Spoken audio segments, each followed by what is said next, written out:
are watching a master at work. Straighter, not a roundhouse right hand. And that's what we've been talking about. The straight shot is the one where he gets leverage on it. I don't want to kill somebody back for a little few bit. seconds. Nah, I want a body on my record. Now, I want to see you fight motherfuckers. I do. All right, I'm with you.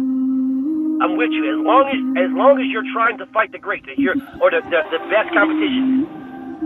Welcome to the graveyard. Click the link if you dare to. Bury you alive, I'm prepared to. Welcome to the graveyard. You get your sources from clowns, so when you come around, we don't hear you. Welcome to the graveyard. Click the link if you dare to. Bury you alive, I'm prepared to. Welcome to the graveyard. You get your sources from clowns, so when you come around, we don't hear you. Yo, it's the best, fight the best. If you ain't with the moto, just click the link, bitch, and get buried like the rest. It ain't gonna work how you want it. These trolls already tried, too many come but don't leave. So if you here, you gotta die. I'm spitting straight facts. These bitches crying cause they hate that. The LDBC's the top topic, bitch, hate that. We the ones that bring the truth to these fans. So while you hate, I'ma laugh and keep counting these bands. Welcome to the graveyard. Click the link, get prepared to. Bury you alive, I'm prepared to. Welcome to the graveyard. You get your sources from clowns, so when you come around, we don't hear you. Welcome to the graveyard. Click the link if you dare to. Bury you alive, I'm prepared to. Welcome to the graveyard. You get your sources from clowns, so when you come around, we don't hear you. Welcome to the graveyard.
to it, y'all.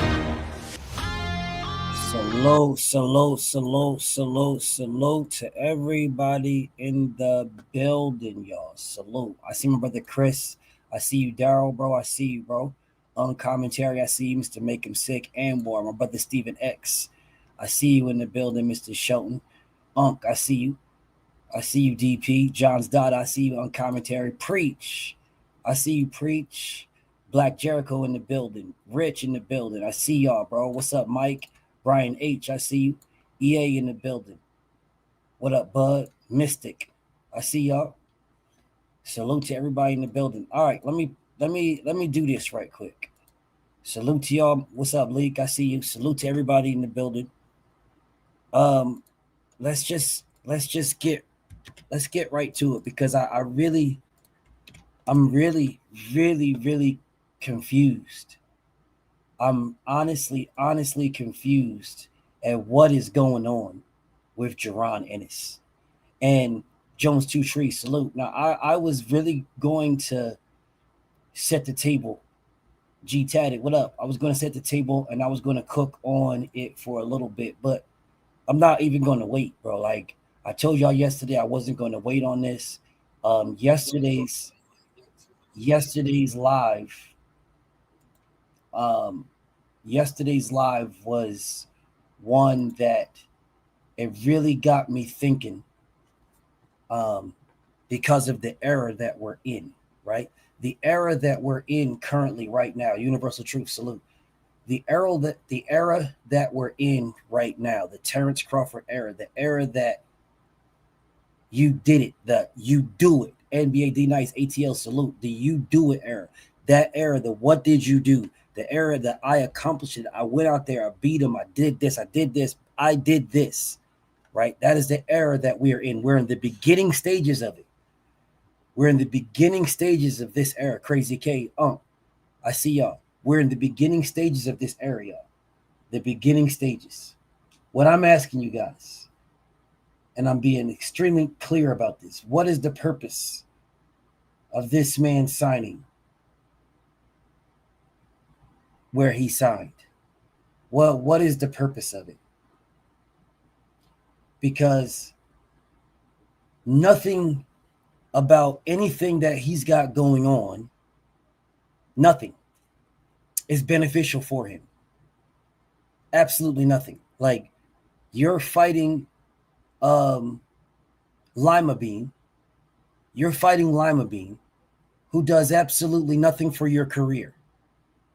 I watched, shout out to my brother YB. I watch him, not YB, YSM. I'm sorry, I said YB. YSM. Shout out to YSM. Shout out to my brother YSM. And I watch, well, Young Billionaire is my bro too, but YB is my bro too. But I'm speaking of, he must be talking about me. But YSM, right? YSM, Queen Tate, I see you, Queen. My brother Mark Wonderlick in the building, salute. YSM is cool with all of them, right? He's cool with all of them. And YSM did an interview with Boots. And the interview he did with Boots, right? It was telling for me. Nardi, what's up with you, Nardi? The interview was telling for me, right? Because I seen a lot of people mad at Boots for not saying that Terrence Crawford was on the Mount Rushmore or Terrence. And I see it and I can understand, but then again, I don't, because we all have our own opinions, right? So if people want to say that Boots is hating, right? And I can understand it. I absolutely can understand. Because there's two sides to this, right? Now let's say there's two sides of this. I'm gonna write these here. Two sides. All right. Boots hating. This is one side. Boots is hating. Other side. That's his opinion. There it is. There's the two sides right there. There's the two sides. One side, Boots is hating. The other side is that's his opinion. And truth be told, you can legitimately pick either side. Honestly, you can go either side. You can pick either one. You can say He is hating, right? And then you can say, no, he's not hating. For me, Bud is not on my Mount Rushmore. You can only have 4 fighters on your Mount Rushmore. I got the video. Actually, let me show y'all the meme for my Mount Rushmore. Because I'm gonna do this. I'm gonna do this video. Bud is not on my. He's not on my Mount Rushmore. And that's like, I don't understand why anybody would be mad at somebody's opinion for being on your Mount Rushmore. Like, this is mine. Hold up a second.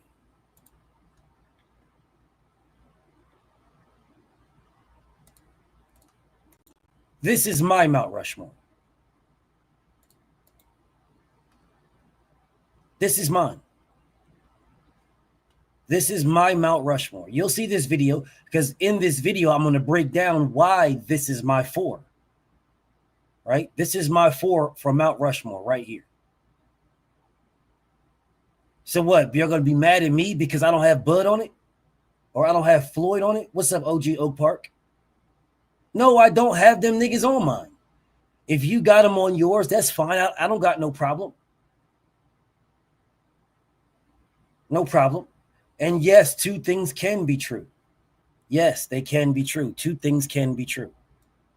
Right? But in this case, I don't think this man is, well, I don't think he's hating. I don't think he's hating. I don't. I think he gave his opinion on who he thinks are his goats. And I got no problem with that, bro. And nobody else should have a problem with it either. It's your opinion, bro. That is your opinion. Yours. I will name them when I do my video. Salute to you, Brian H. I will name them when I do my video. For me, I don't understand why anybody would be upset at somebody else's opinion. That's like Champ Side, right? I'm not mad at Champ Side's pound for pound list.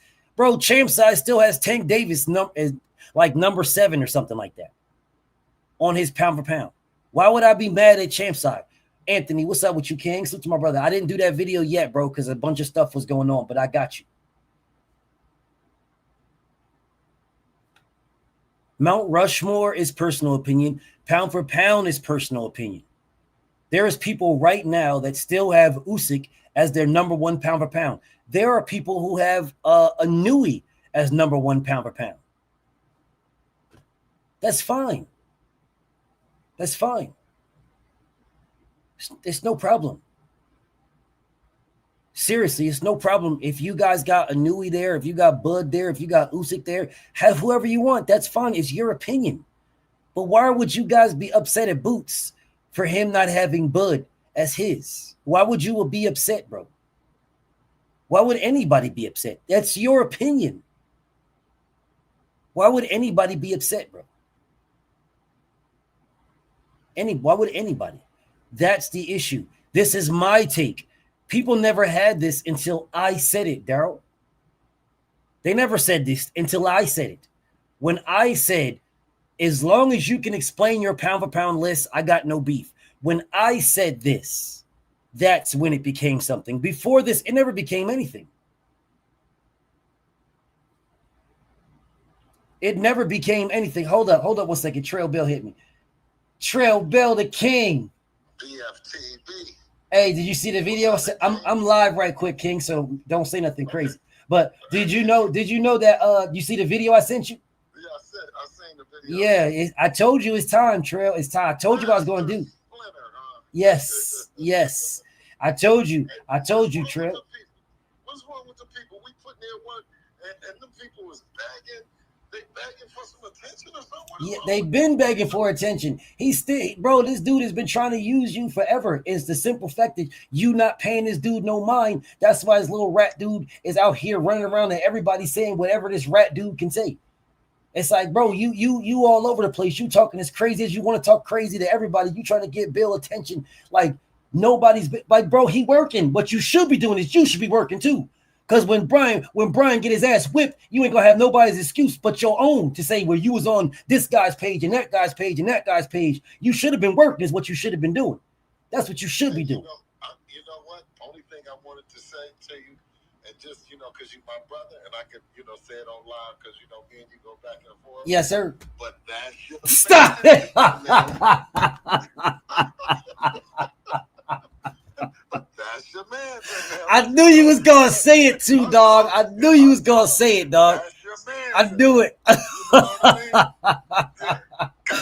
I knew you was going to say it, man. What a lot of motherfuckers don't know is BFTB, he gives you every opportunity not to go to the graveyard. Facts. You know what I'm saying? Facts. I show up with the hearse dropping off. You know what I mean? I drop him off by the load. Yes. What I mean? Yes. He got so many DMs and so many screenshots. Yes. And all kind of shit. I mean, you would be surprised. Yes. But, he will. Listen, I will show up. You know what I mean? With the vehicle, with the, with the corpse. And BF will say, no, not right now, Trail. I can't accept it right now. Nah, we full, Trail. I got this motherfucker in the back seat, man. If you don't take him and put him in that graveyard with the rest of those ducks and don't give a fucks, you dig? Because now we got the ducks and don't give a fuck. Facts. You know what I mean? Yes. Yeah. You got to put them in the same place. Yes. Yeah. You know what we on right now, though, Trill? Something that we was talking about yesterday, right?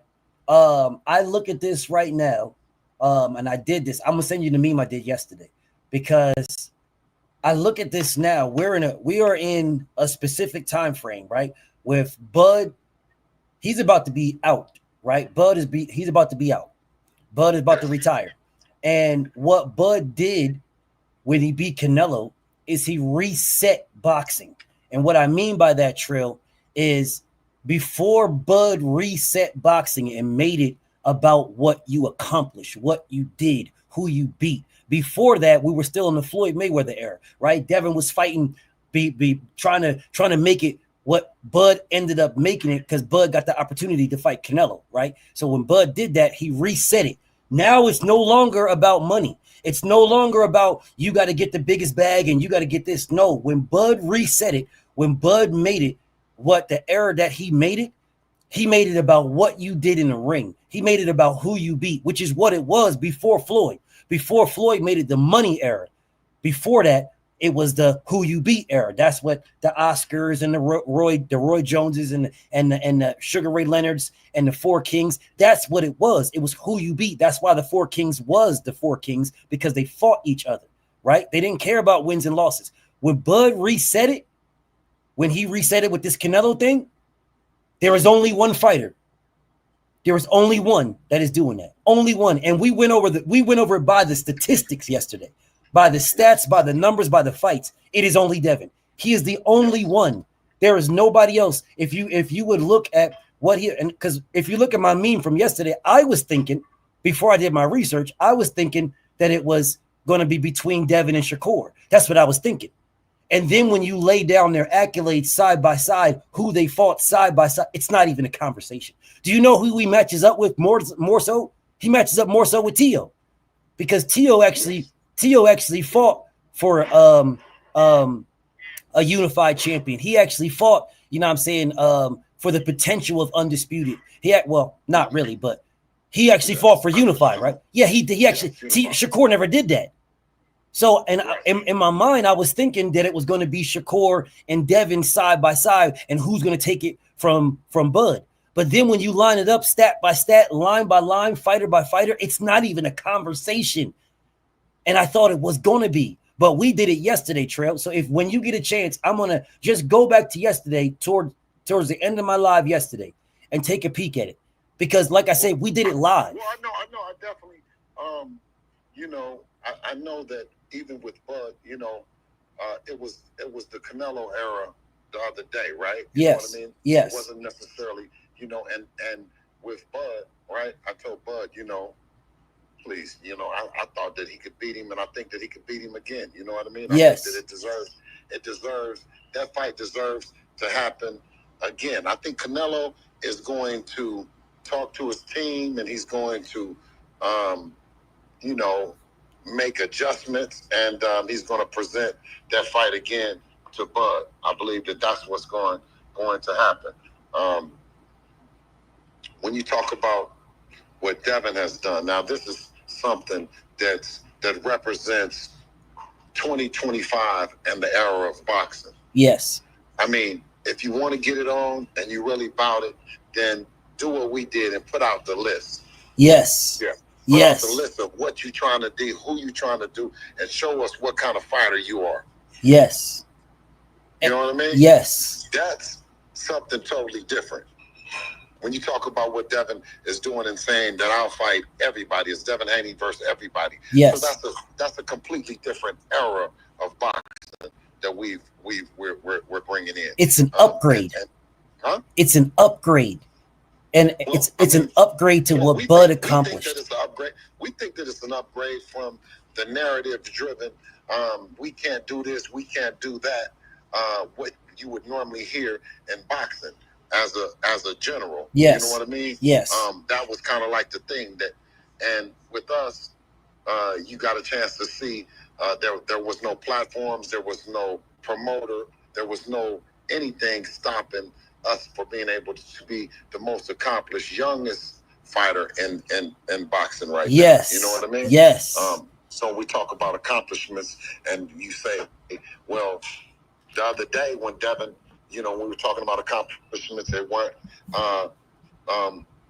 belts didn't mean nothing. Yes. Crawford now has the belts, and it's about accomplishments again, which I'm happy about as well. Right. But you won't be able to salute what Crawford has done in boxing without talking about Devin. You won't be able to talk about what Usyk has done in boxing without talking about Devin. Facts. You won't be able to, you know what I mean? And none of them. No, and that's what we're, you know what I mean? We're happy and proud to be in this 3-division quest, this fight with this dangerous fighter and Brian Norman, and we just look forward to it. So we've been preparing. You know what I mean? And rightfully so. And rightfully so. And my live today is I'm meticulous in what I do. You know that. But my live today is I'm going over fighters, and today I'm going over Boots. And I know that's your guy. I know Boots is your guy. I know you're cool with Bozy. I know all that. I'm cool with Bozy. I'm cool with Boots too. But see, when I'm not, Trail is a liar, bro. I'm not a liar, and I'm not a cap artist. What Devin is doing is what they should be doing. Devin, and that's just the facts. That's not a knock on Bozy. It's not a knock on Jaron. It's not a knock at all. At where we're at right now, you guys have proved that it can be done, right? So what people need to do is they need to put down the envy, put down the jealousy, and realize that what the blueprint that you guys have already set is a good blueprint for everybody. That's not just for Devin. It's not just, think that Devin and Devin alone can do it. Like, no, everybody has the opportunity to do it. You just got to have the will to do it. And right now you got to have the will and the desire. And there's not too many fighters who are in at the capacity and the level of Devin right now that can do what he's doing. Boots is one of them. Boots can do it. Boots has Bozy. He has the, I'm not going to say Bozy is Bill, but he has someone like that. Like, as much as I love and respect Bozy, he can't articulate his words the way you do. And that's just the truth. That's no knock on him or nothing. No disrespect or nothing. That's just not his style. You know what I'm saying? So he couldn't do that. He couldn't speak the way you speak, but they could do what you and Devin is doing. They could go straight to Sosa. They don't need a middleman. They can go straight to him. But for them putting the middleman in there, all they're doing is limiting themselves the way they're putting limits on themselves that Devin doesn't have. There is no place that Devin can't go. There's no fighter he can't fight. I want him to listen up and listen up good. You try to do what Devin Haney do, and you go talk to Turkey if you want to, But when you talk to Turkey like Devin is, that means that you're ready to fight anybody and everybody. It don't make no difference in and around the division. You know what I'm saying? Yes. And you got the money behind you, so there's no narrative that it can't happen. You did? Yes. So that's the difference. Absolutely. You know what I mean? If you want to have the same old school narrative that, you know, it's this promoter that can't make it happen, or I was trying, or it was this network, or all these other things, then Turkey might not be the person. Correct. Well, I'm not gonna listen. I just wanted to send you that what's the name. I'm not gonna go into my conversation with you on the phone because I don't want everybody be trying to tie you into things and say, oh, well, Bill said it too, and blah blah blah. So I'm not gonna do that. So I'll pause. Jump in the chat. Let me jump in the chat and let you go. Okay, do that then. Say what's up. Call me after. Listen, and let me say look. While I eat this sushi that all my dear friends and family and everybody is invited anytime I'm around, because understand, if you let me take you and buy something to eat, you let me buy, prepare for you, do anything, it's a blessing from God. It's a blessing from God. I thank you.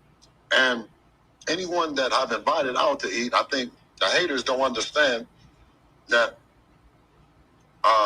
you know, through my encouragement, my persuasiveness, my everything that I do, I enjoy you guys. You know what I'm saying? Yes, sir. I enjoy when we go out. I enjoy when we fuck with it because I'm blessed. Yes, sir. I think they misconstrued that as if I sit up and fuck with niggas that don't have money. Blue, you, 7-8, you know, and everybody else that I done sat down and eat. And I just want to use them as an example. Are grown men that take care of their own selves and their own responsibilities. So we constantly keep having to answer to this narrative that we not, you know what I mean, that we're not men that's capable of just breaking bread. Yeah. You know, those guys are, they're not even qualified to be men, man. You know what I mean? I agree. They don't even come outside the house. I absolutely agree. You know what I mean? 100%. Yeah, dude don't even come. He don't even come off his street. He keeps showing the same street, the same thing. He's never any. You know what I'm saying? Yep. He's never at any place where the coverage that he's covering the people that you know the tank shit or anything. You know what I mean? He got something against us. He's never there watching. He's never. You know what I'm saying? Yep. But now all of a sudden, because he's been on the treadmill, that he wants to fight somebody. So I got a PSA because you know what I mean. I'm in the promotion of this business. You can see I done made plenty of money. So any of these guys that want to do something, you know what I mean. Let me know. We're gonna get you matched up. You know what I mean, and we're gonna get you out there. You know what I mean. Let you get down. That could be, you know what I mean, coaches. That can be guys in the comment section. That can be, you know what I mean, YouTubers. You know what I mean, guys that got platforms. If you really think that you can fight. You dig what I'm saying? Talk to me. Let us get you matched up and let's get at you some money. Or if you don't want to do it, then shut the fuck up. Stop acting like you tough. And that goes to that dude down there. Because you will get your overbite knocked in place. You know what I mean? You won't have that funny looking ass smile, boy. Boy, I put you against somebody, boy, that will knock your jaw back into place, boy. You tough nigga. You talking about what you gonna do to somebody. You ain't gonna do shit.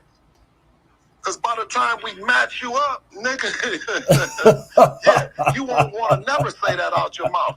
So that goes on record for anybody that wants to start talking this tough shit. Just call me up. I'm going to get you matched up real quick.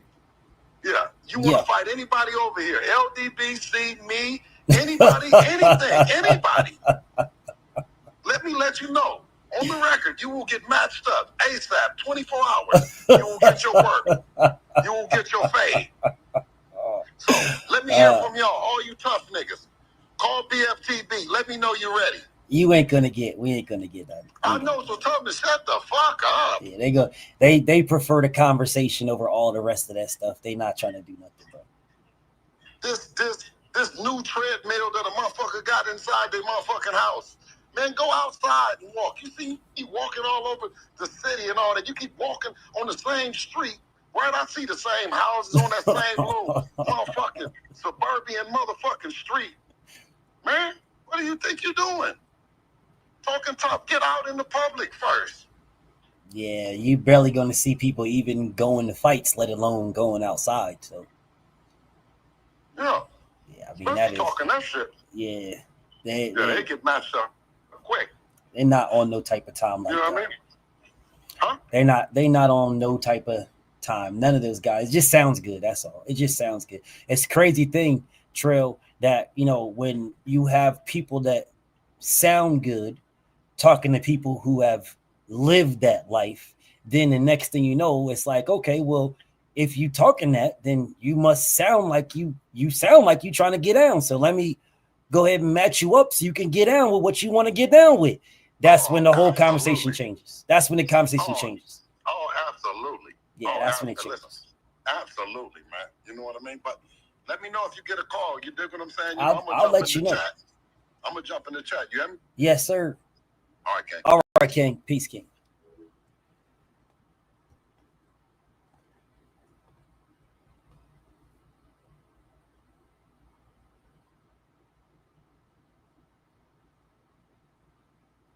Anyway, so let me get to this. Let me get to this work. Because Trail, I sent Trail a video that I had did, and he hit me up because, that's just what my brother does. it just be like that sometimes. It just be like that. Freedom March, thank you, my brother. Salute to my brother, Freedom March. Freedom March hit me, say, who Bill talk about? Match me up with him. I'll leave that alone. Chris, salute to my brother. They say, appreciate the good content. Got to support real boxing channels, not the knee pad boys. Thank you so much, Chris. I really appreciate you. So let's get back to this, y'all. Let's get back to this. Light Eyes, what's up with you, bro? Now, I was legitimately going to get into the conversation, and when Bill hit me up, because that's what we was talking about yesterday. And there's a lot of fighters that we could talk about. Like I was going to, and I might still do it, right? I might still go into the debate of what it would be if these fighters did what they're supposed to do, right? But I felt that it should be more focused, right? It should be more focused on a fighter that I believe has the potential to replicate, right? But the thing that Bill said, and I need people to understand this, and Turkey actually did this. He did the same thing when he was on the Boxing Voice, right? Because they asked him about Boots and why he didn't go the route he went, and they were saying because he wanted tune-ups. That's not what Turkey does. Now, we may not like all of his moves, but hell, we don't like everybody's moves. You just heard Bill clowning me talking about Brian Norman in that, because I've been a big fan of Brian Norman for the longest time, and I've been telling Bill for the longest time, Brian's my guy, bro. He my guy. Brian is my guy. Now he probably don't he definitely don't mess with me no more, for sure, because I don't fuck with his punk ass daddy, bro. You only get an opportunity to shit on me. I'm only gonna let you shit on me one time. You got that opportunity. You got that. I'm going to do that. My goddess is in the building. Salute to my goddess, Sugar Free Mars. What's up, Preach? He says, salute to Bill for keeping it real. Salute. Indeed. Absolutely. So my thing is with Brian is you he don't fuck with me no more. You know that for sure. He not fucking with me no more. How could Brian fuck with me if I don't fuck with his punk ass daddy? How could he fuck with me? That just lets you know, right? He can't fuck with me. It's an impossibility. And I'm not even tripping. But I still fight side. What up? I still was telling Bill, I've been telling Bill for the longest, like, bro, nigga, I legitimately tried to get this fight for undisputed.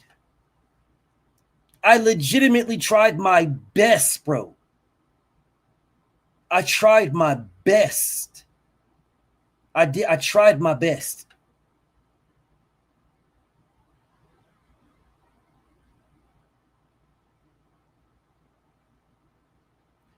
Nebraska Husker says, I was disappointed with you. I don't care.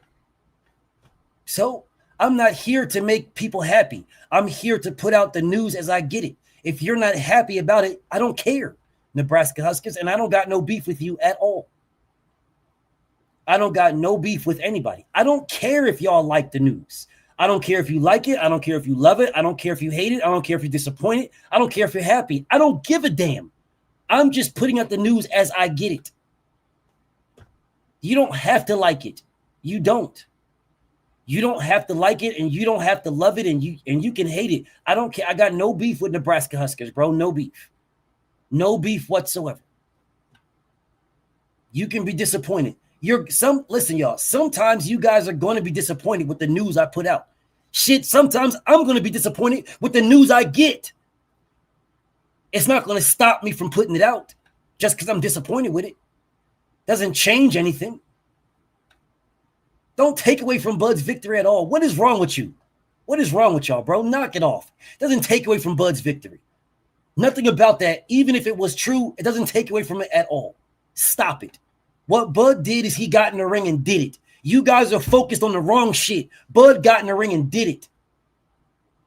That's what Bud did. He got in the ring and did it. Doesn't matter if Canelo Alvarez absolutely did throw the fight for whatever reason. So what? So that's his problem. That ain't got nothing to do with Bud. You guys are worried about the wrong damn thing. Or did you forget that I told you that Bud had a damn shoulder injury before he fought?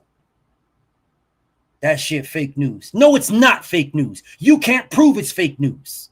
So knock it the fuck off. Knock it off. Stop fucking crying, bro. Seriously, stop fucking crying. That takes away from Bud. Doesn't take away from anything.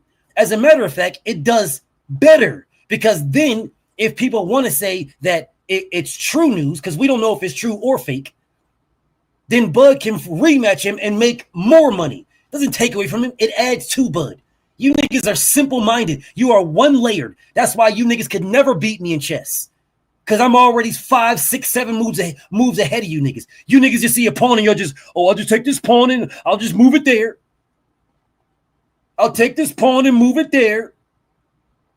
That's all y'all see. I'll take this pawn and I'll move this pawn from right here. I'll move it right there. You don't realize that moving this pawn from here to here opens up this for there, that to there. That's going to make that do there and make you do that. Checkmate. You niggas don't see any of that. You just see the first move right in front of you, a fucking pawn, and you move it. What does it matter if Canelo Alvarez uses that excuse that he threw the fight? If he uses that, cool. Use it. Isn't that a good thing for Bud fans? The reason why you lost is because somebody was going to take my wife, kidnap my wife the way they kidnapped my brother. So now I'm going to rematch him, and I'm going to beat him. Okay, cool. Well, you just removed that excuse, so now you got a rematch. Bud gets a bigger payday, the payday he's supposed to get. You crying ass niggas, you really think that that's hurting Bud? It's not. It's helping Bud. But you are too stupid to realize that. You're too dumb to realize that. That's why you niggas run around right now with no health care. Y'all run around this motherfucker right now, talk about this guy and that guy is so great for you in politics that don't give a fuck about you at all. You don't care. At all. This legitimately, if it's true, what does it matter? He can, if Canelo runs with this in any way, shape, or fashion, this gives Terrence Crawford the opportunity to get the gigantic bag he deserves. Terrence Crawford has not got a gigantic bag yet. He deserves to get one. This is what gives him that opportunity. He legitimately fought to be the A side. He fought for that. Legitimately. So if he rematches Canelo Alvarez, so for y'all that didn't see the video, let me enlighten y'all. For y'all that didn't see the video. All right. There is a video that I will not put up because it's on the dark web, right?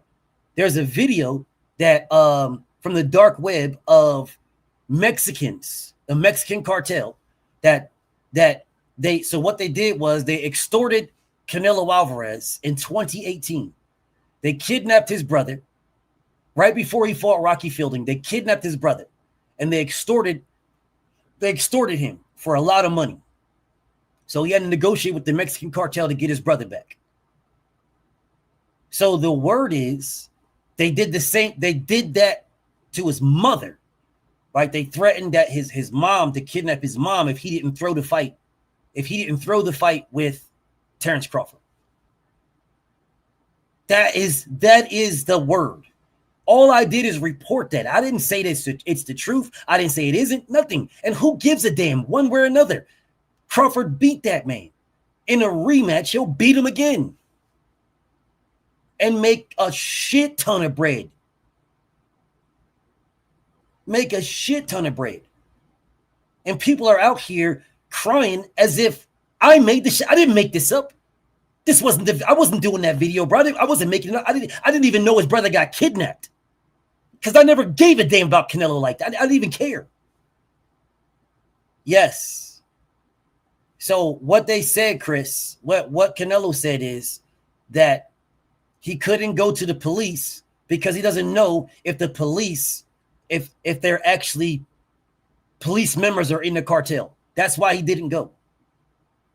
That's why he negotiated himself. And he had to pay a boatload of bread. He wanted to take his family out of Mexico, right? But his family is already set up, so he didn't. That is what he said. That's what he said. Nothing else, bro. That's what he said. Reporting this looks you. I don't give a fuck what it makes me look like. Finding peace. I don't care. And this is no beef to you whatsoever. I don't care. Don't care. I don't care what it makes me look like. This is not my words. I don't care. I didn't say that's what it was. I never said that. Never one time in the video, if you niggas watched it, did I ever say, facts, here's facts, Canelo. I never said that. Why is it that you guys come to me with this nonsense? Why do you guys come to me with this? Talk about what makes me look some way with this. Why are you guys coming to me with this? Why is that?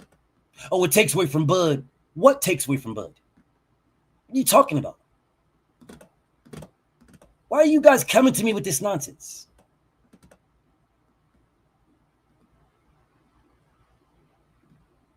Because I don't remember. Hold up. He says, read the last sentence. Let me read it again. When a prominent person speaks on it, it gives credence to the story. Really? So how come you guys, those prominent people, are not speaking on Brian Norman's drug test in Japan?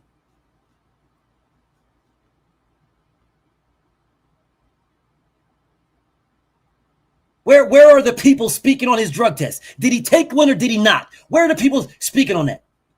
Because the last I checked, I'm the only nigga speaking on it. So I'm trying to figure out, where are these prominent people? Where is anybody speaking on Brian Norman's drug tests in Japan? Where are they at? What's up, Joe? You guys really got to stop, bro. Y'all really got to stop. If I am in here telling you guys, bro, these are facts. This is facts, just happened, facts. If I'm doing that, that's one thing. But if I am just reporting to you guys what I was given, don't shoot the damn messenger. I never said one time it's facts or nothing. What I did tell you is his brother was kidnapped, and this is the reporting that I am told. What am I supposed to do with the information? Nothing.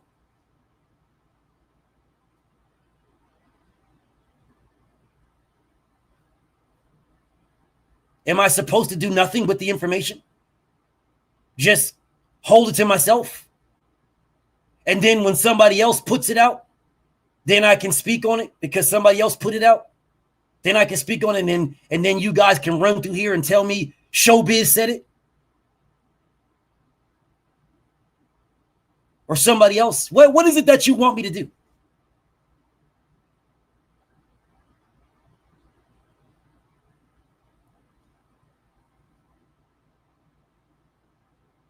If someone reported that Devin did drugs yesterday, you'd hold discretion. Well, finding Peace Douglas. How about you hold fucking discretion on what I reported then? How about that? How about that? How about you hold discretion? Because if somebody reported that Devin did drugs, I would hold discretion. I would not be mad at them for reporting it. I would hold discretion. How about you hold discretion? How about that?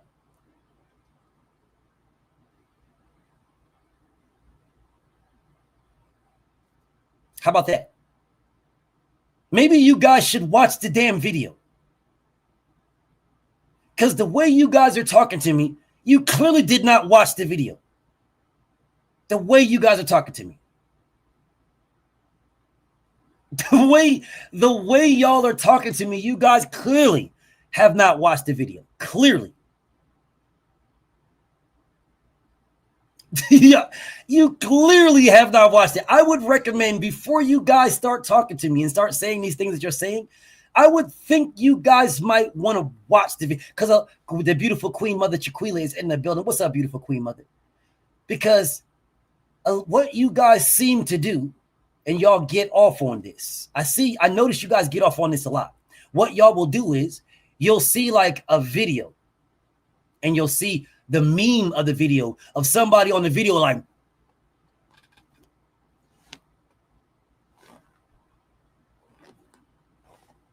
and you'll take that and you'll say, yo, they dropping bars, man. Look at the meme. I notice most of y'all are judge a book by their cover ass niggas.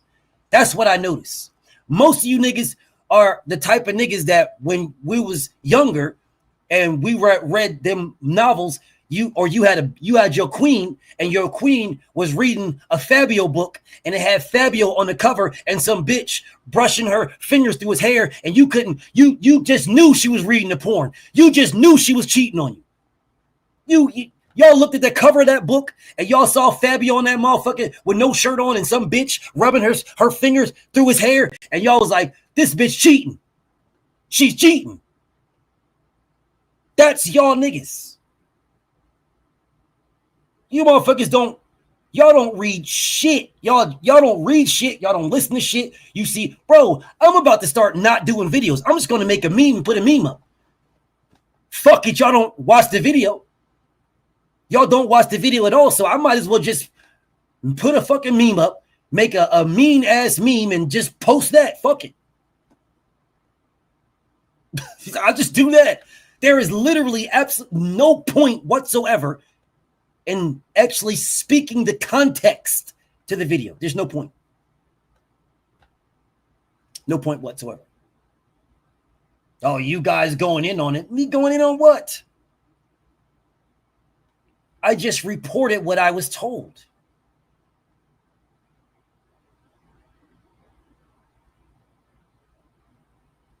Very true, Ravens Nation. Very true. Very true. Very, very true. I'm going to do a meme, and my video is going to be 3 to 10 seconds long. That's it. 3 to 10 seconds. Between 3 and 10 seconds with a dope-ass meme. This is diabolical, y'all. This is diabolical. Anyways, y'all are the worst winners. Bud fans are the worst winners in the history of boxing. The entire history. Bud fans are the worst winners. You guys do realize he beat Canelo, right?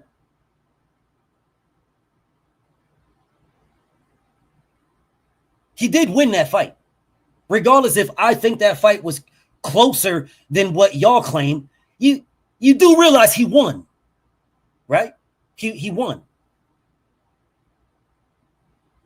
The way you guys talk, you would think I'm sitting here telling you guys it doesn't matter. It doesn't matter what happened. It doesn't matter what says anything. Terrence Crawford beat that man. He beat him.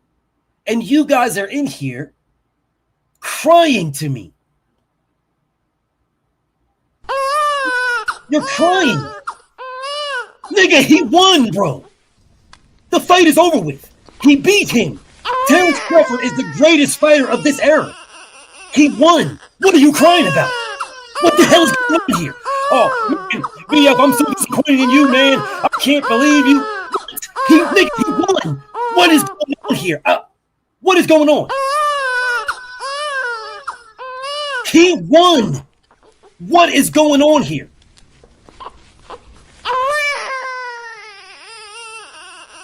Yo, Crawford fans, y'all are the absolute worst winners. The worst winners in the history of boxing. Y'all the worst. You are the absolute worst winners in the history of boxing. This is.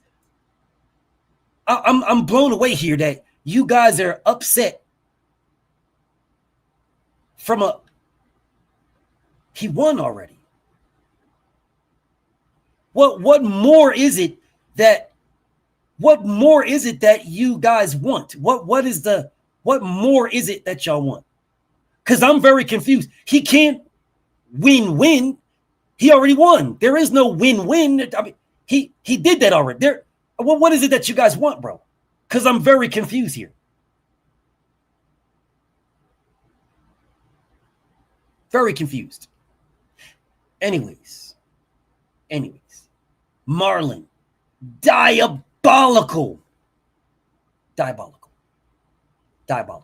Mr. Big Play, salute. Whatever. Of course, D-Man. Anyways, he won easily. Cool. Good. Congratulations. Then why are you crying like a bitch?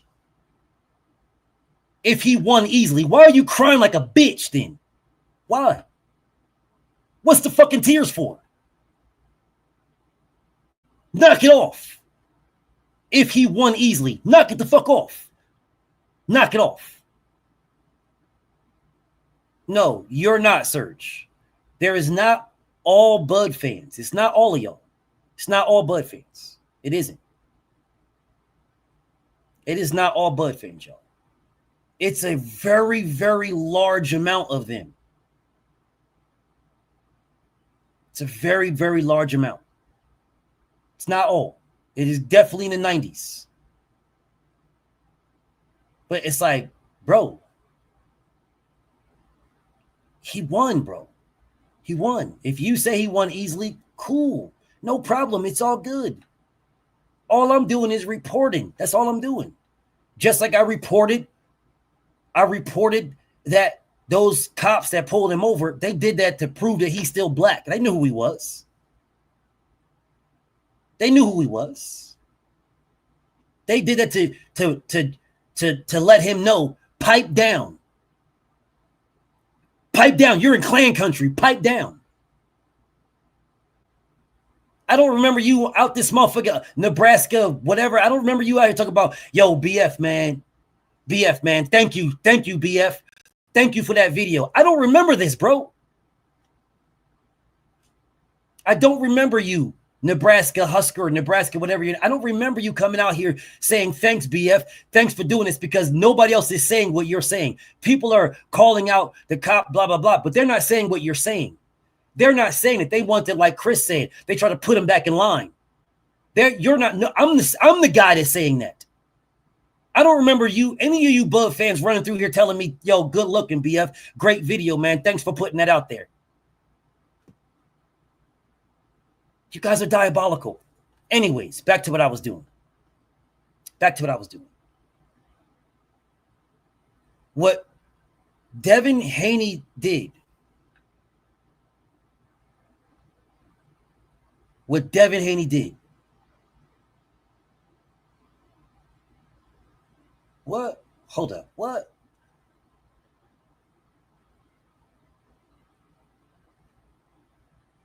On my track record, because you weren't reporting the steroid?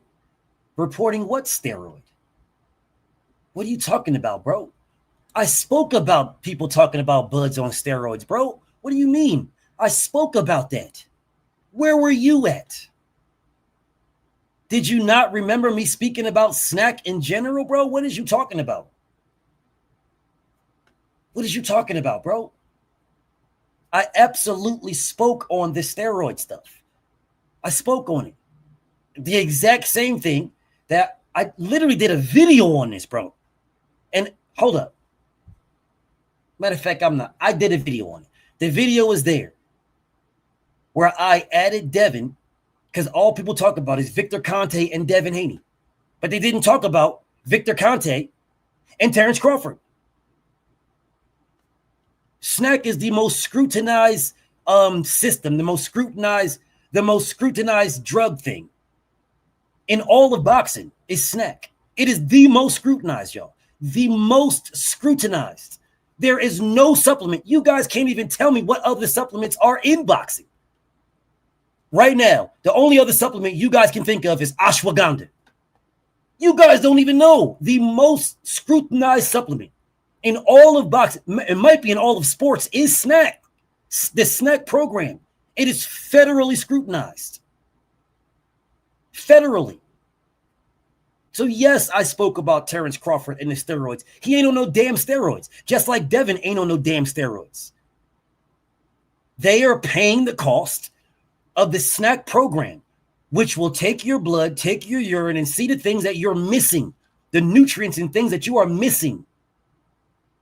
And they will devise things for you to put those natural things that you can take that will get your body on balance. They balance your body, bro. That's why Clarissa Shields is on snack. You don't see anybody talking about Victor Conte and Clarissa Shields. You don't see anybody talking about Victor Conte and David Benavidez, Victor Conte and Shakur Stevenson, Victor Conte and Demetrius Andrade, Victor Conte and motherfucking a list of motherfuckers. Caleb Plant, Victor Conte and Jesse Bam Bam, because those people are paying for the program. They are paying for the program, and the program takes your blood, it takes your urine. They study it to see what you're naturally missing, and they give you those type of things to put those supplements back into your body. It is legitimately the most scrutinized system, the most scrutinized nutritional system in probably the world because of Victor Conte. That's why the Fed scrutinize it. What are they taking in Japan, y'all? What are they taking in Japan?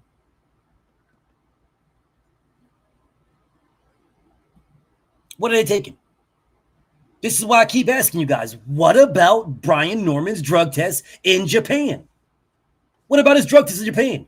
I am not saying that Brian Norman's a drug cheat. There are people that will say that. I'm not one of them. What I'm asking is, what was the drug test? That's all I'm asking. What was it? I'm not saying he's a drug. I'm not saying he's a cheat. I'm not at all. I'm asking you, what was the drug test? What was it? What was it? If you passed it, show the world. You had no problem showing Nevada tests. So show the Japanese tests. What's the problem? What's the problem? Show the Japanese tests. You won't make the replay. Show the Japanese one, yo. Show that one. You won't make the replay, though. Anyways, back to what I was doing. What Devin did, y'all. What DHP did. What they accomplished. The road they took was the road non-traveled. They blazed their own trail. It was non-traveled, y'all. Non-traveled. From the very, very beginning, Devin could have signed with Floyd Mayweather. He could have signed with Golden Boy. Could have signed with Bob Arum. No. They took a path that was not traveled at all. They broke their own ground. All right? They broke their own ground. Bill had the bread at the time to make sure that they can not attach themselves to anybody, and they broke their own path. They made their own way. And now Devin is killing the game because of the path that they blazed together as a team, as a father-son team, the path that they blaze, it is there. It is now there. That's like the Floyd Mayweather shoulder roll, the Philly roll, the thing that people is now trying to do. Why are you guys doing it? Why is anybody doing the Philly roll, the shoulder roll, the Philly show? Why are y'all doing it? I'll tell you why. Because it works if you master it. If you master the Philly shoulder roll, if you master the Philly shell, the Floyd shoulder roll, whatever you want to call it, if you master it, it works. That's why people are using it. That's why. Because if you master it, it works. Devin Haney mastered DHP, Devin and Bill, father and son. They mastered that route. They mastered it. It works. It works. Now the question is, why isn't everybody trying to follow it? That's the question. Why aren't you following it? It works.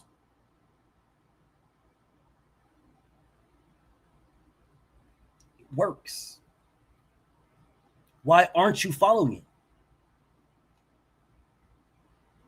It's not just hate. Bill said it about 30 minutes ago. It's not just hate, y'all. It's not. Because that route does not allow you to duck.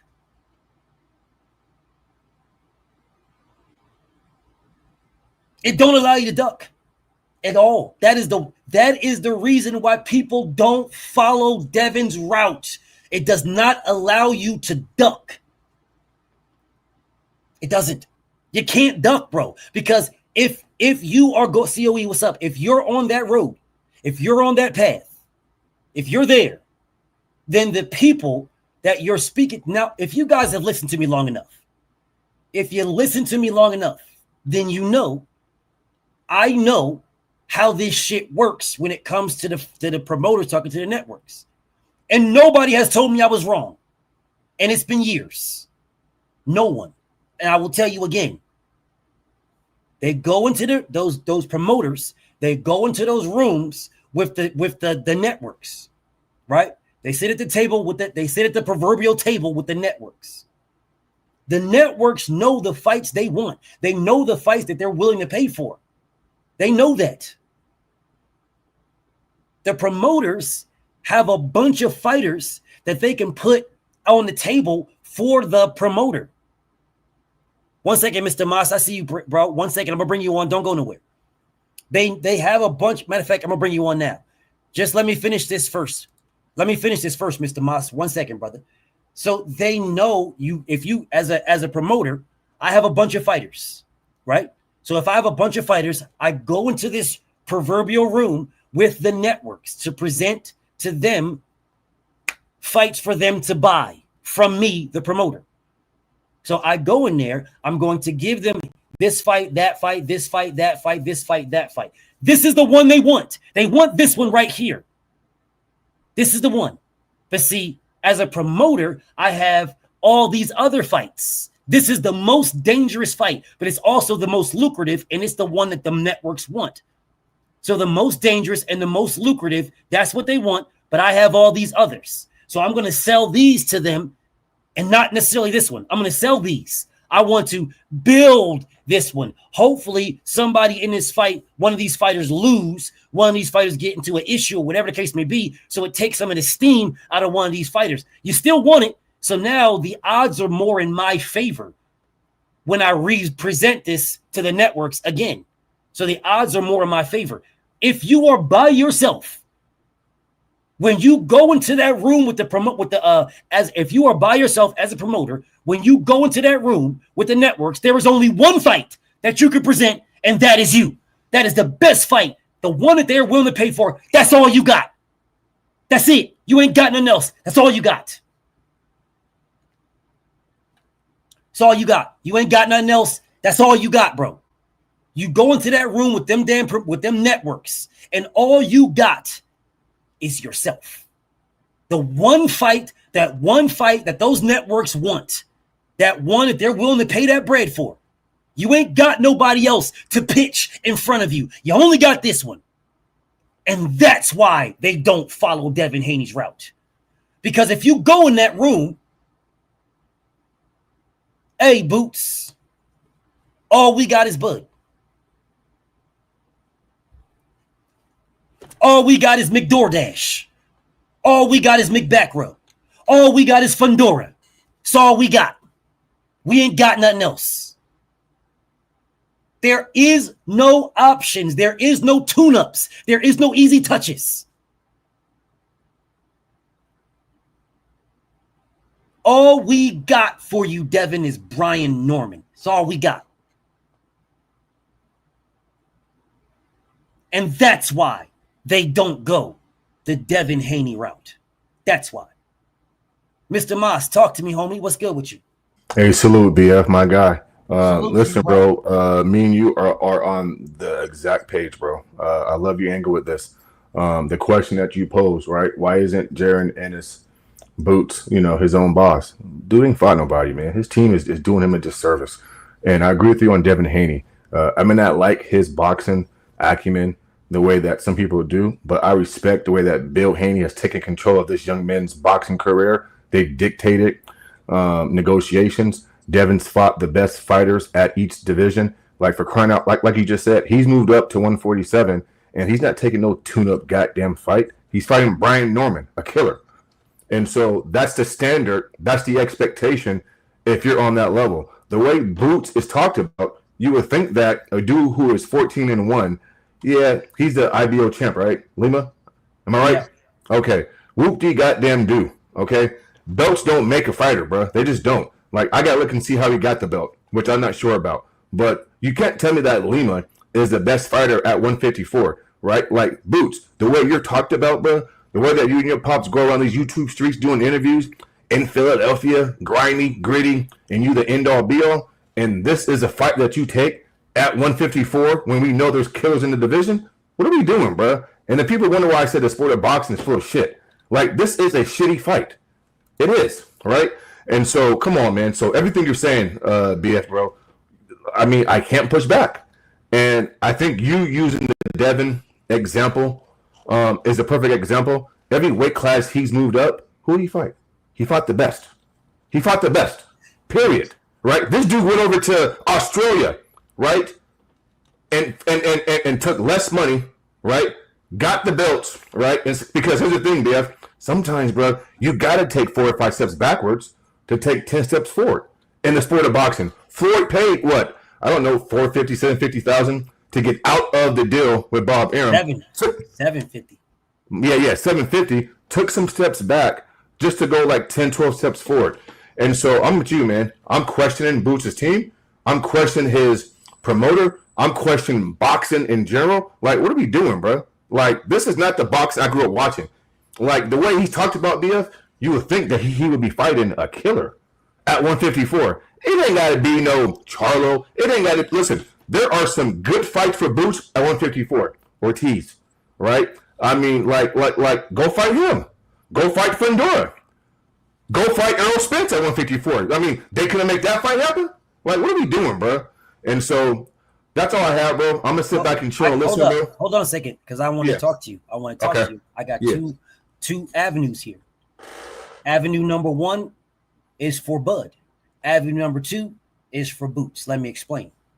Avenue number 1, Terrence Crawford bet on himself for Canelo Alvarez. That man took $10 million. Canelo Alvarez got $150 million. That is disgusting. Right. That disparagement, that difference between numbers is robbery. It's theft. But that's what happened. He bet on himself. He is now him, right? He's now him. Agree. In my humble opinion, he should be trying to rematch Canelo to get that back. That's what Bill, when I talked to Bill, the day to fight, after the fight was over with. And we got off the phone because he was kind of contact Bud and tell Bud the same thing that I'm saying right now, the same thing that he and I talked about, because that's what he's on the same type of time. You bet on yourself. What did you bet on yourself for? Right? Where we're at right now, and it's the same thing. It's the same concept of what we're talking about with Devin and what Devin did, and what Devin did is he is what Devin is doing right now is what Bud did with Canelo. Agree. Now, what is the fruits of your labor? Because 10 million ain't it. So what's the fruit of your labor, bro? That's the one part. The other part, the other side of this is the boot side, right? That's the other side. So I'm gonna let you address them both when I finish, but let me give you the boot side. So when you say that Boots should be fighting someone, I'll do you one better. And I rock with Boots. I rock with Boots. I rock with Bozy. I believe that is a phenomenal father-son team. I believe Boots is one of the best fighters in the world. The problem with that is it's a fucking belief. That is the reason why people believe in the Easter Bunny and they believe in Santa Claus and they believe in Tooth Fairy, because they've never seen them. You've never seen them. That's why you have to believe in it, because you've never seen it. You would know it if you've seen it. You wouldn't have to believe. Jaron Boots Ennis has the opportunity to make us know. It is not a damn, we don't got to believe. We don't need tune-ups. We don't need any of that. You've got 30-something fights, bro. 30. What do you need a tune-up for? You damn near got 40 fucking fights, bro. What do you need a tune-up for? What? You said you're going to dominate 54, dominate 60, dominate 68, end up at 68, maybe 75. And you're here at 54 talking about you need 2 fucking tune-ups, bro. What are you talking about? Every fighter, all of them, cuts down to their weight and then rehydrates. All of them. They all do. There is no way that you can tell me that Jaron Ennis can't make. You saw how gigantic this man was when he was sparring Canelo Alvarez. He was big as a motherfucker. There is no way that this man, and again, this is no shade. I am a Boots fan. I believe he's one of the best fighters in the world. I'm tired of believing in niggas. I'm tired of believing. Show me. You have the opportunity to show me. You going to 54 for tune-ups for no reason whatsoever. This is a waste of your time. You only get one life. You cannot rewind the clock. Fighting Lima does absolutely nothing for you. Nothing. You are the unified IBF and WBA champion. You had a shot at the IBF champion McBackrub and a shot at the WBA champion motherfucking Yoenis Tellez Abbas. You had a shot right at them. No problem. A silver bullet straight to them. You are choosing not. So it is not that we believe, Mr. Moss. It's not that we believe at all. It's that his team doesn't believe in him. Otherwise, they would have put him in this fight with Backrub. You guys do realize Backrub has no fight? The IBF champion at 154 has no challenger because Lubin pulled out his mandatory. He's got no challenger. Boots could have skipped over Lubin and went straight to Backrub. This is the stuff that's disheartening to me. And me being the person that I am, I can't overlook it because Boots is black, or because Boots is a good fighter, or because Boots is from the East Coast and he's from Philly and I'm from South Jersey. So I can't overlook it, bro. I can't overlook it. I can't overlook it with nobody. That's why Bud fans don't be liking me when I go at Bud, and Tank fans don't be liking me in Shakur. I can't overlook it with nobody, bro. I can't. I told Devin in his face that he's never getting that Tank Davis fight. Never happened. I told him in his house, bro. It's never happening. And he was smiling. I didn't mean to be a killjoy, but I can't, bro. I'm not a capper, bro. I didn't mean to be a killjoy. I promise you I didn't. But that was the question that was said, and I'm honest, bro. Tank ain't never fighting you, bro. Never. Now he sees that I was telling the truth. This was after he fought Lomachenko. But anyways, I digress. Those two things are for you to speak on. Well, first and foremost, your point about Terrence Bud Crawford, taking the risk, betting on himself, quote unquote, you're absolutely right. And when he got the victory, you talked about the fruit of his labors. Well, the big paydays. This is prize fighting, right? And the split between Canelo and Terrence is an all-out travesty. I understand it. I don't agree with it, but I understand it. And so you talked about rematching Canelo Alvarez. I'm not sure Canelo wants that rematch. And again, I'm just assuming. I don't know for sure. But if Bud can get the rematch, and now he can dictate. And listen, BF, there's a high probability that even if Bud does get the rematch, Canelo will still get the higher split. I'm assuming, right? I mean, Canelo got a guarantee. His guarantee is Canelo's paid over. Exactly. He's got $100 million already. Right, but to be honest though, I don't think Bud's even concerned with. Bud just wants his piece of the pie, his fair piece of the pie per se, and it ain't no goddamn $10 million. No. So if you're Bud Crawford, yeah, man, I think Bud got about 1 or 2 more fights in him. I'm very curious to see who those fights are, but he has to make more than $10 million. I'm sorry, because this is why you did what you did, Bud. You went up. Listen. Everything was. BF talked about it. Like the odds weren't in your favor. You went against everything that people told you not to do. Everything. And you got it done. Respect to you. But now it's time to go out on your shield with a big 1 or 2 last big paydays and call it quits, bro. You had an awesome career. That's it. Now let me move on to Boots, bro, because you made a fucking great point. Excuse my language here. You mean to tell me, Boots, that you're going to 154, bro, and you need tune-ups? All I hear in the YouTube streets, BF, is he's doing great in sparring. He's a great sparring partner. He beats people up. He's big. And listen, I don't think Boots is a 154 pounder. I think he can fight at 160 right now. Easy. And be good. And here's the thing. This ain't NBA and this ain't NFL football. This is boxing, right? I don't go out for potential. I got to see your skills in the ring. I got to see it. And so, yeah, you've been dominant, Boots, versus certain guys. But then I got to gauge the competition. I got to nitpick now. Now I have to nitpick your resume. Yeah, we know you're good, right? Shakur Stevenson, I know you're great, but come on. Sometimes we dictate and we assess and we challenge your resume. And so, yeah, we know certain guys got the goods, but like you said, black, white, Mexican, Russian, Ukraine, like at some point you got to show me. I'm sorry. You got to show me versus elite talent, right? Yes. And that's why I mentioned guys like Virgil Ortiz, right? A Mexican who's going to come forward, BF, and push Boots to the limit. Not saying Boots can't get it done, but don't you want to see Boots have some adversity or make an adjustment or fight a guy that's going to make him go to plan B, C, D, and E? I haven't seen Boots go to plan B, C, D, or E yet. It's been easy fights. And so I'm with you, bro. I mean, he needs to step it up. And here's my last point, right? I don't want to hear all this talking from his team no more, right? Because now it's time to put up or shut up, right? 30-something plus fights. And you're still talking about tune-ups? Like, I would think with 30-plus fights, BF, he's seen most styles, right?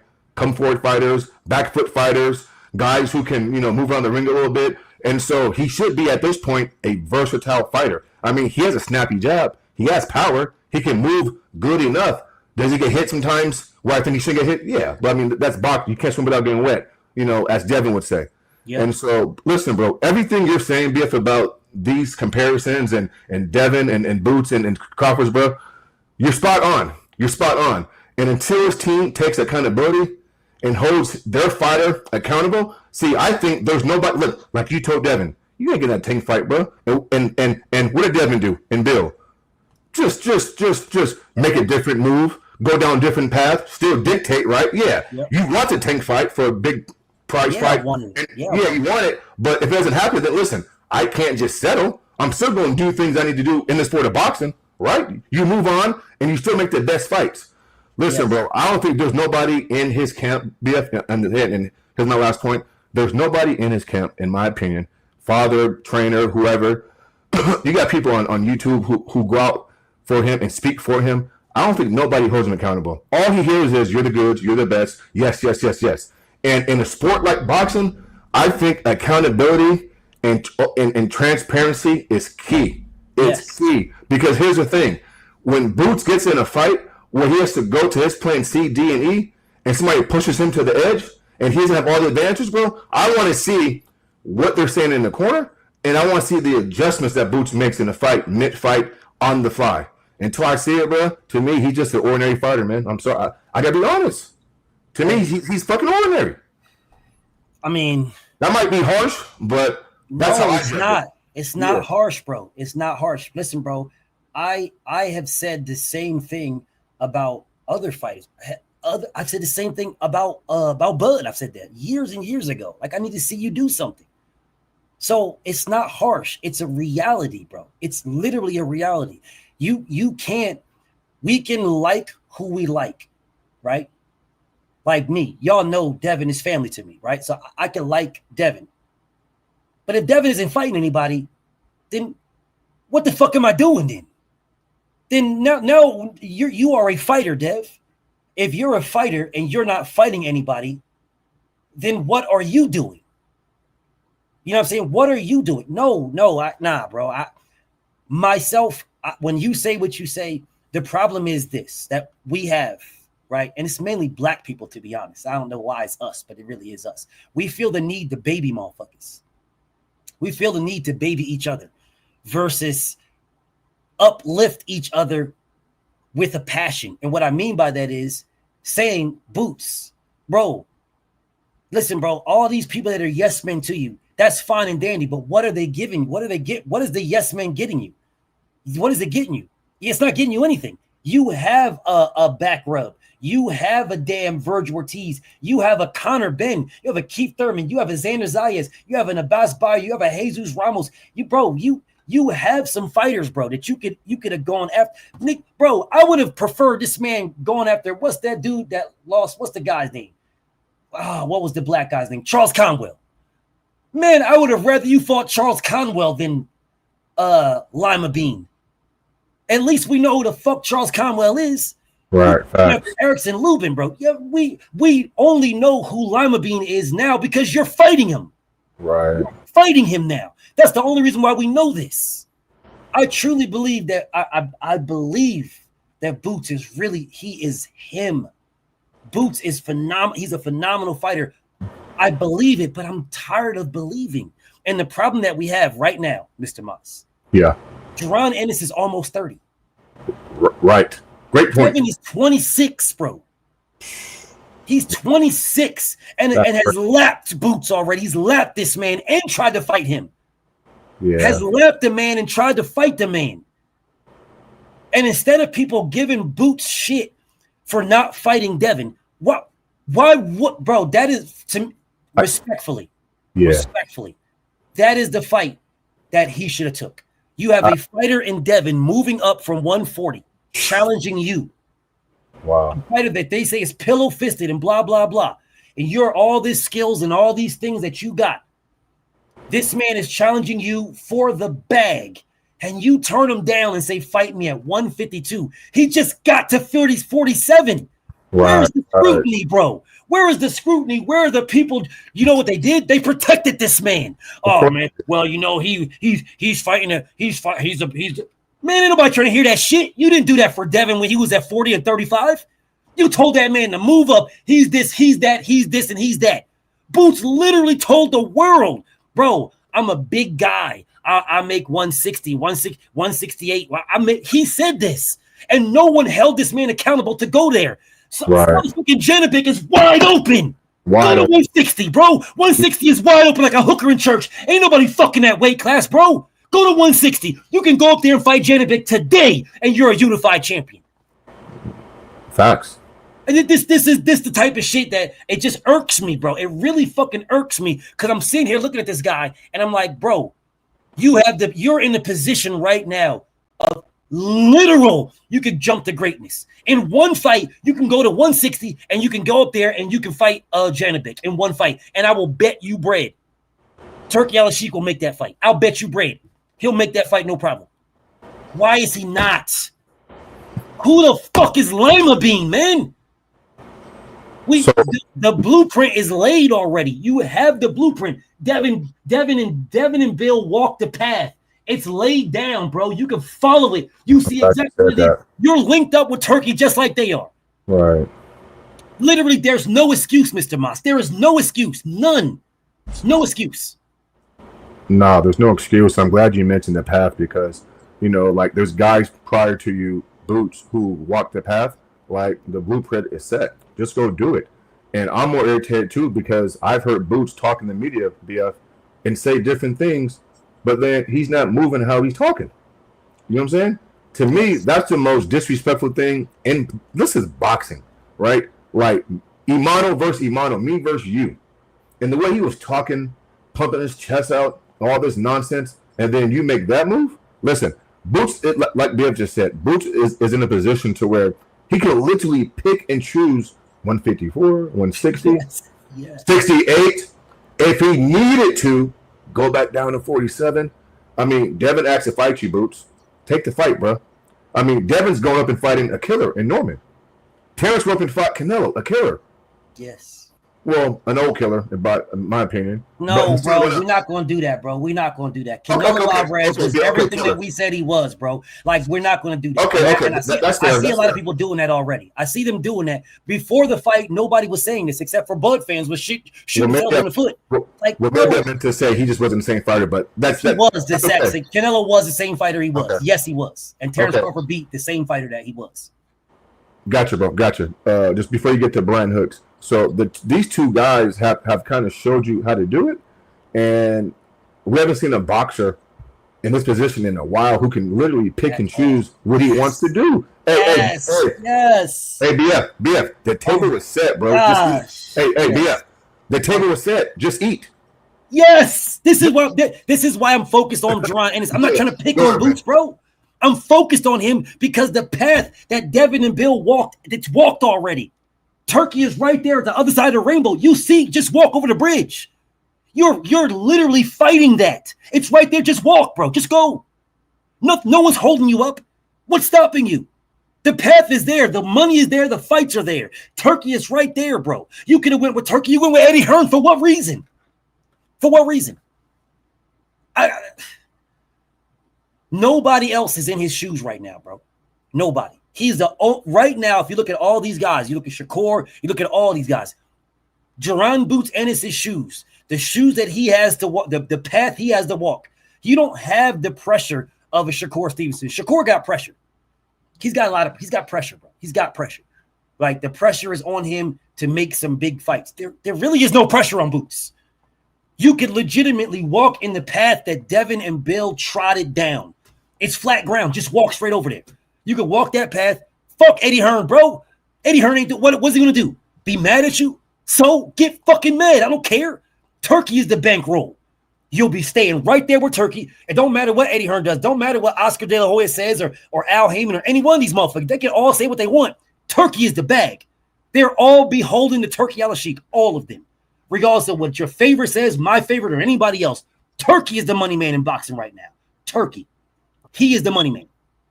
So what if the path is walked down, it's downtrodden, it's flat. Yes, the sides of the path are high. Doesn't matter. The road you can see straight, it's a straight path, bro. Devin and Bill them trotted it down. It's flat. Just walk the path, walk over there, Turkey, link up with Turkey. Turkey is going to put you in fights. Bro, this man might end up fighting Hamza Shiraz. That's a good ass fight in a big ass bag. Hamza's not all that, he's just tall. But he don't want to do none of this, bro. And this is what, and like I said earlier, the reason why they won't walk that path is because when you go that path, the path that Devin and Bill have already flattened, it's already flattened. The reason why fighters don't go that path is because what's at the other side of that is a big bag, but it's that one fight, and it's the best fight, the toughest fight, the hardest fight. The one is going to push you and make you prove some shit that a lot of promoters and fighters really don't want to do. They don't want to do that. They want to build their resumes and shit like that to certain things and then get that one after it's been marinating for like 5-10 years. Then they want to get it. That's the problem. We didn't have that in the old days.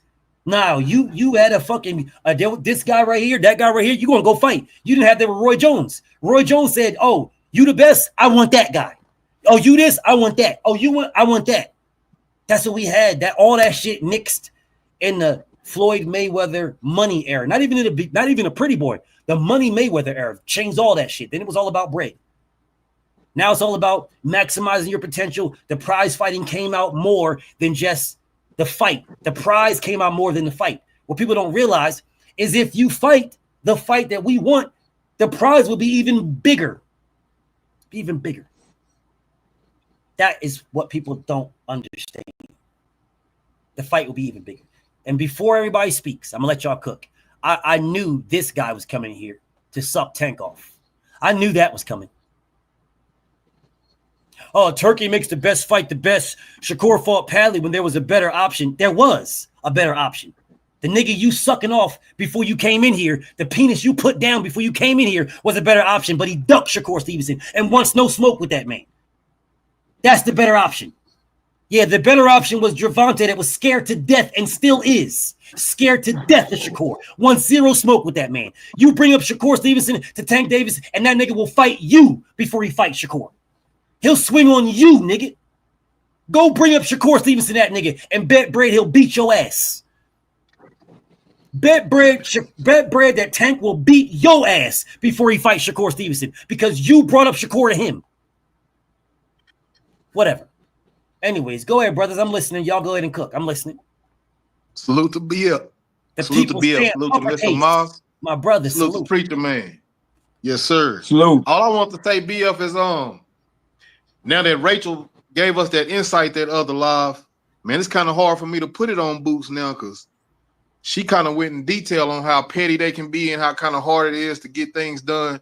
Sure. As the fighter wanted to be done. Agree. So, no, I agree with you. Know, I agree 100%. The problem is you signed to that guy. That's the problem. See, you don't sign to that guy. If you're not signed to that guy, they can't play any games with you because you're not signed to that guy. this is true. But Devin on the flip Devin side, is not signed to nobody. He's not signed to anybody. Okay, so on the flip side, is Turkey only doing one fight contracts?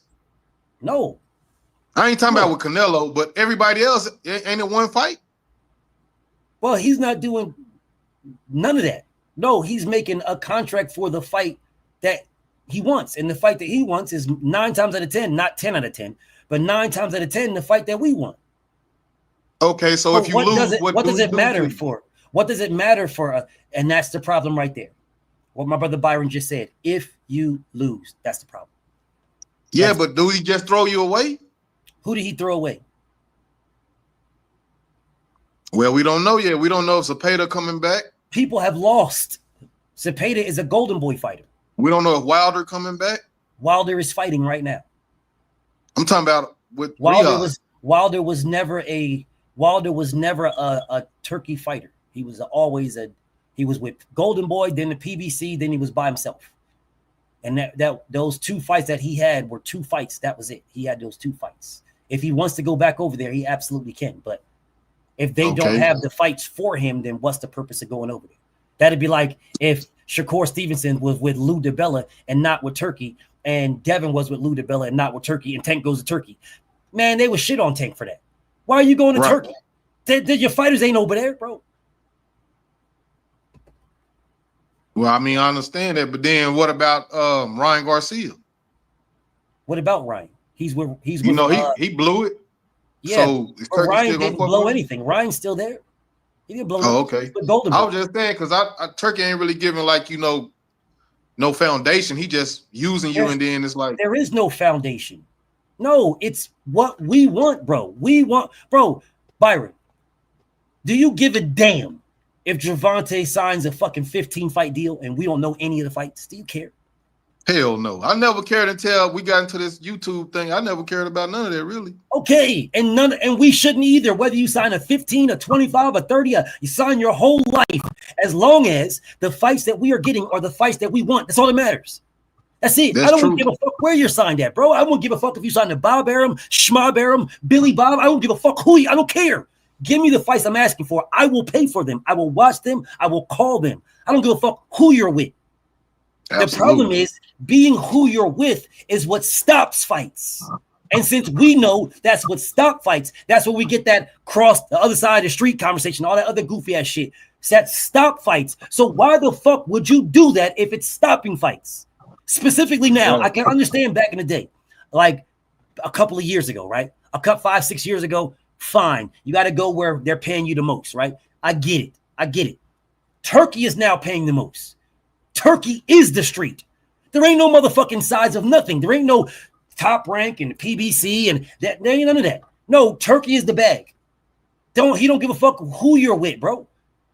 I'm putting on. Okay. Do you want to fight or not? If do you want to fight, I got the bread. How much do you want? Let's get that. Let's do that. Let's start there. I don't give a fuck about your 5 and 6 and whatever. No, what do you want? There's only one motherfucker that signed a multi-fight deal anyway, and that's Canelo. Everybody else is like, bro, do you want to fight or what? You want to fight this guy? Bet.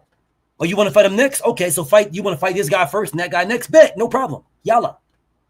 So he working with Top Rank to do everybody. the Brian Norman He's joint? working with everybody. Everybody. They all Well, I'm just work saying with on Turkey Brian right now. Norman. Yes, they all work with Turkey right now. All of them. Al Heyman, Bob Arum, Oscar De La Hoya, Eddie Hearn, Frank Warren, all of them work with Turkey right now. All because Turkey is the bag. True. Okay. There is no fight that can't be made unless the fighters don't want it, which then I look at Boots. Now I'm looking at Boots because there is no fight that can't be made right now. There's no fight. Every single fight can be made. All of them. And I don't know why Boots people let them get away with Duck and T.O. I never understood that fight. Why he didn't take that? What bro, the hell? Listen, bro. And I said the same thing about Bud when it came to Gary Russell. Why didn't you fight Gary? Don't matter if he was small. Facts. Knock his little ass the fuck out and get a big ass bag. Didn't he slap him? Slap Yes. Bud? No, Gary. Yeah, Gary did slap Bud. Well, he actually punched him. He slapped said him. he said he Nah, punched him. Bud. Nah, he punched him. Yeah. But On even the still, street. fuck all that. Fuck, don't, bro. This is what I don't understand about boxers. If you have the opportunity to beat a motherfucker up and get paid for it, what's the problem? Those should be the easiest. Those should be the easiest fights to make. The fights where there's an issue. Like we had an issue. Like me and you, Byron, we got an issue. You done slapped me before. So now I want to put hands on you now. Now someone's going to pay me to pay me millions to beat you up. And I'm out here in like front of all these people, in front of the world. And I'm out here like, man, I ain't fighting this guy, man. Yeah. Why would I fight him? What does he do for me? Are you fucking kidding me? Wow. And yet we get online and motherfuckers ready to fight me online over fighters y'all never even met before. Give me your address, BF. Man, all you niggas know where I live at. None of you niggas is stupid enough to pull up on me because I'll put you in a bag and you know it. So that's why they deserve to be put in a bag if they pull up over somebody over a fighter. Over a motherfucker they don't even know. Bro. Over a motherfucker you don't even know. You want to fight me. But yet you have these motherfuckers, the actual boxers that can actually fight people. I'm gonna slap you when I see you, and then when I see you, I don't do nothing. Then why are you saying it then? But I'm from the trenches. That's why I said it. The trenches of what? Dick riding and capping. This shit. But that's what they do in the trenches. It's a lot of capping in the trenches. This niggas be snitching shit, on each other and capping on each other, man. This trenches ain't what people think. Yeah, this shit blow my mind. It blow my mind how people have this thought process. I really don't understand their thought process at all. It's a huge capping, glazing thought process. It's a cap and glaze. It's like people run through here, talk about how much I sell or you sell or they sell. Motherfuckers, do y'all want the fight or not? Do you want the fight or not? We didn't used to care about that. We didn't used to care we about never cared, bro. We never cared. Never. Not one person talked about Oscar De La Hoya fighting Trinidad, talking about, well, Trinidad don't deserve to fight because how many tickets does he sell? Man, ain't never happened before. Man, ain't nobody never said that. They never said that not one time, bro. Never. You killed it with that one. Nobody told me that motherfucking Ike Corte don't deserve to fight Oscar De La Hoya because look at his gates. Never in life. I never heard it. What have Corte done deserve that fight? We never said that. Never. We knew they was two of the best. That is a new age talking point for niggas to duck. Oh man, motherfucker, how much do you sell? You don't sell. This nigga don't sell. Man, hell no, man. Nigga don't sell. Nigga don't sell. Yep, that's duck language. And look at motorsports in here on this duck language. Look at this nigga. You niggas didn't have that energy for EJ. Nigga, you's a fucking liar. You's a motherfucking liar, motorsport. You's a liar, nigga. You's a fucking liar. You's a straight up liar, nigga. And you my guy. And you's a fucking liar. Two things can be true. You're my guy and you's a motherfucking liar. Yep. Yeah, because that is not what I said. Never.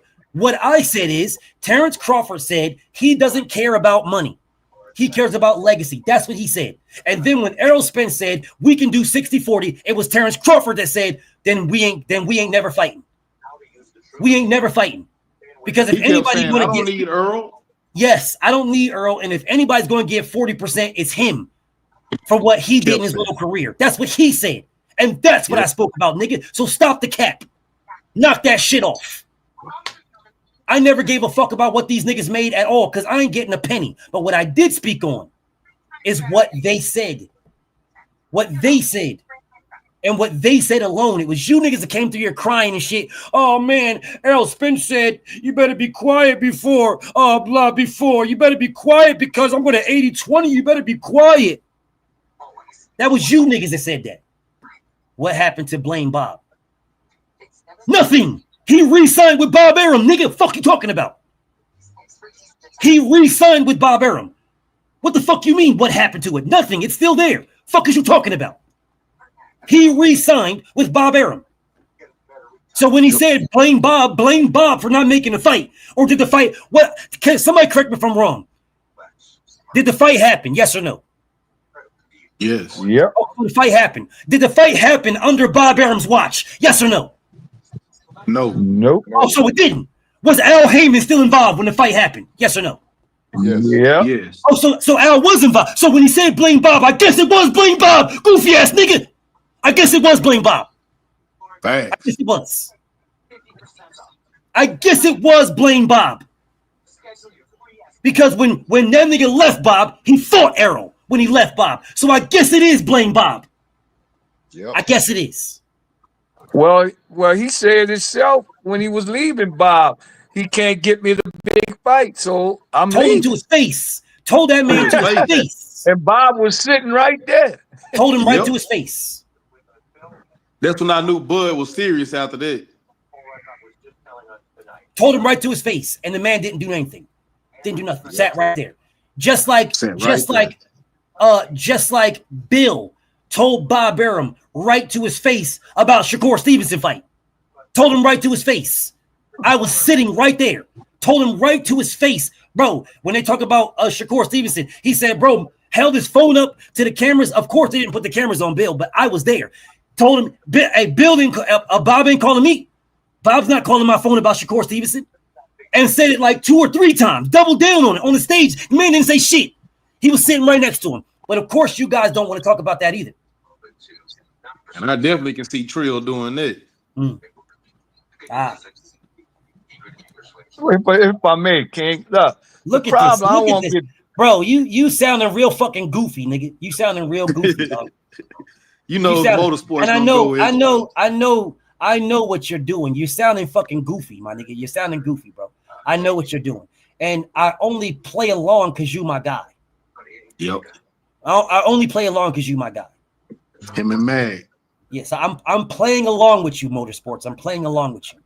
I'm playing along. Okay, just so everybody understands, Motorsports likes to do this. Mag likes to do this. They both of them like to do this. So I'm going to play along. Okay, let me get back in character. Goofy ass nigga. Goofy ass nigga. Hold up, y'all. Let me get back in character right quick. Let me play along with my nigga right quick. Let me play along. Goofy ass nigga saying, oh, he stole Pac-Man. No, he didn't steal Pac-Man. Pac-Man left Top Rank. Pac-Man was wide open. Yes, sir. Yep. Killed that argument. Well, he'll come back, and when he comes back, I'll get back in character for my brother, and then we can get back to what we was doing. I'll get back in character for Motorsports when he comes back trying to say something else. I'll get back in character for my bro. But that's bro. Him and Mag 7 like to do the same shit. Yeah, he like to hit you. Beautiful with that. goddess, my beautiful queen. She said, "Beautiful king is in the kitchen." Thank you, queen. I'll wait for him to get back in. I'll wait for him to come back at me, and I'll get back in character. Between between Motorsports or my bro Mag 7, both of them niggas. Motorsports goes to I'm gonna shit on Errol Spence route, and Mag 7 goes to I'm gonna glaze and shit on Devin route. They both go different. They both go their route. Both of them is my guys, but they do that on purpose, and I'll play along with it just as much. At least once during the live, they need you to say, "Hold on, look what this goofy ass nigga just said." They need you to say that at least once, bro. They like, I like my look nigga. at him. Look at him. Hold on a second. Look at him. Look at him. He know what he be doing, dog. Yo, He do that shit on purpose. There he is. I'll play along. Look, I'll play along with bro. I'll play along with bro on purpose. Yo, it's good, bro. Yo, listen, I gotta be the one. I gotta be the nigga that go against what you say, bro. Everybody in the chat just following along, man. Yo, get this shit hype, man. Yo, hey, Brody, we not even on that though. We talk about Boots. Oh yeah, Boots. Fuck Boots, man. It's not fuck Boots. Boots is a phenomenal fighter, bro. Not fuck Boots, bro. He's like one of the best trash fighters I've ever seen. But he ain't. But how can you say he's one of the best? He's not fighting anybody. Cause he don't want to fight nobody, bro. You could. Then how can we say he's one of the best? Then because we can say believe. His skills is crazy. Like I don't think nobody can beat him.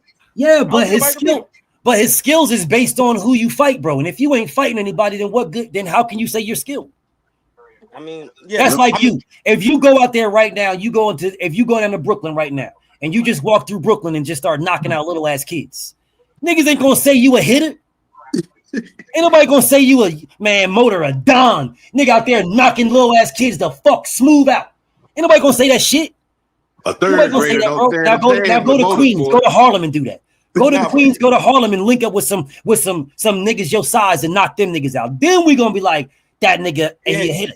But you mentioned all the barrels. You ain't mentioned the Bronx, nigga. Like I'm from the Bronx, you heard? Well, I'm saying, listen, bro. The reason why the reason why I was saying about the Bronx, I used to date a chick in the Bronx. I used to date a Spanish girl in the Bronx. Yeah, I sort of fuck with the Bronx. Yeah, I'm from the Bronx. Don't go to the Bronx. Please don't. But anyway, yo, but yo, do not go. I think Boots showed his skills against Stanionis. He showed it against Villa. He showed it against some tough opponents, Avanesian. I won't say he just fought nobodies. Maybe not the people that we wanted him to see, or the people that we could have seen him fight. But yeah, he showed his skills versus some tough opponents, some formidable opponents. What makes Villa?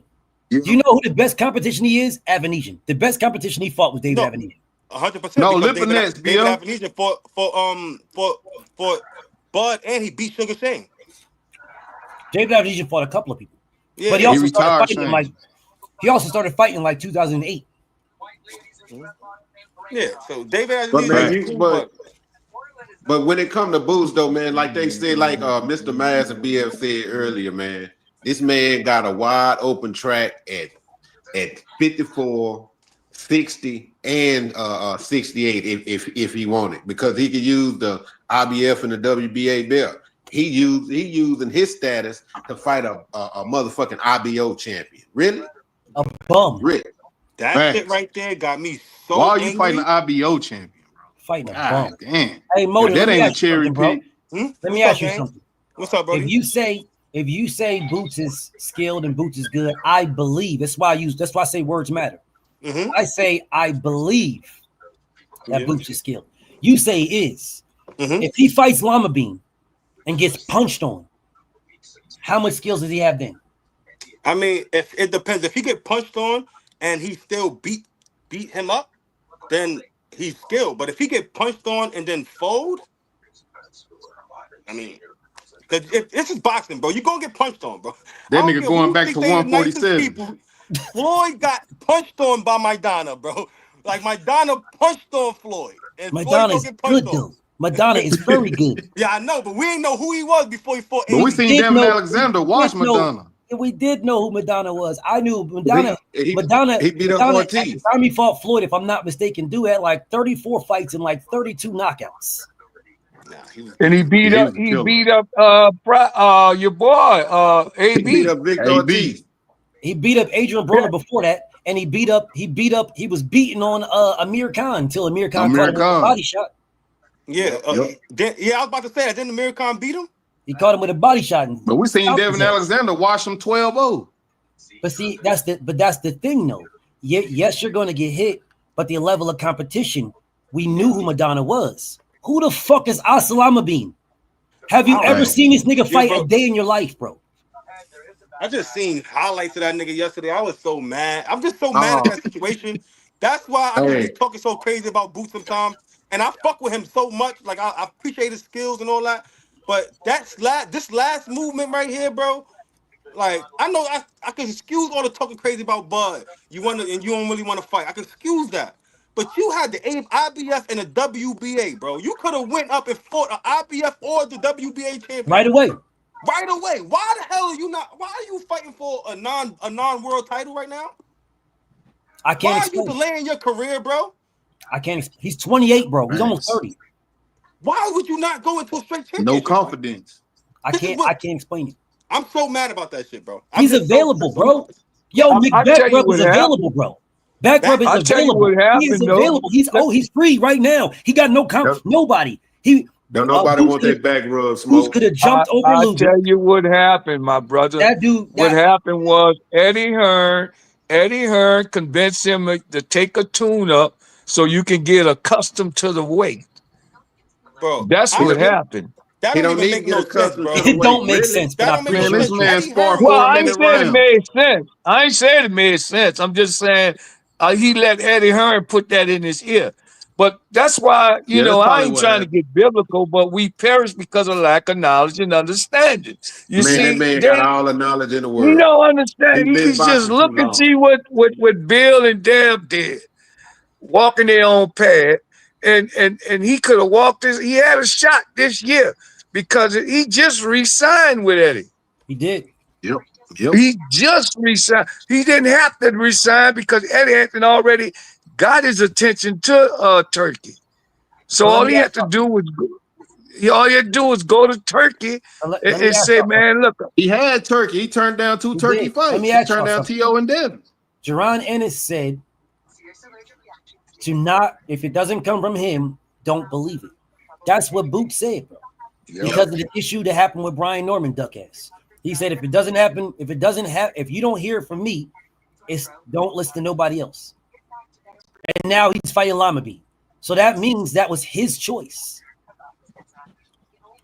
Well, I guess Bozy must have told him, man, we got to see how the weight feel on you. No. I'm trying to understand the reason for doing it. I talked to Bozy myself, man. Scared to lose. I talked to him personally, face to face, bro. I told you, bro. I talked to this man face to face. Bro, he believes in Boot. He believes in his son. He believes his son can compete 54, 60, 68. He believes that. He'll be better at bigger weight classes so it work because he doesn't have to cut much. He'll be better. Bozy believes in him. So when we're talking about anything, no, this is his choice, bro. This is Boot's choice. Bozy believes that Boots can dominate at 60, 68, 54. He believes in it. I know this for a fact, bro. So for him to fight Lima Bean, this is a choice that he must have had with, like you said, he spoke with Eddie, and Eddie convinced him, and he agreed to it. But it was his. Yep. It was for him to agree to. And you know how it's Booth's choice? Every time he talk about Lima Beans, he praising them. He putting them in a great light, so you can tell that he wanted to take this route. So let me address my bro right quick. So he says, I thought you said Brian wasn't a duck in the situation, because Brian was not a duck in the situation until Brian Sr. told everybody that he did duck. I'm not sure where you guys been at, but in my not my humble opinion, my factual opinion, Brian Norman was not a duck at all. In my opinion, it was Eddie Hearn ducking that situation. Eddie Hearn did not want that Brian Norman smoke at all. It was Eddie that didn't want it. And they was talking about, we ain't worried about nobody. You know, Devin, I mean, what did he say? He said, Ryan was supposed to be fighting Devin, and then Ryan's focused on Devin, and then what happened? And he gave you some other names of fighters that was focusing on other people, and what happened? So he said, we ain't focusing on nobody. We ain't entertaining Boots at all. We're going to wait until after the fight, the day after the fight. As a matter of fact, after I get my hand raised, then we could, that's what he said. And then lion-ass Brian Norman Sr. got on here talk about, man, we was trying to make the Devin fight before we fought Jin Sasaki. Nigga, you's a motherfucking liar. Because if you was trying to make the Devin fight, first off, you're lying. That's not true at all. But if you was trying to make the Devin fight before you fought Jin Sasaki, then you duck Boots. Because why couldn't you make the Boots fight before you fought Jin Sasaki? Motherfucker said a couple of days before we fought. What did he say? He said before we fought Jin Sasaki, we was trying to make that fight. How was you trying to make the Devin Haney fight and not the Boots fight? How was you trying to do that, bro? And when I called him out on that, then the nigga gonna try to call me a bitch. Oh, you a bitch. Fuck you, you ugly rat face looking nigga. Yeah, he got disrespectful, man. I was like, yeah, wow. got disrespectful because I called the nigga out on what he said. When I called this goofy ass nigga out on his lies, then all of a sudden you want to get disrespectful. Why you getting mad at me, nigga? I didn't lie, nigga. You lied. Goofy, and I was mad. I was mad. BF let him out that corner. I was like, damn, BF let him out the corner. That's why he insulted you so he can get out that corner. Bro, if you guys go back and look at it, the nigga was saying crazy shit to me. He was throwing shots. He was throwing shots. I wasn't even going at him. Facts. He was throwing shots at me. I wasn't going at him at all. And you called him a liar. That's probably what triggered him, though. It's the truth, though. Nigga, if you lie and I call you a liar, don't get mad at me. Nigga, you lied. How the fuck you mad at me? Because you lied. Yep. Nah, nigga, you lied, nigga. So you lied. I called you out for lying, and you get mad at me. That's how people do. They get mad for lying. Yeah, let me get mad at you because I lied to you. I lied, and you caught me. Yeah, so it's my fault that I called you out for lying. It's my fault. Yep. Man, if you don't get your ugly looking rat face ass the fuck out of here, you goofy ass nigga, then you're gonna call me a bitch because you lied? Nigga, fuck you, nigga. Yeah, I couldn't blame you. I was like, BF and to cut him off. I want to see him get out that corner, though. I ain't gonna lie. BF let him out the corner, Byron. It was the fact that BF kicked that nigga right off, nigga. It was the bro. I wouldn't have, dog. I really wouldn't have. But nigga, all this time you niggas hitting me up asking me for interviews. I gave y'all interviews that I didn't know the fuck you niggas were. I gave y'all niggas interviews. You niggas asked me. I didn't ask y'all for shit. I didn't know y'all motherfuckers. You motherfuckers knew me. But now, and I'm sitting here rocking with you goofy ass niggas all this time, showing y'all all the love and respect and everything, praising y'all. I'm going to bat for you motherfuckers, and then you lie, and then you shit on me. That's why Bill always cooks me. Every time we go over this conversation, he'd be like, BF, hold up a second. What'd you tell me? That's your man, though, right? He does that shit all the fucking time, dog. Every fucking time he's like, but BF, you said that was your man. So the guy that I have been riding for years, now out here shitting on me because you lied. And you was riding with Brian Norman, bro. That's only how it go. Yeah, he did multiple videos. Only how it go. Yeah, BF used to ride with Norman like this man the hardest puncher. This man is this and that. I was like, damn, I didn't even see what BF seen in Brian Norman. I didn't know who he was until BF did a video with him live. See what I'm saying? You're a weird ass nigga, dog, but it's all good because now I'm gonna spend my time now that the Bud fight's over with. Yeah, I'm gonna start cooking that nigga, dog. Dead ass serious. I'm gonna start cooking them niggas, dog. I promise you, I'm gonna start cooking them niggas, dog. I'm gonna start cooking the shit out them niggas. They want my That's about attention. time you do, Doc. It's about time you do. What is about a month and a half out? About 6 weeks out? Yeah, it's about a month and a half. It's about that time for me to start cooking. Niggas. It's about that time. it's about that time when we get that motherfucking work. I told you I was gonna wait. I told Bill I was gonna wait. I told everybody I was gonna wait. Bud fighting Canelo deserved my attention. That fight is over with. Fight's over with. Now I'm gonna start cooking this nigga. Yeah, I'm gonna start cooking. So, but anyways, back to this. You guys can believe whatever you want to believe. Just make sure you come back when Brian Norman gets his ass whipped. Make sure you're here. I don't give a fuck who wins. Don't matter to me who wins the fight. I got Devin over everybody. So it doesn't matter to me who wins. But you guys make sure that you come back here and keep the same energy. Because I'll be here. I was here when Errol lost. I was here when Deontay lost. I'll be here. I ain't going nowhere. Let's see if you niggas got the same energy. Let's see.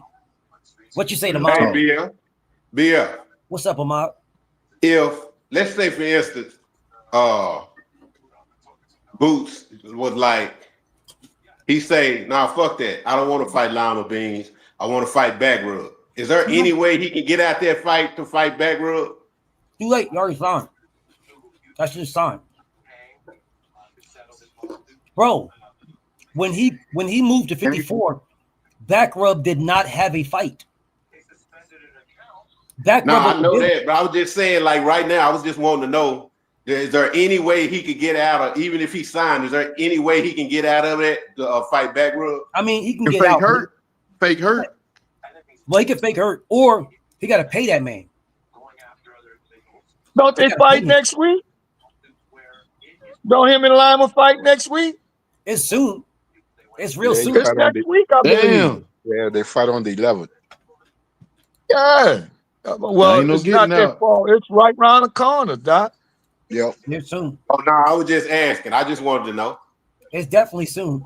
They definitely fight soon, for sure, for sure. Yeah, man, he can fake hurt. It's not this Saturday, the Saturday after.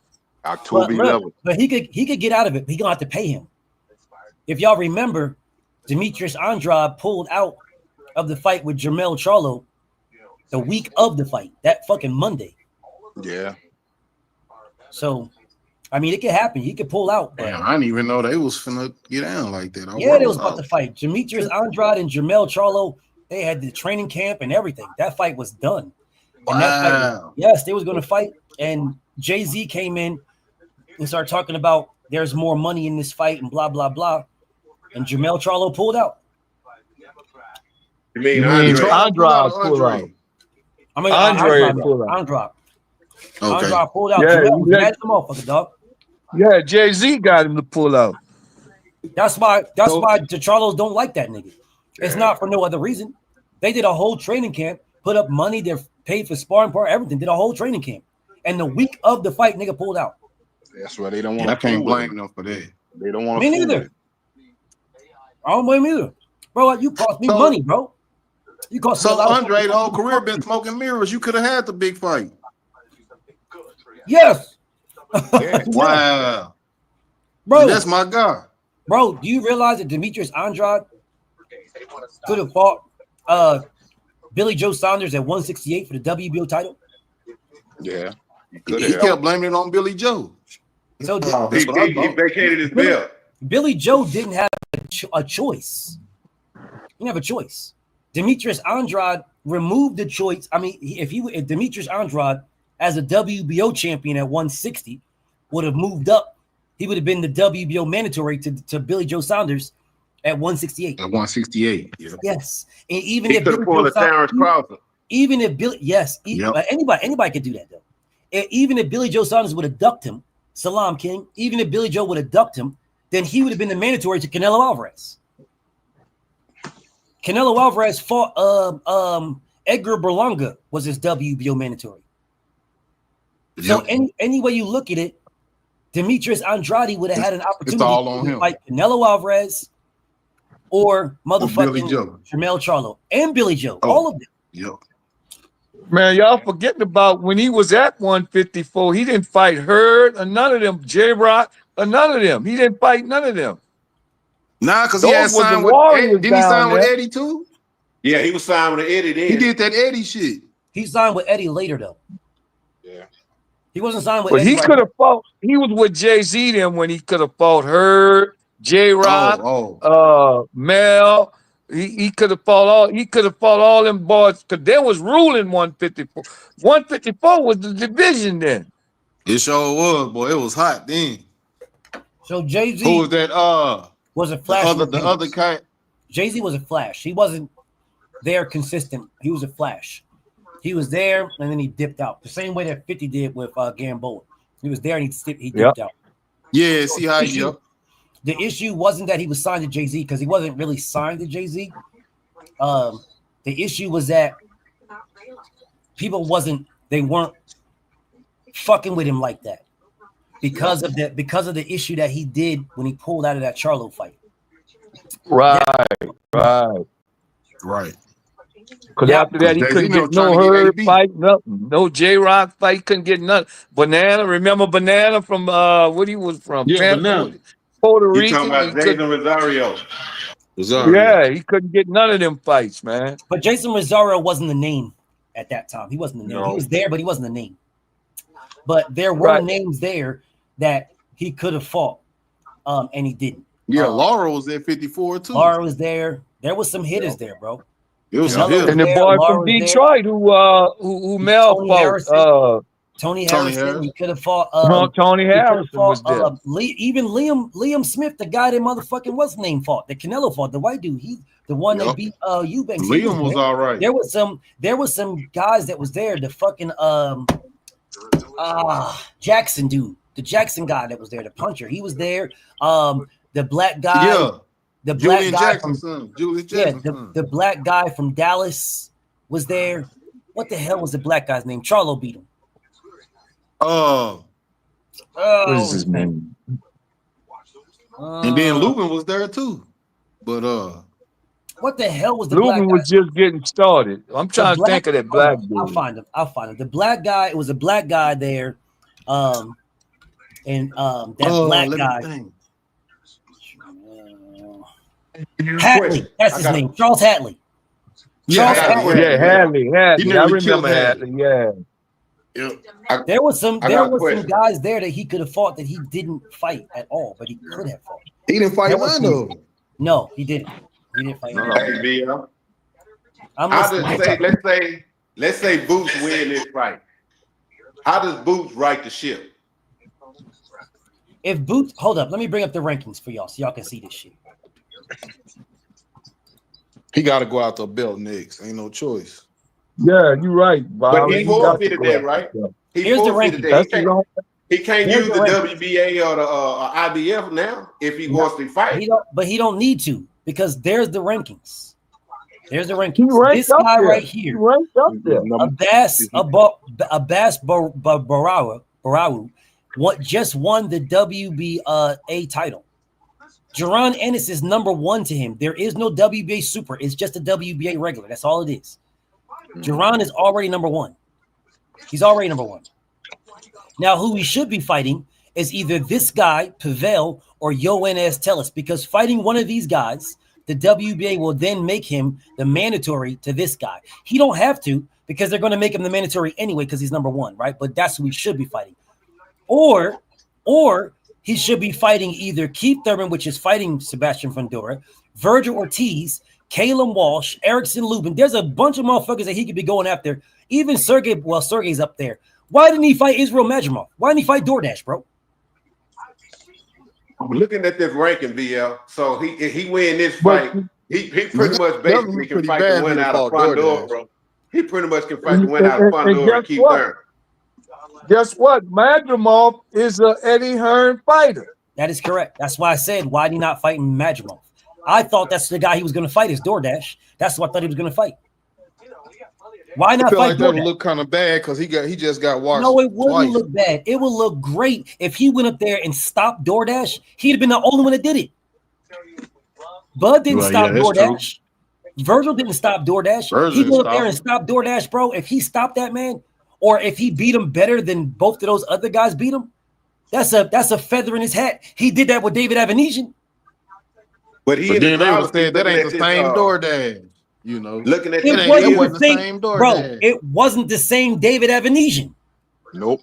It didn't sure stop wouldn't. it didn't stop nobody from saying he beat David Avenesian better than Bud beat him. It didn't stop nobody from doing that. Facts. So what's the problem? so he can basically Eddie come Hearn is the problem. out of this win and fight the win out of Keith Thurman and Fundora. He is not going to. I don't No, believe in because this Virgil man right at all. there. I believe No, he's I'm going saying to. he can. He in position to do that though. Bro, he could have fought them now. He in position to do whatever he want at 154. But the Bro, problem y'all not paying attention to is Eddie Hearn moving him just like he moved Joshua. Joshua wasn't fighting nobody till after he got them belts. Look where he's at in the WBO. Yep. He can fight Xander Zayas Yep. right now, bro. He can fight him next. Knock him on off. Bro, look at the rankings, bro. Tell me what name in the rankings is going to give Xander Zayas more money to beat? Who? Keith Thurman is fighting Sebastian Fundora. If Keith Thurman loses, bro, he's gonna drop out of the rankings altogether. If he wins, he ain't fighting Xander Zayas, bro. He's gonna marinate with the WBC title. Yep. So he's out of the picture. Erickson Lubin is fighting Virgil Ortiz. He's out of the picture. Sergey Bohocek moved to motherfucking 60. He's out of the picture. Jesus Ramos, I think he moved to 62. He's out of the picture. Who else is there? Xander Zayas and Madrimov? Who else? Bro? This man could go undisputed at 54. Yes, this is what I'm trying to tell you. This is what I'm trying to say to y'all. Bro. Now with Sebastian sitting there, I don't think he. Listen, bro. All he had to do is move up and challenge back rub. All he had to do was move up and challenge back rub right away. If he moved up and challenged back rub right away, you get the IBF title. You're now the IBF champion. The next one is who? Abbas, the WBA. You beat a back ram and a Bass back to back, brother. Hold up a second. Wasn't that the whole? Hold up a second, y'all. Hold up. Wasn't that the whole reason why we was pushing for Boots to get a shot at 47? Because nobody would fight him. That was the whole reason. Okay, so you get to 54 and you ain't trying to fight nobody, but nobody wanted. Apparently, nobody wanted to fight you, which is Cap. Errol Spence and Bud both would have fought him. They just wanted to fight each other. Both of them called you a pup. Both of them. So it wasn't like nobody wanted to fight you. That was Cap. What I'm saying to you, what we pushed this narrative that everybody was ducking Boots. Nobody wanted no smoke with Boots. Everybody's scared of Boots. That's the narrative we pushed because that's what we believe. We thought that. Here you are at 54. Bro, let's keep it a stack. The only person who's going to push more money than Jaron Ennis is Virgil Ortiz. Yep. That's it. So without Virgil Ortiz, Jaron Ennis is the money man at 154 until Jermell Charlo and Errol Spence come back to boxing. Oh, I'm about to say, or Charlo. Until Jermell Charlo and Errol Spence make their returns to 54, Jaron Boots Ennis is the money man. He is the money man. Fighting Boots is going to give you your biggest payday. So why the fuck wouldn't everybody up there be trying to fight this nigga? It's him that's not trying to fight, bro. Him. Yep. Him. Yeah, but they damn sure ain't scared of him at 54, so they can't use Man, that. hell no. Everybody's like, man, bring your bitch ass. Come on. But everybody wants everybody is calling for money. Yes. Like you say, he the money man. Yes. Yes. None of these guys want zero smoke with back ram, dog. Everybody they don't want no smoke with Mick back rub, bro. They're man, what the hell going on? They should force somebody to fight him. Listen, bro. I know my brother, and he's probably watching right now. He probably ain't gonna say nothing, because I'm not gonna say nothing. He's not gonna say nothing. Erickson Lubin ducked the shit out of back ram. Yeah, damn. Man, he ducked the fuck out of back rub. I didn't think Lubin ducked anybody. Yes, he was a mandatory. Yeah, he wasn't just a mandatory. The fight was ordered. Yep.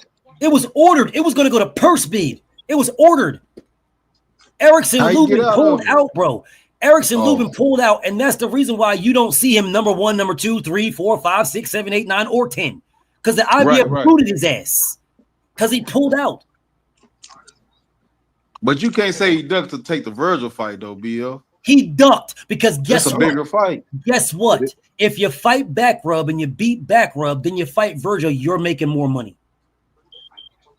Because you have an IBF title. So you're making more bread. Well, fuck the bullshit. Virgil Ortiz ducked back rub. The fuck is we talking about? You talking about, Virgil Ortiz is a bigger fight. Well, guess what? Virgil Ortiz versus back rub is a bigger fight for Virgil Ortiz than Erickson Lubin. Yep. And back rub was calling for the motherfucking smoke, bro. Motherfucking back rub wanted all the smoke with Virgil Ortiz. And Virgil Ortiz said he wanted to smoke. He said he wanted it. And I fuck with Virgil, I do.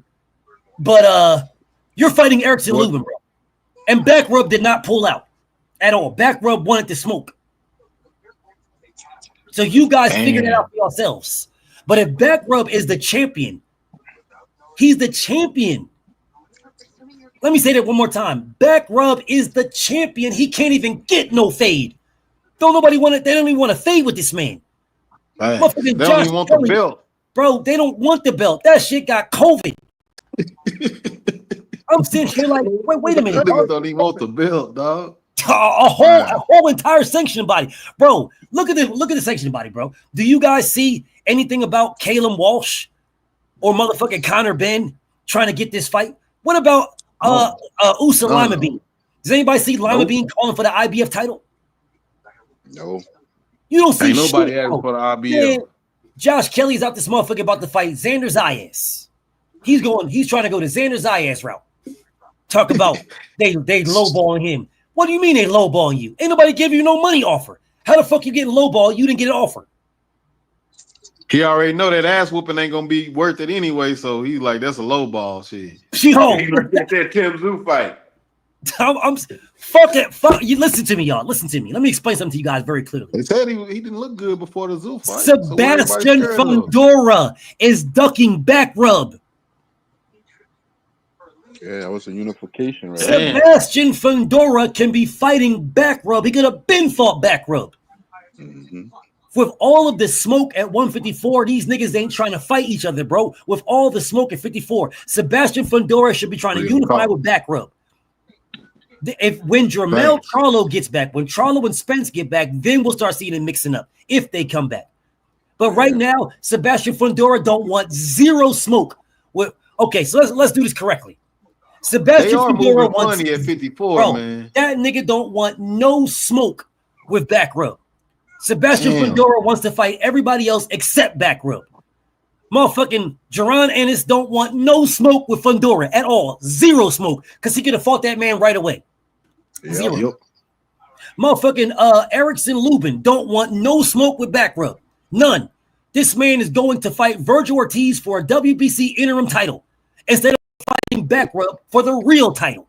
Motherfucking Virgil Ortiz is ducking Sebastian Fundora for the real title. Nigga, you the interim champion. The interim of what? I feel like motherfucking what's the nigga that said the WBA champions of the world? Champions of what? Noah Lyles. I feel that like that nigga. Virgil Ortiz. He did say that. Bro, Virgil Ortiz has never been a champion at all. And I fuck with Virgil. He's never been a champion. Nigga ain't never held a belt. Nigga, you're the interim champion. The interim champion of what? For what? For what reason are you interim? Interim of what? Facts. What are you interim of? Interim of what? Of what, bro? See, Virgil should be fighting Lama Beans then. Bro, he I'm want gonna to be Sebastian's little bro. Shit. What is Virgil Ortiz the interim champion of, and how long is he going to hold on to interim status before he smashes the gas to fight Sebastian Fundora? Isn't Virgil Mexican? Yeah. Yep. Yeah. So if Virgil is Mexican, isn't if you're Mexican, don't you have Mauricio Suleiman backing you then, and Golden Boy backing you with the Mexican? Don't you got that? Yeah. Hell yeah, he got that. Okay, so if you got that, how the fuck are you still interim? How the fuck is Sebastian Fundora fighting Keith Thurman and not Virgil Ortiz? Man, I don't see how Oscar didn't get that fight, man, with Fundora. Oscar should have pushed for that fight with Fundora. You ain't got to push. He's the interim champion. You either will fight me or you drop the fucking belt. You fight me or you drop the belt. You ain't got a choice. He ain't got a choice, bro. Sebastian Ford don't have a choice, bro. He does not have a choice. You will fight Virgil Ortiz or you will drop the belt. You ain't got a choice. Man, he hoping Thurman wins so bad. Watch how fast he try to get that belt. Boy, these niggas, you right, BF 154 all cap. This is the cap 100% division. Cap, dog. 100% cap. You got all the killers in there, and y'all ain't trying to fight nobody. Nobody. These motherfuckers is recycling Madrimov and Tim Zoo over and over again. Yeah. They just passing around Madrimov and Tim Zoo like a hoe. Just passing around. Wobbling them niggas to the next fight. Like, go ahead, nigga. He wobble right to the next fight. Bro. Come on, I'm sitting here like, bro, what is we doing, bro? You don't see all this work? How the fuck did Josh Kelly become number one? How the fuck did that happen? I have no idea. I don't even know who he beat. Who did he beat to become number one? I thought he lost his last fight. See, as far as I know. How the fuck did Josh Kelly become number one, y'all? This is the shit I'm talking about right here. This is what I'm talking about. Yeah, true. I'm sitting here looking at this nigga, Pave Insulin. Who is this nigga? Who is Pave Insulin? Who's this nigga right here? Them gotta be them overseas cats. Who the fuck is this nigga Bakery Smacks? Who the fuck is Bakery Smacks, bro? Who the fuck is this nigga? I'll say Pave Insulin. Bro, these niggas just popping out of nowhere, bro. Yeah. Like, who are these niggas? bro. Yeah, them niggas from Matchroom. And let me ask you guys another question. How the fuck is Israel Madrimov still ranked and everybody been passing this nigga around like a straight gangbang? They just pass this nigga around. How is this nigga still ranked in the top 10? In 3 sanctions. That's what I was going to ask you earlier, but I forgot to ask you that, bro. How's he still top 10? If you lose twice in any other ranking, you ain't finna be in the top 20 most likely. Back-to-back losses, nigga. It's not like you, bro. It's not like you got a dub, like you got a dub somewhere in between this. Or nigga, you stay getting whipped on. I mean, anything, hey Byron, anything possible if they had fucking Zapata #1 in every goddamn weight class, in every goddamn sanctioning body. Yeah, that's true. So it's true too. That nigga BL say but still getting beat twice and you still in the top 10, bro. Have you ever seen that? It's like, what the fuck? What kind of top 10 is this? This is the weakest top 10 in the world. And yet we sit here and talk about 54 being a fucking thing of killers. It is a thing of killers, and they ain't fighting nobody. Every last one right around each other. All these big sharks have their own damn pond. They're all swimming in their own pond. All these niggas. And happy as hell to be in their own pond. Every last one. Hey Byron, BF still got that man name highlighted. Bakery Snacks. I'll just listen, bro. I'm just saying, bro. When you look at this fucking weight class, there is too many hitters. There's too many killers in here for them to not be fighting, bro. This nigga back rub is legitimately about to be the 154-pound Archer Butcher BF. These motherfuckers gonna duck this dude. He ain't gonna get no work with nobody, bro. And they trying to age him out. Is he old, BF? Let me see how them niggas be old. You know they be old by the time they become champs and shit. Yeah, you know motherfuckers be like he probably like 37. Everybody say they aged him out. Yeah, but that's what they do. But they still be beating up people though. They damn sure be beating motherfuckers up. Because you know them motherfuckers be wrestling bears and wild boars and shit. Shit, like they dogs look like bears. Y'all see how they dogs look? They need to be piss test before and after the fight and during this nigga 32 years old, bro. Fact, during the fight.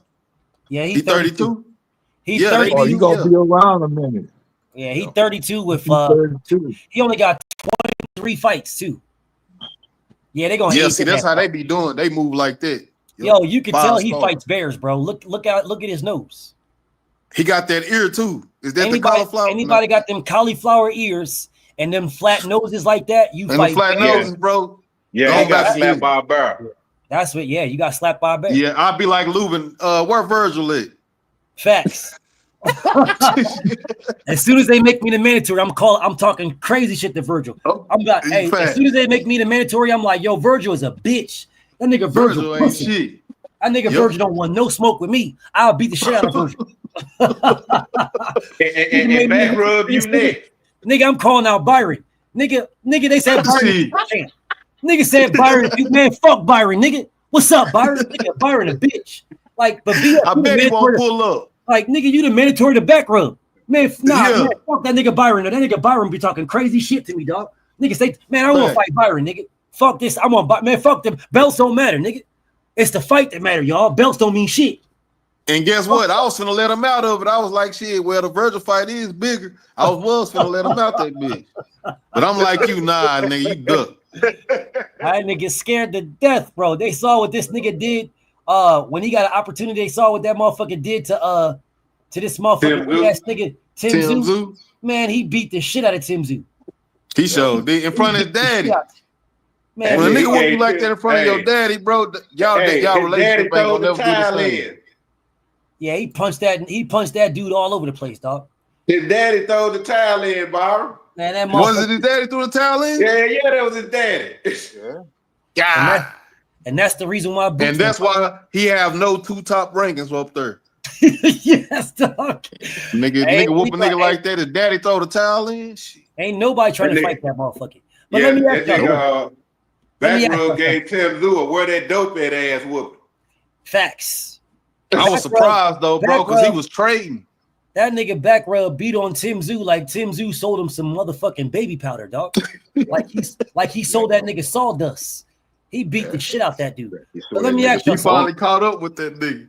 If Josh Kelly goes in there and whip back rub ass. Bro, that'll be crazy. Man, if Josh Kelly whip back rub ass, dog. That would make the rest of them dudes look soft and a bitch. I bet you they'll go. I bet you everybody on this motherfucker be calling back rub. I mean, be calling out Josh Kelly after that. Oh, of course. I guarantee. And they're gonna call out Keith Thurman if Keith Thurman beat Fundora, they're gonna call out Keith Thurman. And you know what? I think Keith Thurman can beat Fundora. I think he can too. He's smarter than Fundora. He way smarter than Fundora. Boxing is 90% Can he pull the trigger though? Huh? If Keith Thurman beat Fundora, bet bread Virgil Ortiz fight that. Try to call that nigga out next. Bet bread. I guarantee.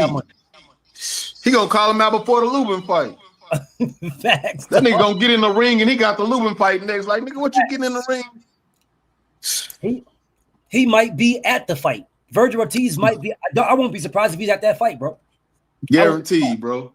And if Keith Thurman wins, that motherfucker jumping in the ropes. He gonna jump on there like the Ultimate Warrior, be shaking the ropes and shit. Like, I want next. I want next. I want next. I won't be surprised if Xander Zayas and Abbas are all at that fight. I won't be surprised if all three of them niggas jump in the ring to get that Keith. Bro, them niggas gonna have Thurman shirts on. They gonna have one-time shirts on and shit. Them niggas going for Thurman, bro. Don't duck me some shirts. But I bet Brad.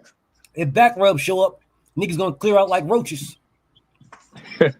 I guarantee if I was back rub, I'll go right in the front row. And he gonna have 3 seats available, just like his 1 and 2 ranking is. On both sides of his ass. On both sides and behind him. He gonna be straight sitting there chilling. Ain't nobody gonna even speak to that motherfucker. BF, who he signed to? I think he's with them, them Russian motherfuckers. They be having them. Hold up, I'll tell you right now. Who they be with? They be with Eddie. He with Cleet Egas. He with Cleet Egas. The Loma team.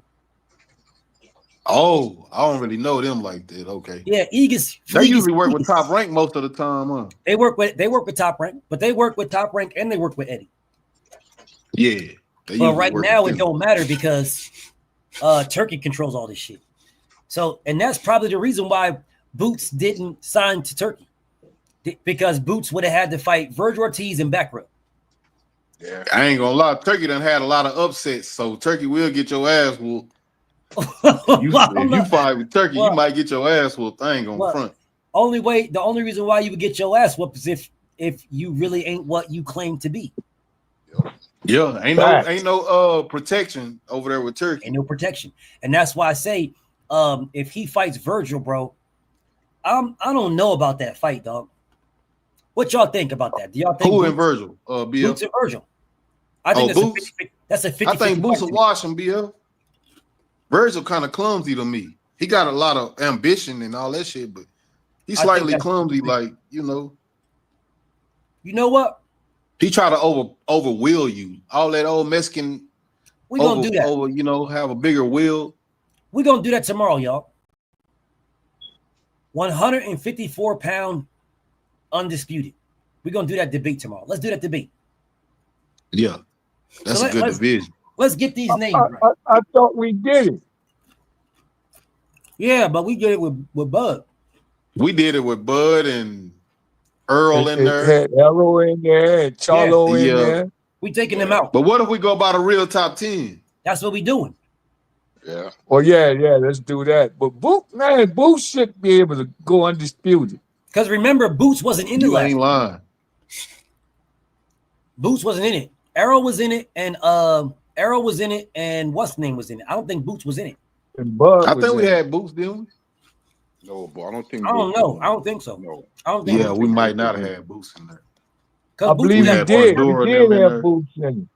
We had Boots and Arrow is the two lowest ones. I think we had Bud beating Boots. That was a nice live that when we did that. I think we should do this, bro. Yeah, with the name fighters on this board. Yeah. Yeah, because they really got to fight each other. Let's get this together. Let me pull this up. Can you put the real fights in there? Like, we know that these people finna fight each other. Can that be part of it? Yeah, let's do that. Like half reality. Let's do that. I'm about to put these in. So let's get these names. So we got Back Rub. That one's for sure, right? Then we got Abbas as a champion right now. So we're gonna add him, right? Bass in the mix. All right. So then we're gonna add Fundora. Yeah. We're gonna add Xander. You know what? I don't think we had Xander the last time, bro. We did. We had him in there. We didn't make it. Yeah, because a lot of people in the chat were saying take him out. Yeah, we took Xander out. We took Xander out. We took him out. He wasn't in there.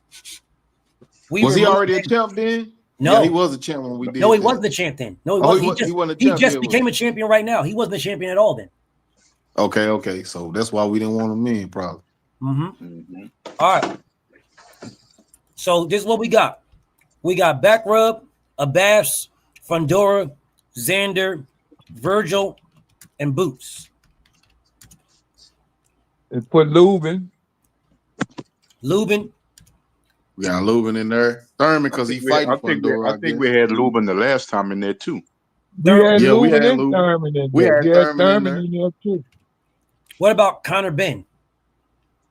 We had him in there. You can put him back in there. Is Connor really a 54-pounder? 2 fights at 60? I mean, I would say so. He's still fighting. Well, he's still ranked, so yeah. What about Sergey Bohocik? He just fought at 60. He just lost at 60. Yeah, he got his ass toe up. Second time. What about the dude that beat him? Oh, Brian.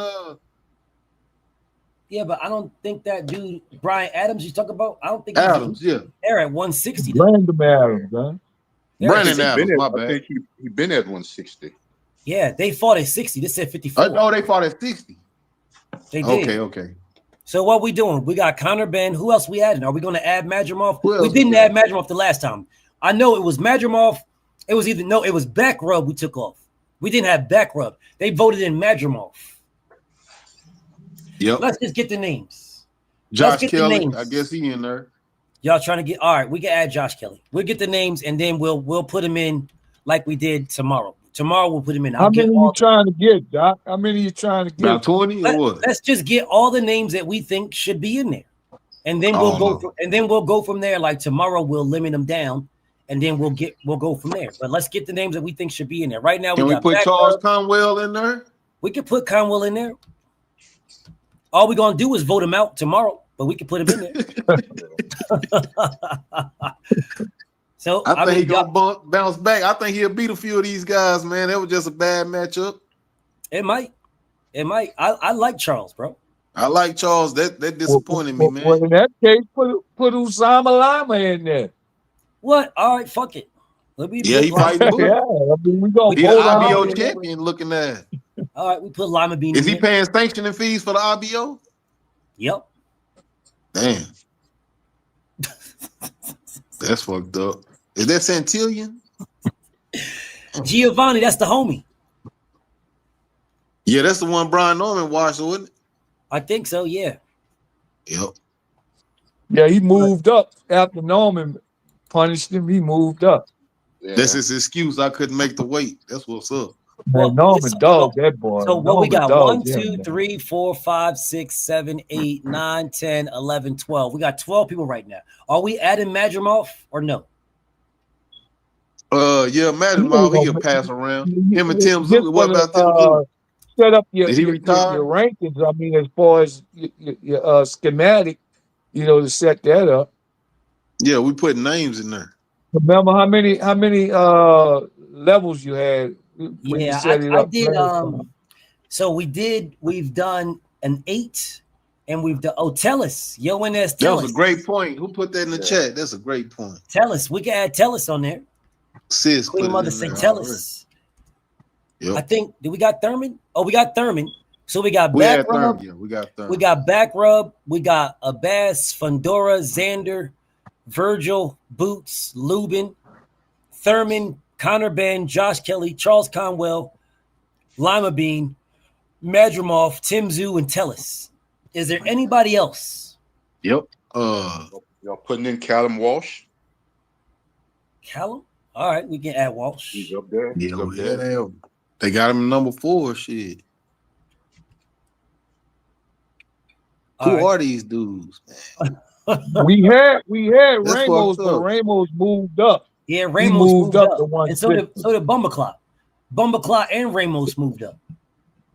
Yeah. They both fight at 60. That's why I didn't mention them. So we got right now 1, 2, 3, 4, 5, 6, 7, 8, 9, 10, 11, 12, 13, 14, 15, 16. We got 16. Yeah. So y'all want to stick They with got this Conwell number? 13. Can you go down a little bit more, Bill? Nikita Zoo. Man, they better not have that nigga in there. Costa Zoo must be spreading his seed pretty much. Yeah, that's his brother. Okay. Yeah, that's his other little brother. Okay. It looks that's like top we got, 15. Okay, cool. I think we got all the names, bro. I think we got everybody. Yeah, we got everybody but Charlo and Spence. Charlo and Spence got to come over here, bro. But they're not fighting, so they're not fighting. So until they fight, I don't want to put them in there. Right, that's because true. we had him in there because they said he was coming. Remember, they would say he was coming back. Yep, that's when why they we were had talking about it. Yep, I believe that's why we did it because they said it was coming back. Charlo was talking smack. Yep. No, because Thurman had called him out on FaceTime, and they was going back and forth. So they was like, he might be coming back, but I ain't heard him announce nothing. And you know what, King? I think we had that first matchup was Thurman in the fight we about to get now. Remember, it was Thurman and Fundora? Yep, it was Thurman. And we had a toss-up about it. And I had Thurman winning, and I still do. Yeah, I had Fandora back then before I knew it was real. We about to get that fight real life. That's crazy. That's crazy. That's what I'm looking at. Really just yeah, we did. We had that. And I remember we voted Fundora to beat him, but I went back over and I told y'all these are my rankings. If I had to do it by myself, this is what I would have. And I have Keith Thurman over Fundora because I believe that Thurman is smarter. Yeah. Yeah, BF always had Thurman. Yep. Thurman. Yeah. I had Fundora just because the age. I still don't know. I thought you had Thurman, Byron, didn't you? I had picked Fundora, man, because of age and activity. I had picked Fundora. But when it comes to reality, man, I just think Thurman's smart enough. He got enough pop. But man. Well, we gonna find out. There ain't gonna be no more makeup like we did. It's gonna happen. We gotta give Thurman a lot of credit, bro. Thurman taking this fight. Yeah. You gotta give him credit for this fight, bro. That's true. Absolutely true. Absolutely true. He got that fight because of his ties to PBC, man. Basically. That's what got him that fight. Basically. Yeah. So this is what we're gonna do this tomorrow, y'all, and we're gonna get it down. How much do y'all want to do? How many rankings y'all want to do? 8? You know it's usually like 16, right? Right, but right now we got 1, 2, 3, 16. 4, 5, 6, 7, 8, 9, 10, 11, 12, 13, 14, 15. Oh, we got 16. So there it is. Okay. There it is. We got 16. Yeah, we could do it that way. There it is. We got them all. Salute to the chat. Salute to the panel. Salute. What's up to my brother? Salute to thing. What's going down? What's going down? Oh my. Cali in the house. Talk to me, Kings. What? So we're gonna do this tomorrow. So let's get back to this work, though. Let's get back. I'm gonna take this off. Let's get back to this boots thing, bro. Because this is really. I'm glad that I changed the subject a little bit because it was really pissing me off, though. It was really making me really. It was really pissing me off. I'm not even gonna hold y'all, dog. It was pissing me off a lot because this guy got the opportunity to do great shit, bro. And he's young enough, and he's right in the middle of it to get it on. And instead of getting it on, he's moving around. I don't understand the move, bro. I don't get what is bro trying to accomplish with this. BF, have you ever seen how them Philly cats talk about boots? Like he can do no wrong, so everybody that's around him, they don't bring him back down to what's going on. They just the Philly cats just talk about Boots like the Eagles, like you can't do no wrong, bro. Like you Jalen Hurts in this bitch, like nigga. So when don't nobody keep it real with you, I mean, you think you're doing right. I'm just confused. Salute to Greg, salute to YSM, but don't nobody hold him accountable. The only thing I could have came up with for him to do this with his status was to get accustomed to the weight. That's the only way I could. I mean, there's no other logical reason.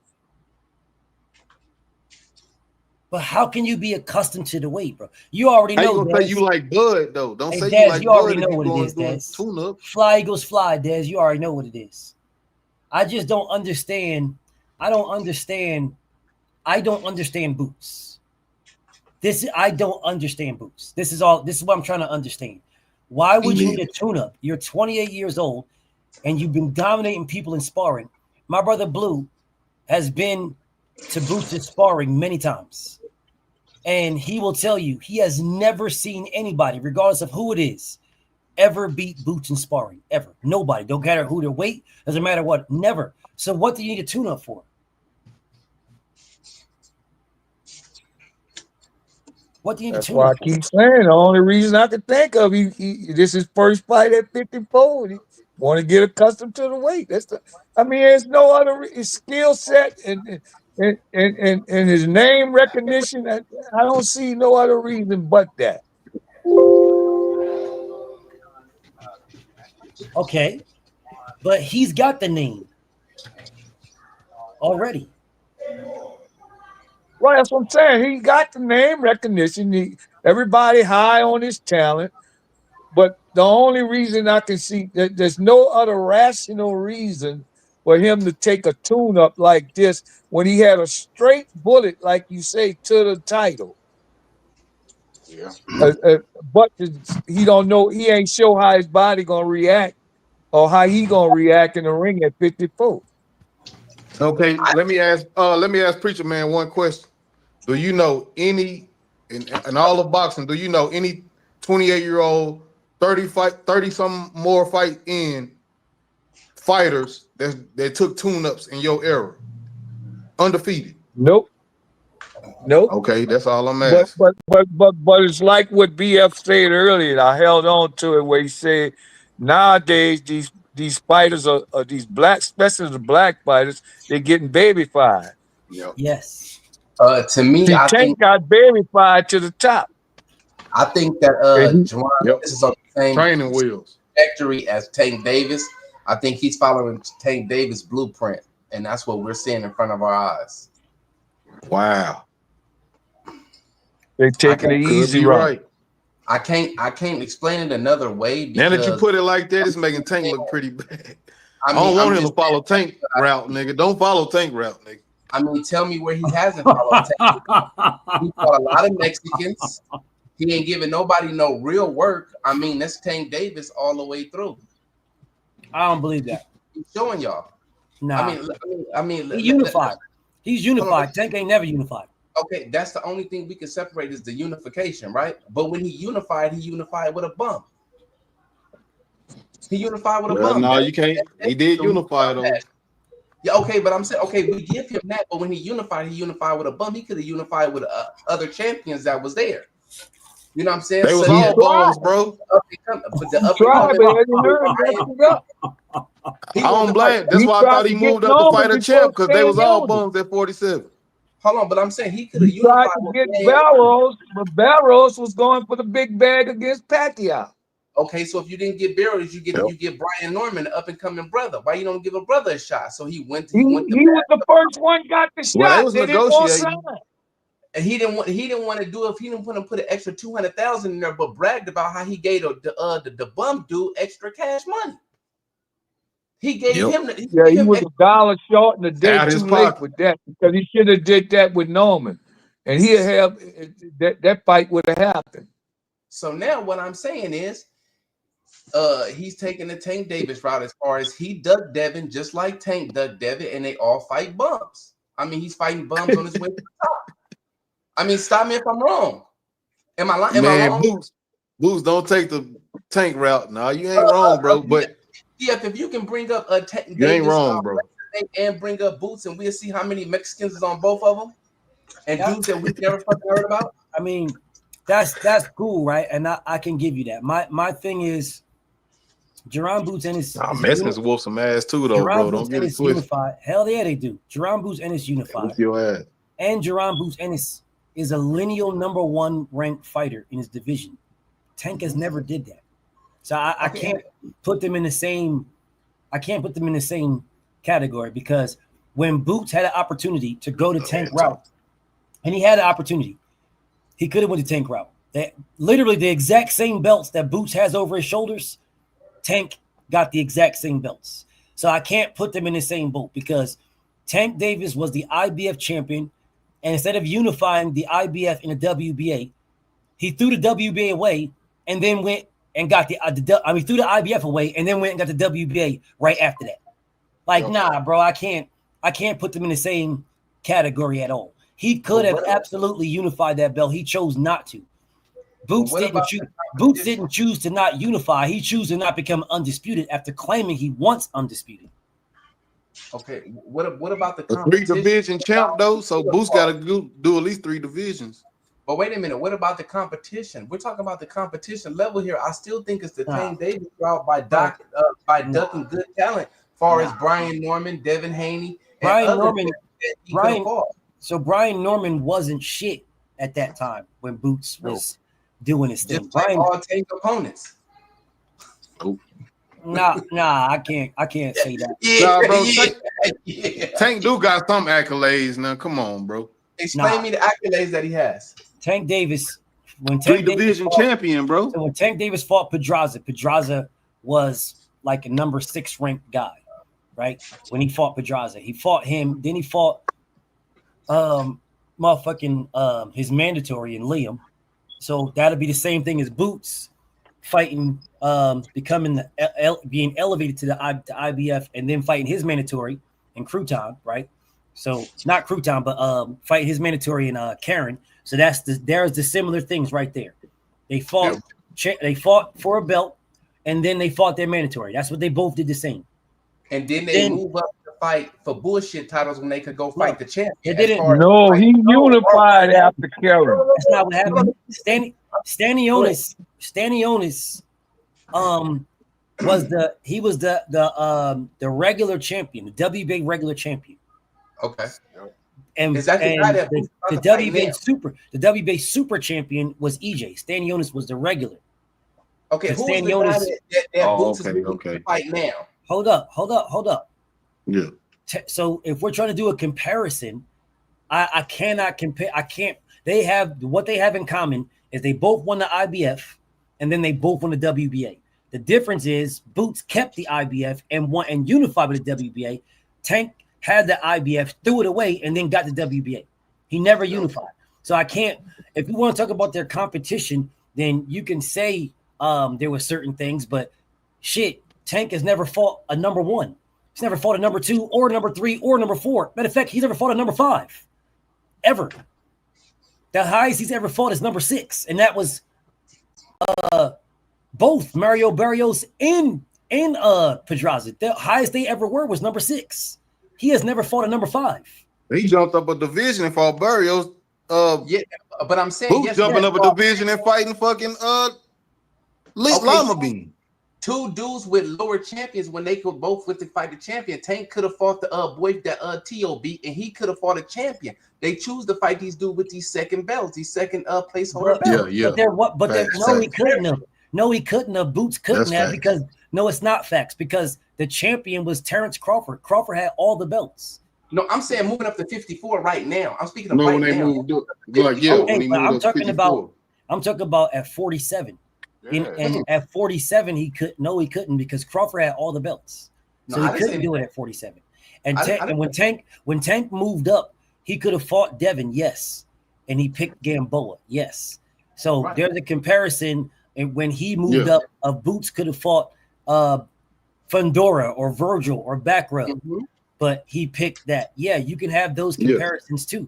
Insane. Right? We can still have those comparisons. There are there's similarities with all fighters. Hell, Bud did some shit like this. This is not like only Boots did it. Bud did some similar shit too. Bud did some similar shit. When Bud moved up, Bud didn't fight Errol Spence. Bud fought motherfucking Jeff Horn. Yep. So if we really want to keep it a stack, we can't. Nah, we can't Bill just pick and choose, bro. What? But they both ducked Devin Haney as well. Him and Tank did. Am I correct about that? But those are similarities. But like I said, there's still similarities that we can put with other fighters too. Bud was jumping up to fight for the real belt, not the secondary. I can't put it like what Tank did is that he's all by himself. That nigga all by himself. I don't recommend anybody following that path at all. I don't recommend nobody doing that. That's a path all by himself, bro. If you put somebody in that path right there, dog, that path is straight. Yeah. Tank like no, that means you're a great promoter.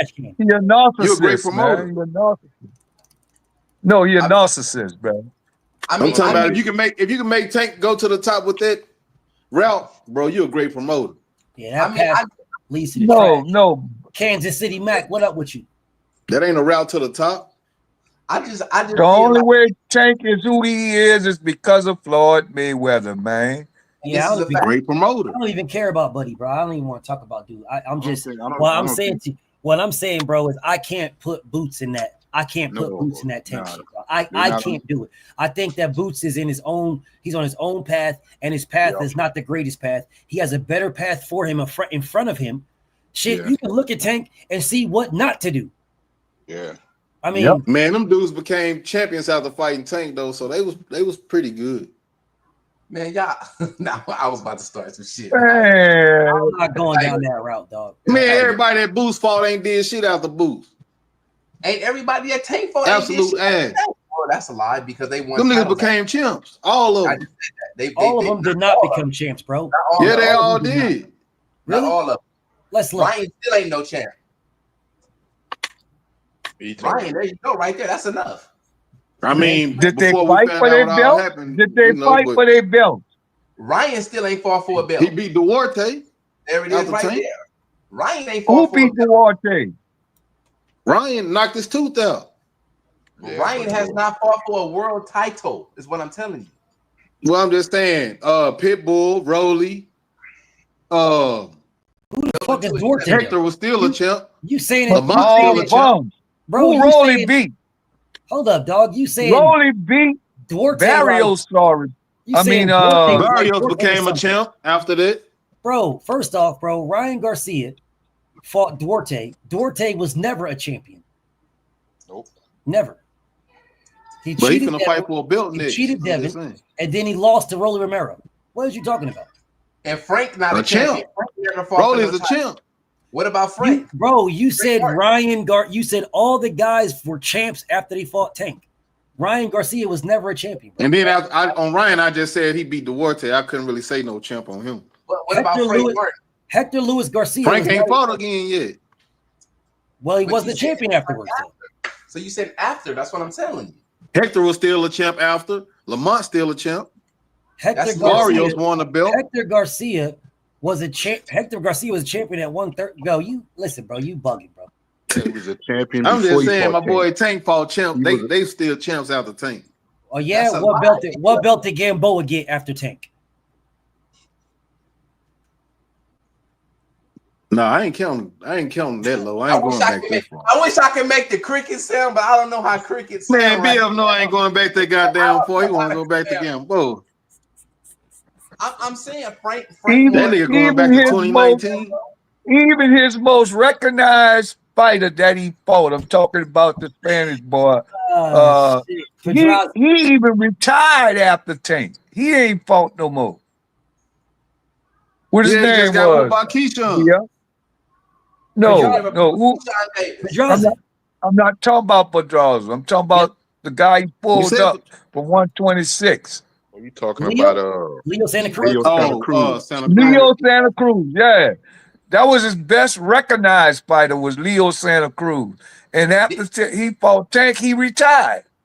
There's 22 say he wasn't a PBC fighter, BF. Who was he? Still kept his belt. I don't know. That's what he said. Read for him. Who? I don't know what I'm talking about. Who? Leo? I think Santa Mario? Cruz still had a Gamboa? belt. Rolly? Hector? Pitbull? Who wasn't? Those are all PBC Barrios. fighters. I don't know what Dez talking about. He just said, "Can you read it?" I'm looking at And to they're show all- you that they all all bums, those they guys. got their belt off of the same bums that Tank beat. The only guy that he fought, the only two fighters that weren't PBC fighters are Ryan Garcia and Lamont Roach. Maybe that's who they talking about. Lamont Roach is a pro box fighter, and Ryan Garcia is Golden Boy. Golden Boy. Scroll up. Them dudes were made champions under the PBC banner to make Tank resume look good. Is that what he's talking about? It's probably what he's talking about. But that doesn't make Tank's resume look good. What makes your resume look good is what they did when you fought them, not what they did after. Yep. Because if that's the case, I'm just saying it proved the quality of the fight. Let me help you guys out. I'm gonna help you guys out. Let me help y'all out. They ain't complete bums. Nigga, Tank is a complete bum, Brian. Byron? Nah, bro. You know better than that. Hey, Byron, you either is or you ain't. You either is or you ain't. Man, no Tank ain't a bum, bro. bum. You can't become the highest Don't paid saying those lightweight. people you say ain't Lightweight is a complete golden bum. division. He wasn't the highest paid I lightweight. asked this question before, and I'll ask it again. If you Well, guys the are highest telling me, recognized. if you're telling me what somebody did Clayton Mitchell. means something, so how come this guy is not looked at as a legend? Who is that? I'm asking y'all. Why is Man, this this guy nigga not is- looked at as a legend? Because he got knocked out and he quit. If he would have kept going, he would have been a legend. He quit okay. on Well, his I ask fifth you fight. guys again.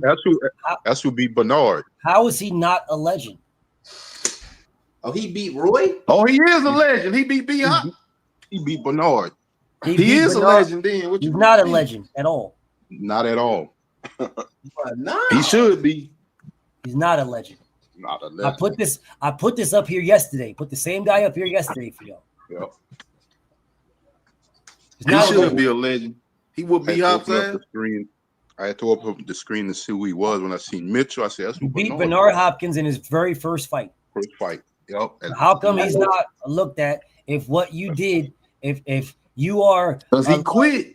It doesn't matter. He still beat him. Yep.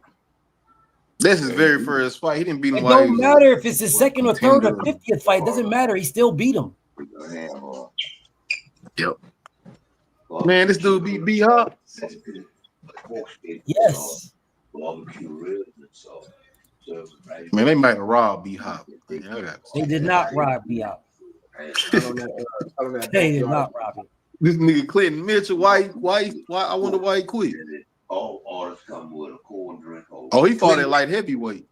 Looked like Clint Mitchell was going to go pick up some shit from around the corner when he was done fighting. Look at his face. Look at his smile. He's like, yeah. So, He got that Tyson Fury look. I hope it's Pierce. That's right after he beat B Hop. Why isn't this man a legend? Who the fuck is that? That nigga that whooped Tyson. No, he didn't whoop Tyson. Yes, he did. No, he did. That is him that whooped Tyson. Yes, it is. Why isn't he a legend? He what? Because he got 33 losses, maybe? So what? So what? He beat Tyson. It wasn't Tyson. When did he beat Tyson? What It Tyson? don't matter. It doesn't matter. He beat Tyson. It don't matter. You guys told me that the guy quit, and that's why he's not a legend. Well, this guy beat Tyson, and he didn't quit until recently. He got damn near 100 fights. So how come he's not a legend? Nah, he is a legend in London, though. In London, he is. Danny No, he's Williams. not. No, he's not. He ain't a legend because he didn't pay his child support. He's not a legend. He's not a legend at all. I never heard of that man. No, you know why BF? Because he beat Tyson when that was Tyson before his last fight before last. That shit was on regular Showtime. Hey, I ain't gonna hold you. That nigga look like he'll beat the shit out of somebody. He like he'll mangle somebody. Man, that nigga nearly killed Tyson. Did he? You ain't watched the fight? Nah, man. I started watching boxing when Tank fought Ryan Garcia. So y'all. I had kind of figured that's about when you sound like that's kind of when you start watching boxing on the cool. So I will tell you guys again. Stop telling me about what somebody did after. No, tell me what they did to get there.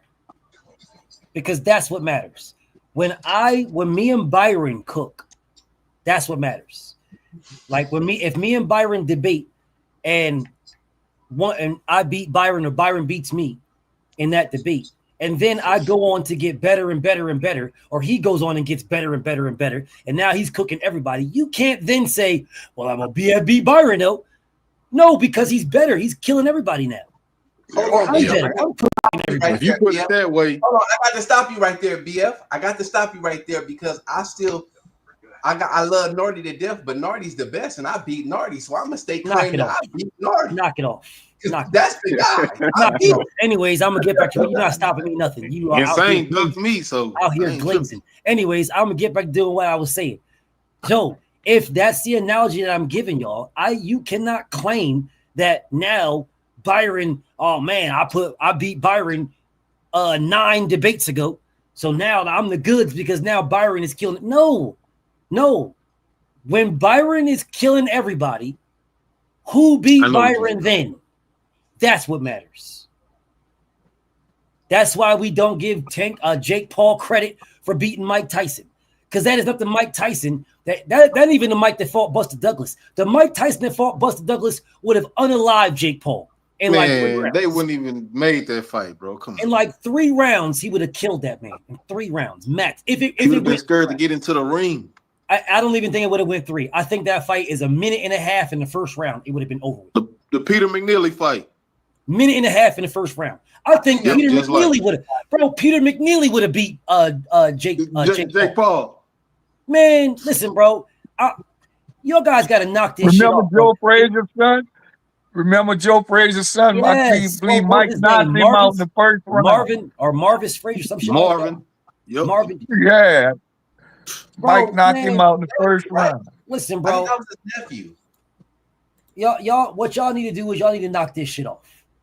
All right, y'all need to knock this shit off. Okay, but BF, okay, let's use this college football. Now, somebody get beat early in the season, but they become better later on during the season. Don't that prove they still was a quality team? They might become even a better ring. Well, that's Alabama years ago. Nigga, knock it off. Nigga, this ain't a team accomplishment. What up, Mook? Man, it's a career, man. It's a whole. Man, I don't give a fuck about that shit, nigga. What now? The difference would be if we're doing a tackling drill and we got our backs to each other, and then the referee blows the fucking whistle, and we turn around and rush each other, and you knock me down, and then I get better at the end of the year. That's the that's the community. That is the analogy. That's a one-on-one analogy right there. Yeah, talking about suicides. Them. I played football. Yes, them right there. Them. Yeah, that's suicides right there. Yes, them suicides. Them. Not no. Hey, you played my team in the first game of the season when my team wasn't shit. We wasn't gelling. We didn't know anything. We didn't even have a training camp, and now we're 5 games in and we're destroying people. So now all of a sudden, no, man, get out of here, bro. That's a team. Clinton Mitchell wouldn't have beat B-Hop when he became the middleweight champion. And that's why you don't count it. Killed that nigga. And that's why you don't count it. Wait, BF, let me ask you this. Good, Byron. And that's why you don't count it. Thank you. Hold up. Thank you, Byron. Thank you for proving my point. And that's why you don't count it. I don't think Clinton Mitchell would beat motherfucking what's old boy name? MacBook Air. Ain't no way. I don't think he would have beat. I think motherfucking David Morrell would destroy that nigga at light heavyweight. Man, he almost killed Clinton Mitchell. I got an analogy. What about this? What if you get her when she like 19 and she just cool? No, 24 and she just bad. Did you still knock her down? No. Yes. No. I still got that. No. She's still on my that analogy is trash, nigga. I'm letting my brother know that. Your analogy that you just gave us was trash. That shit was straight trash. My nigga just gave us an analogy that was straight cheeks. Listen, This shit was absolute bro, cheeks. the analogy is the one that Byron just admitted to. That Bernard Hopkins would have absolutely annihilated Clinton Mitchell when he was fighting that middle. He would have destroyed that man. Yeah. But you can say I beat Bernard. Yeah, you can, but it ain't the same Bernard. Just like Jake Paul can say he beat Mike Tyson. It ain't the same Mike Tyson. That's facts. That's what I'm saying. So when Tank beat them dudes, they became champions. When Tank beat them, if they became champions, they weren't the same when Tank beat them. The exact same thing. Pitbull Cruz was not a champion. They actually got better from fighting Tank. Pitbull Cruz was not a champion. Wait, who got better from fighting Tank? Pitbull, Rolly, Barrios. Man, Rolly is still Barrios was weight drained against Tank. I'm not Tank going down this road, dog. I ain't going down this road. They got better after fighting Tank, bro. That's bro. I ain't going down this road. Anyways, back to Jaron Ennis before I wrap this motherfucker up in 20 minutes. Jaron Ennis, because I ain't going down this damn Tankamaniac road. I ain't going down this shit. That's Byron with that, man. That's Byron with the Tankamania and shit. Straight Tankamania. You gotta somehow make this about Tank in some way, shape, or fashion, man. That's man, that's just facts, man. When I came in here, I was like, man, why BF doing Tank like that, man? What did I do? I know you want to move the goalposts. What did I do? When I first came in your chat, on your live. What did I do? What did I do to Tank? Nah, you ain't do shit. You was just talk. I don't know what it was about. I just it wasn't nothing. Shit. It wasn't anything. I didn't do anything to this goofy ass nigga. The only reason why you saying that is because you realize that you said some shit that you like, well, I don't know what the fuck I'm saying, but I'm gonna say this shit anyway. Yeah. And I already know. I already know. But you the first channel, because I started out on KO page and stuff like that. So I never really heard nobody just play on Tank like that. So I'm like, what? You know what I'm saying? So that's how a lot of us be. We start out on KO page. Sometimes the truth slip out, Byron. Don't worry about it. Nah, that's the truth. Don't tell the truth around your girl though. Just make sure it don't slip out around your girl. Nah. Just be like I got Mag that covered, 7, man. bro. That's why you keep more than one. You ain't got to worry about that. All you gotta do is be like Mag 7. It's the truth until you caught lying, then it's a lie. But as long as you don't get caught. And then you're trying to lie your way out of that. Be up. Mag don't do that. Nah, Mag don't do that. Mag will straight up tell you it's the truth until you catch me, and then it's a lie. Yep. Mag will straight up tell you that, bro. He'll straight admit to you, bro. It's not a lie until you catch me in it. As long as you don't catch me, it's the truth. It's the truth. Crazy shit I've ever heard. Ain't that how they do with history? Ain't that how they do us with all this propaganda shit? Until we find out the truth. Trump with that alternative truth. Facts. Alternative facts. That's some Kellyanne Conway. Alternative facts. Yeah. That's them Kellyanne Conways, bro.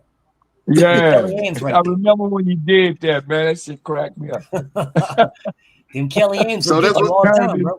You just give alternative facts. Don't worry about the real facts. Just give your alternative facts. Like, just make up whatever your facts are. Your facts are your facts, and their facts are their facts. We just leave it like that. How can somebody say alternative facts, bro? Ain't there something? I love to snitch. What the fuck is wrong with that nigga? Listen, bro, it's not a lie unless you can prove it's a lie. Even though I know I'm lying, if you can't prove I'm lying, then it's the truth. Still the truth. This is the fact with me talking to my girl. Every time she asks me where you been at, you're gonna answer on your phone. Look, my phone went dead. Don't matter. My phone. It don't matter. If she wasn't there, she shouldn't know. Should have been there. Yes. Big Zoe. What's up, Big Zoe? How's it going, man? Long time no talk. Tuning in. I was trying to holler at you, man. Yesterday I was trying to drop in a little comment before I had tuned out. But I was saying when y'all was talking about the Devin Haney and who was gonna be the next face of boxing, I was thinking in my head like, Devin Haney's gonna earn it. Or even Shakur, maybe one, you know what I'm saying? Depending on how he turns the corner. But I feel like they really got to chime in on that Shakur piece because the facts proved otherwise. But go ahead and cook one. I'm listening. Oh yeah, but I was basically saying like what they're gonna do. The media, they're gonna give it to like somebody like Bam Bam, where they'll never fight the top person that's really deserving of the position. Bam is a dog, though. He really is. He really is. But at the you same know what's time, so crazy though? That makes sense to me. I rock with Bam. He a dog, but it makes sense to me because they did the same thing to Andre Ward. and like you said before, what did you do to get there? Now, Bam, he put that work in. Don't get me wrong, but when you look at like Devin, he's done everything possibly correct, but yet he still gets shitted on, right?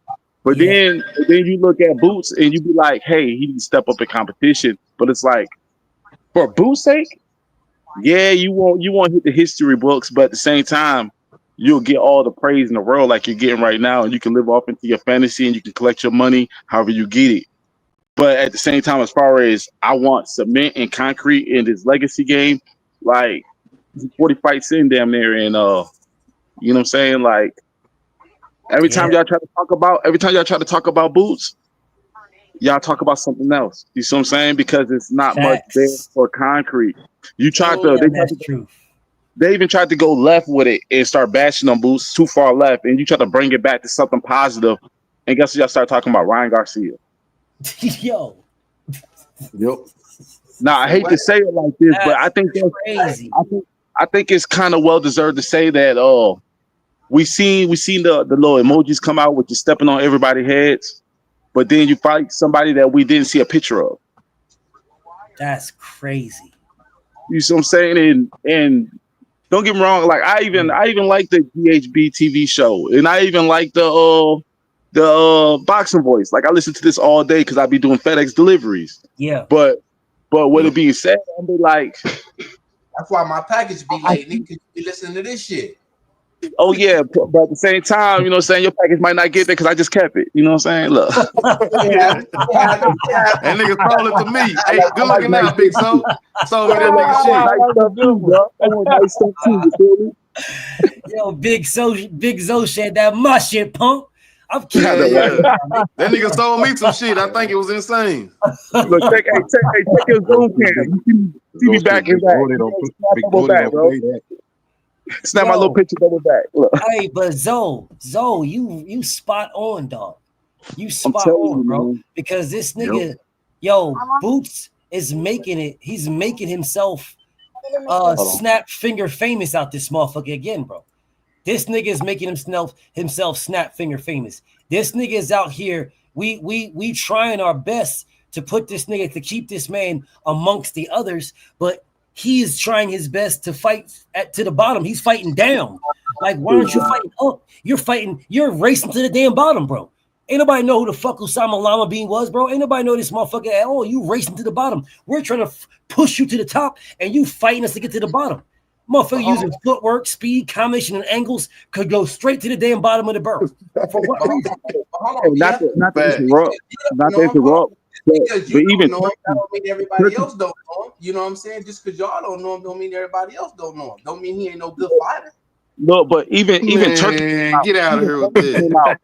Turkey came out himself and was like, "Hey, I have a bunch of fights lined up for Boots when he's ready, but tune-ups stay with Eddie." Facts, absolutely. So the bridge is already there. Talk about the rainbow. Ready, stay with Eddie. He said, "You even got me. Look, I'm here. I'm waiting on you."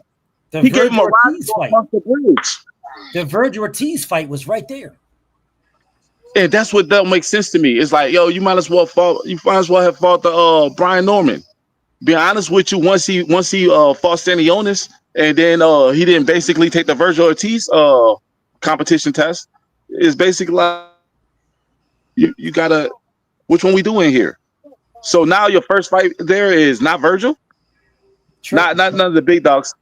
We talking about I don't even Lima. You know what I'm saying? Bean, bro. Yep. Exactly. And the thing about it, Zoe, is this. Zoe came in there Eddie cooking. Hearn had 2 of the top 10 fighters under his name at that weight. Mazurov and Conor Benn. Okay, but check this out though, big dog. I heard y'all talking about Eddie. One of those. From what I seen, when Devin won the big fights, Eddie Hearn went out his way to get it. when Anthony Joshua got in position to go get the price that he wanted, Eddie Hearn went and got it. Big Zo, that's a lie, big homie. That's a lie, big dog. When we Dev looking had at to go to top rank to go get a big fight. What you talking about? So when you say hold up 1 second. In this corner, Boxing 24 says, is Bud Crawford his own boss? Yes. The only one who was his own boss was Floyd Mayweather. No, Floyd Mayweather was not his own boss. And he still needed a network to fight on. So technically, you ain't a boss 100%. Yes, you are a boss. Because if you are a boss, you can fight on any network you want because you are your own boss. That is the whole idea of being your own boss. Because as my own boss in this corner, Boxing 24, I can now say, I want to fight this guy. He fights on that network. I'll go over there. If I want to fight this guy and he fights on that network, I'll go over there. That's what I'll do. Because I'm my own boss. I can do this. Boots didn't spar Canelo for clout. Who said he did? His older brother sparred Canelo for, I know this. What are you talking about? Stop making, what the fuck is you talking about? Who are you talking about? Ain't nobody ain't go sparring. Who the fuck said anything about somebody fighting somebody for clout? Who the fuck you talking to? And what are you talking about? If I'm in your business, tell me so I can get out your business. I don't want to be in your business. Who the fuck brought up anybody for clout, bro? What is you talking about? That's probably just an agitator. If you talking to somebody in the chat, let me know and I'm going to get out your business. But who the fuck brought up Boots fighting somebody for clout? Who brought that up? Because it damn sure wasn't me in this corner of Boxing 24. Because I got videos up where I said there ain't a damn thing wrong with him fighting Canelo Alvarez at all. There ain't a damn thing wrong with him sparring Canelo. Nothing. So what the fuck are you talking about, bro? Nigga just ran in here and just said a whole bunch of shit for no reason. What is you talking about? His older brother sparred Canelo. So what? I know that. So? And he said, stop making this shit. What are you talking about? Stop making shit up. Who's making something up? Who? Nigga, what is you talking about? Nigga just ran in here talking about, hold up, BF. The beans don't burn in the kitchen. And you niggas, and listen, the greens don't burn on the grill. Like, nigga, what the fuck is you talking about, nigga? Nigga, ain't nobody talking about that. Nigga just ran in here, just immediately ran in here talking about, listen, bro, fatback makes my breath stink. Nigga, didn't nobody, well, what is you talking about? Nigga here talking about chitlins taste like peanut butter. That boy be up country. Oh, what you saying? Don't be a minute. Redfish, bluefish. Fatback be up in Texas too long.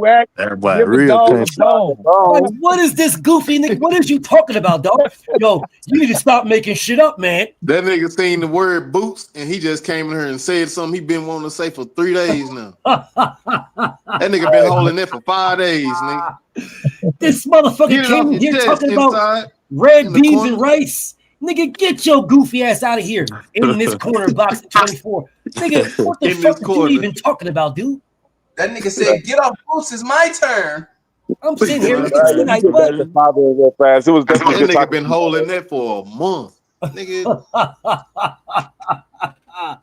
Fucking nigga ran in here talking about frog legs. Like, nigga, man, if you don't get the fuck out of here with this goofy ass shit, bro. Nigga came here talking about spoiled cabbage and shit. Yeah, ain't nobody worried about, ain't nobody talking about this shit. Nigga, ain't nobody said Boots is a clout chaser. Nigga just ran in here and just made some shit up. That nigga ordered some attention today, BF. Yeah, that was crazy, dog. That nigga talking about Boots and spar Canelo for clout. What? Congratulations, nigga. Yeah. Congratulations. Yeah, probably was getting his ass whooped and sparring. He probably did. Nigga. Probably getting his ass whooped. Like, nigga, I don't give a fuck if he sparred him for clout or not. I don't care. Even if he did spar him for clout, nigga, that's a good thing.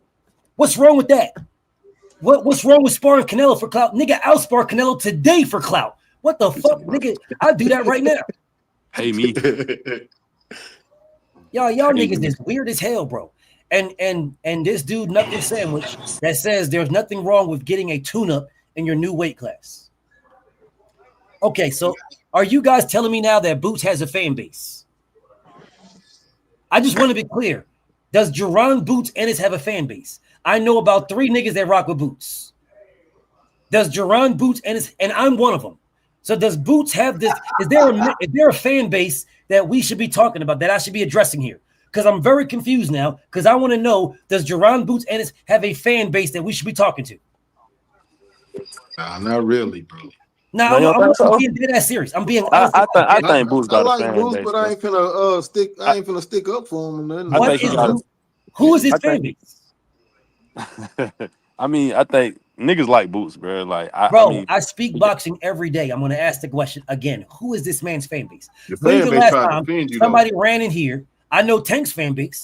Nigga, I could be talking about filet-o-fish, and a Tank fan will run in here and say, a filet-o-fish is not, a Tank made a filet-o-fish a star. All them niggas from Africa, nigga, them niggas from Baltimore, two Texas niggas. Where?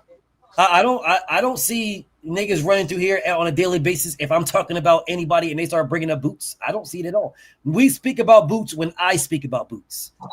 We do not speak about Boots for no other reason. There is legitimately no other reason to speak about Jaron Ennis unless I am speaking about Jaron Ennis. Nobody just comes in here on a daily basis and brings up Boots. I spoke on Boots, Duck, and Devin. No, not really. Yeah, but nobody brings up Boots unless there is that type of conversation. So what is this fan base? I get it though. That do make sense. Nobody saying Boots fight October 11th. We didn't even know when Boots fight was. Right. No, I had to bring that up. He about to fight in less than 10 days or 11, 12 days. Bro, I think that's fucked up though. I think that's fucked up because I think Boots has it to be a star, bro. He just ain't being pushed the right way. It's not being pushed. He's doing it himself. How you a star? No, nobody even know you fighting, bro. That's what I'm saying, though, bro. Because he a star time by itself. Who the fuck is he fighting? Like, that's the question. Who the fuck is he fighting? He's fighting Osama bin Laden. That's what I'm saying. That's who he's fighting. He is fighting Osama bin Laden, and nobody asked this man to fight Osama bin Laden. Nobody. If he was fighting Virgil on October 11, it'd be a whole different conversation. Or he'll fight Fondor in October 11. That's all we'll be talking about. He can fight on the same. He could be fighting Virgil on the same card as Devin Haney and Brian Norman. The same card as right now. Bro, I'm not even gonna get into that. I'm just gonna say he could be fighting the same one. No, I get it though. David Benavidez card. But that's what I'm saying though. Oh yeah, that's the same card. I'm true. Them big names he could be fighting like to get his. I don't know. That shit crazy, man. Boots he could have been fighting Theo. Yes, he should have, bro. You can't look. Listen, bro. Let's keep it a stack here. He could have washed that nigga. Let's keep it a stack. Let's be honest with ourselves. Let's be honest. I'm gonna ask you guys an honest to God question. This is not a knock on nobody because Bud did the same thing to motherfucking Gary Russell. He should have fought Gary Russell for an easy payday. Why in the fuck would, if I will tell you right now, I will bet you money, Preacher Man would whip some ass for $3 million. Quick. I would. I'm getting ready. Like Preacher Man, let's go, man. We gotta run this. If somebody went to Preach and said, hey, Preach, I don't know how big Preach is, and I'm just gonna throw these out there. Let's say Preach is about 6'4", 220. 6'4", 220-ish. I'm gonna just throw that out there. And then someone goes to Preach and says, hey, we got this guy who is 5'3", 126 that wants to fight you, and we're gonna pay you. I bet you Preach will take that fight. Bro, I'll fight him tomorrow without no workout. I'll take it. I'll take it. Now, please tell me, why would Jaron Ennis not fight? Not fight Teofimo Lopez. Why would he not? What's the excuse? And he would have got paid. He would have got. Have anybody ever heard him say why not? Have he ever said anything? He would have got paid double-digit millions. Mm-hmm. Easy. No, for real. Because Tio was going to make double-digit millions. Boots would have made double-digit millions. I mean, but what weight class they find at? 147? 47. Okay, but to me, if Jaron Boots Ennis, his shoes was bigger than him, and I don't. Yeah, I was going to say that 147 looks scary. His shoes was. That is not what he said. Man, get off the game. That is not what he said. Bro, BF, me and you was on this bitch together, clowning that nigga about the big ass shoes he had on, bro. That nigga beard was bigger than him. I don't care. I don't care. It's not what he said. I don't care. That nigga beard did look heavy than a motherfucker. So, okay. But look at how he rehydrated and after that. Care. That man said he makes 147, no problem. That is what he said. So I don't care what y'all say afterwards. He said he makes 47, no problem. He said he makes it easy. So I don't care about the rest of it. Different. Them boxers got daddy issues. What the fuck? Man, I'm telling you, bro. Them niggas say a lot of shit they don't mean, bro. And it be bullshit. Like I get it. You shouldn't say shit that you don't mean, but just from what we looked at and what we can see, bro. Why say it then? So what we supposed to go by?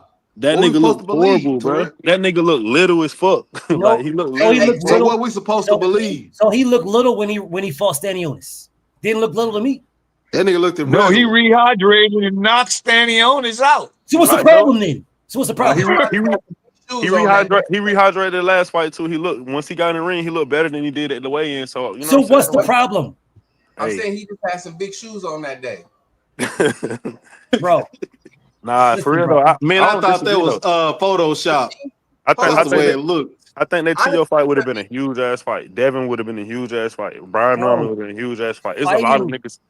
Bro, if Boots Ennis, the two fights that he should have took is Teofimo Lopez and Devin Haney. Thanks. Come on, bro. Boots remind like me. BF said, he going downward. He fighting downwards.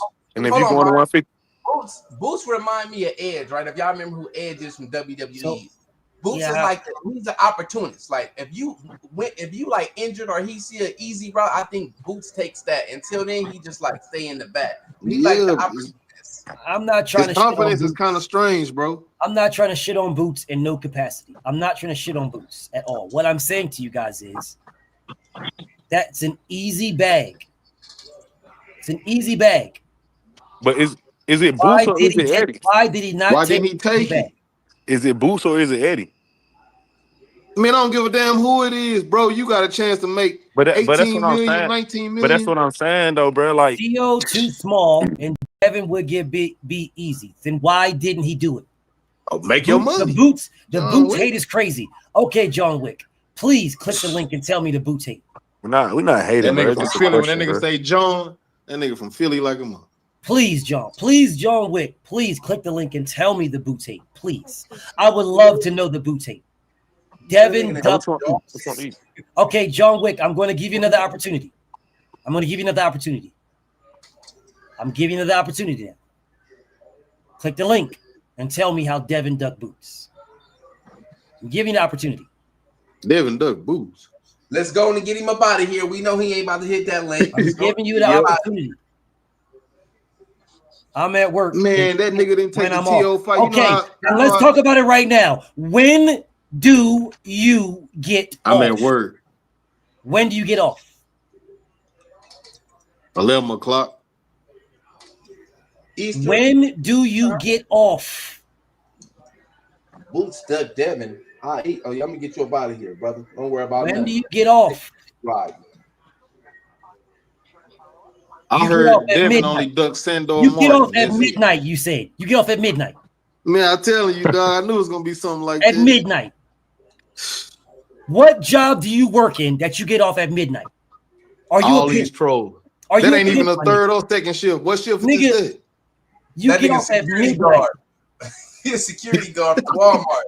Nigga, what? No, what shift is that? That nigga was a security guard at the grocery store. They close at 11.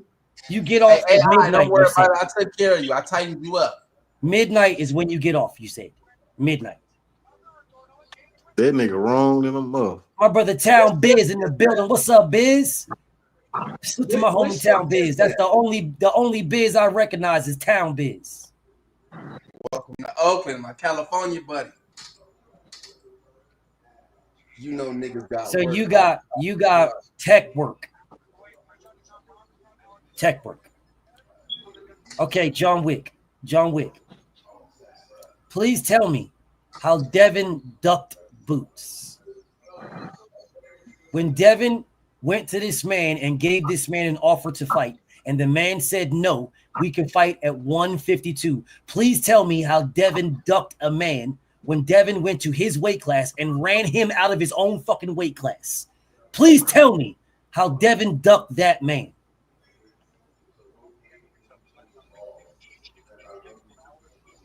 Please tell me. I would love to know this answer. How I go to your weight class and I go directly to you for a fight and run you out of your own weight class, give you an offer and everything.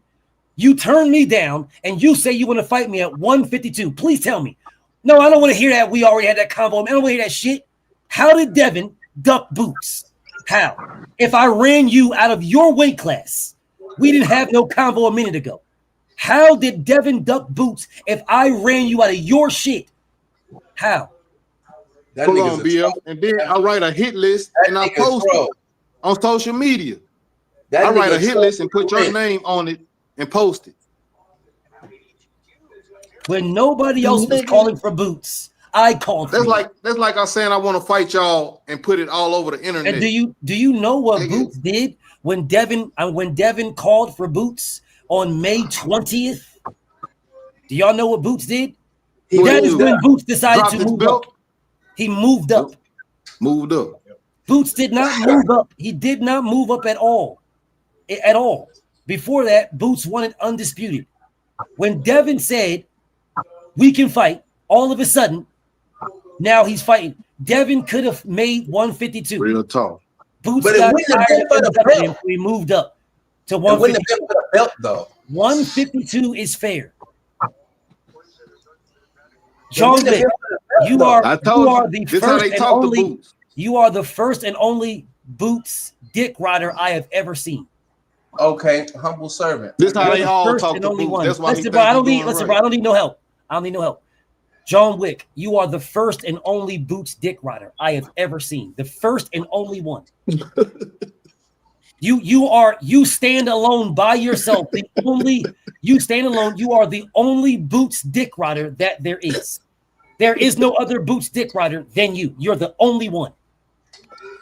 So now Devin, who came from 135, went to 140, just got to 47, is supposed to now move up to 52 to fight a nigga who's been at a career 47 the whole time that said, I am not moving up to fight Virgil because I want undisputed until Devin got there. But mysteriously, when Devin got there, now all of a sudden it's fair for Devin to fight a nigga, a career 147 pounder. Career. It's okay for him to now fight him at 52. You are the only Boots dick eater I know. Yep. I did not say go against the home team, nigga. That is not what I said at all. You are lying. There's a difference between going against the home team and lying. That is the difference. That's how they talk to Boots. Lying, nigga. You're lying. If you said I got Boots beating Devin, that's a whole different story. Cool, rock on. You are lying. You're telling me what's fucking fair. It's fair for a man that just got to 147 to now move up more, and you're telling me that's fair. That's fair. My nigga, you're lying. So it's fair for Devin to put on more weight, even though Boots says he makes 147 just fine. I don't know what you niggas is talking about. Boots makes 147 just fine. Damn, until Devin ran off the bookie, man. And then when Devin gets there, all of a sudden we got to fight at 52. Gordon Ganaway says, you lying, Boots is dope. Who said Boots is a bum? I never said that. What the fuck you talking about? Who said Boots is a bum? What are you talking about? 152 ain't that tough to make. When the fuck did Boots say it was hard to make 47? Devin put him on that list. Oh, that's when he said it then. Oh, okay. Okay, makes sense. It makes sense that as soon as Devin put him on the list, as soon as Devin ran up on him and was like, let's make this fight. All of a sudden now, 147 is too hard to make and 152 is fair. Now you motherfuckers telling Devin, who just got to 47, to move up even more weight.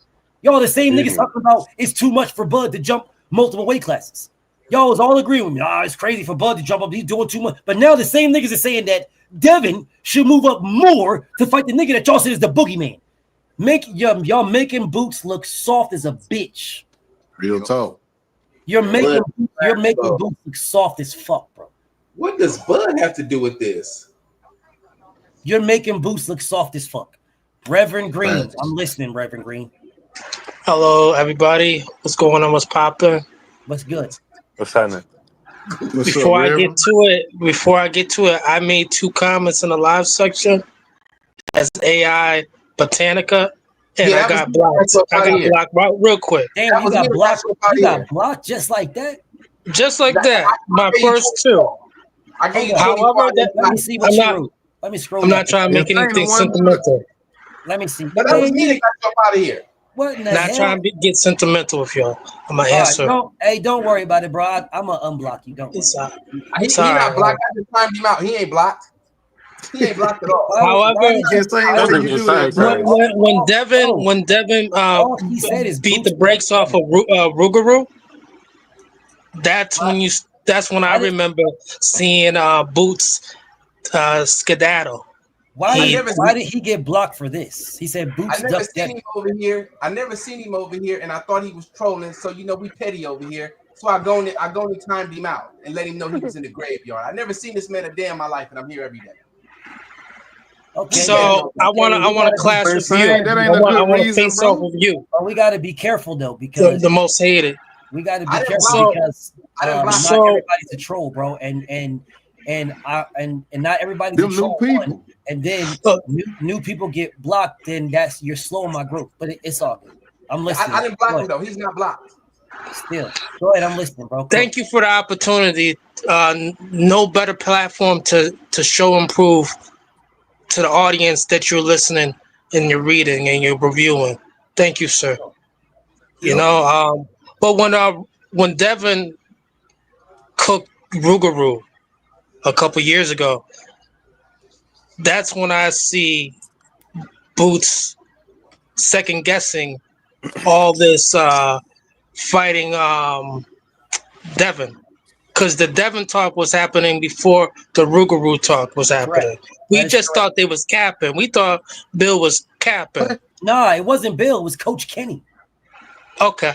Coach Kenny said it. Bill is the one that went. Bill went and he doubled down on what Coach Kenny said. Bill just basically said, I'm not scared of anyone. We're not ducking anybody. It's Devin versus everybody. I just think that Boots, like many other boxers, they have family members who are detouring certain directions. And it's almost like how one of the fellas up there said about Edge from WWE. That comparisons, that analogy, it's interesting. But I do think Norman, I know what y'all be saying, but Rachel made it Brian sound Norman, a little deeper, so it ain't Brian that easy, Norman bro. and Boots would have been the best direction for Boots to figure out if he dares to be great. We don't know no more. And that path that he's taken, that Terrence Bud Crawford sort of type of path where, I'm the boogeyman, is closing to an end. They're not going to allow someone to trampoline that way ever again. How Terrence Bud Crawford did it. That road's cemented off now. Can you break that down? What you mean when you think they blocked that road? Forever, for a long time. No, Devin going down that road, the Bud road. Hold on, Byron. Devin got resume on. He got some notable resumes earlier. Brother, can you? And he is not that boogeyman. When you say he trampoline, can you break that down on what you mean by that? More specifically? I believe Team Ennis, they have been trying to take a Terrence Crawford approach. Okay. Since they've been that boogeyman earlier on talk. It's Philly or nothing. And I think that route is been blocked off indefinitely. What route is that? Beating this shit out of champions? Going through adversity to bust through the roof through adversity. Okay. Into stardom. Okay. All right. I get it. No notable names on your hit list. Just taking fights, putting them away. They want to give Boots the next stardom, but He gotta want it. They want to give it to him. And he's not ready for prime time either. I don't think he's ready for prime time. Notable name? You don't think Earl is a notable name? The Karen guy. I think he should have been able to put him away earlier. I'm talking about EJ. EJ wasn't an honorable name? Oh, that was Terrence Crawford's second primetime show that he aced. Gamboa was first.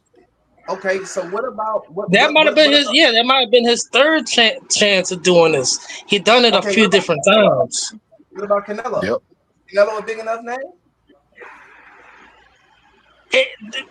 They trying to seal that off forever. That's never supposed to happen again. But I'm saying, is Canelo a big enough name? No, but he's saying they ain't gonna allow nobody else to do that, bro. No. He got another task to go, and it's not big enough. Canelo wasn't a big enough name for them to think about. Like, hey, we're gonna pay Terrence Crawford triple-digit millions now. He's the one. He's not there. Yeah. Canelo has the biggest Mexican name in boxing. What are we talking about here? It's not enough to pay Terrence Crawford and squeeze as much marketing out of Terrence Crawford. It's not worth their while. They see in it for some reason. Okay, so why did Boots duck Terrence Crawford then? When Terrence actually where's his Budweiser commercials at? Where's his Rolex commercial at? Where's his Modelo commercial? Why did where's his Wheaties box commercial? Why did your boy duck Crawford though? Why did Boots duck Crawford though? And Crawford asked him for it. He didn't take it. Because the opinion of social media is very valuable to that. What the fuck does that have to do with him not fighting the top competition? So he could fight. Social media will make it appear.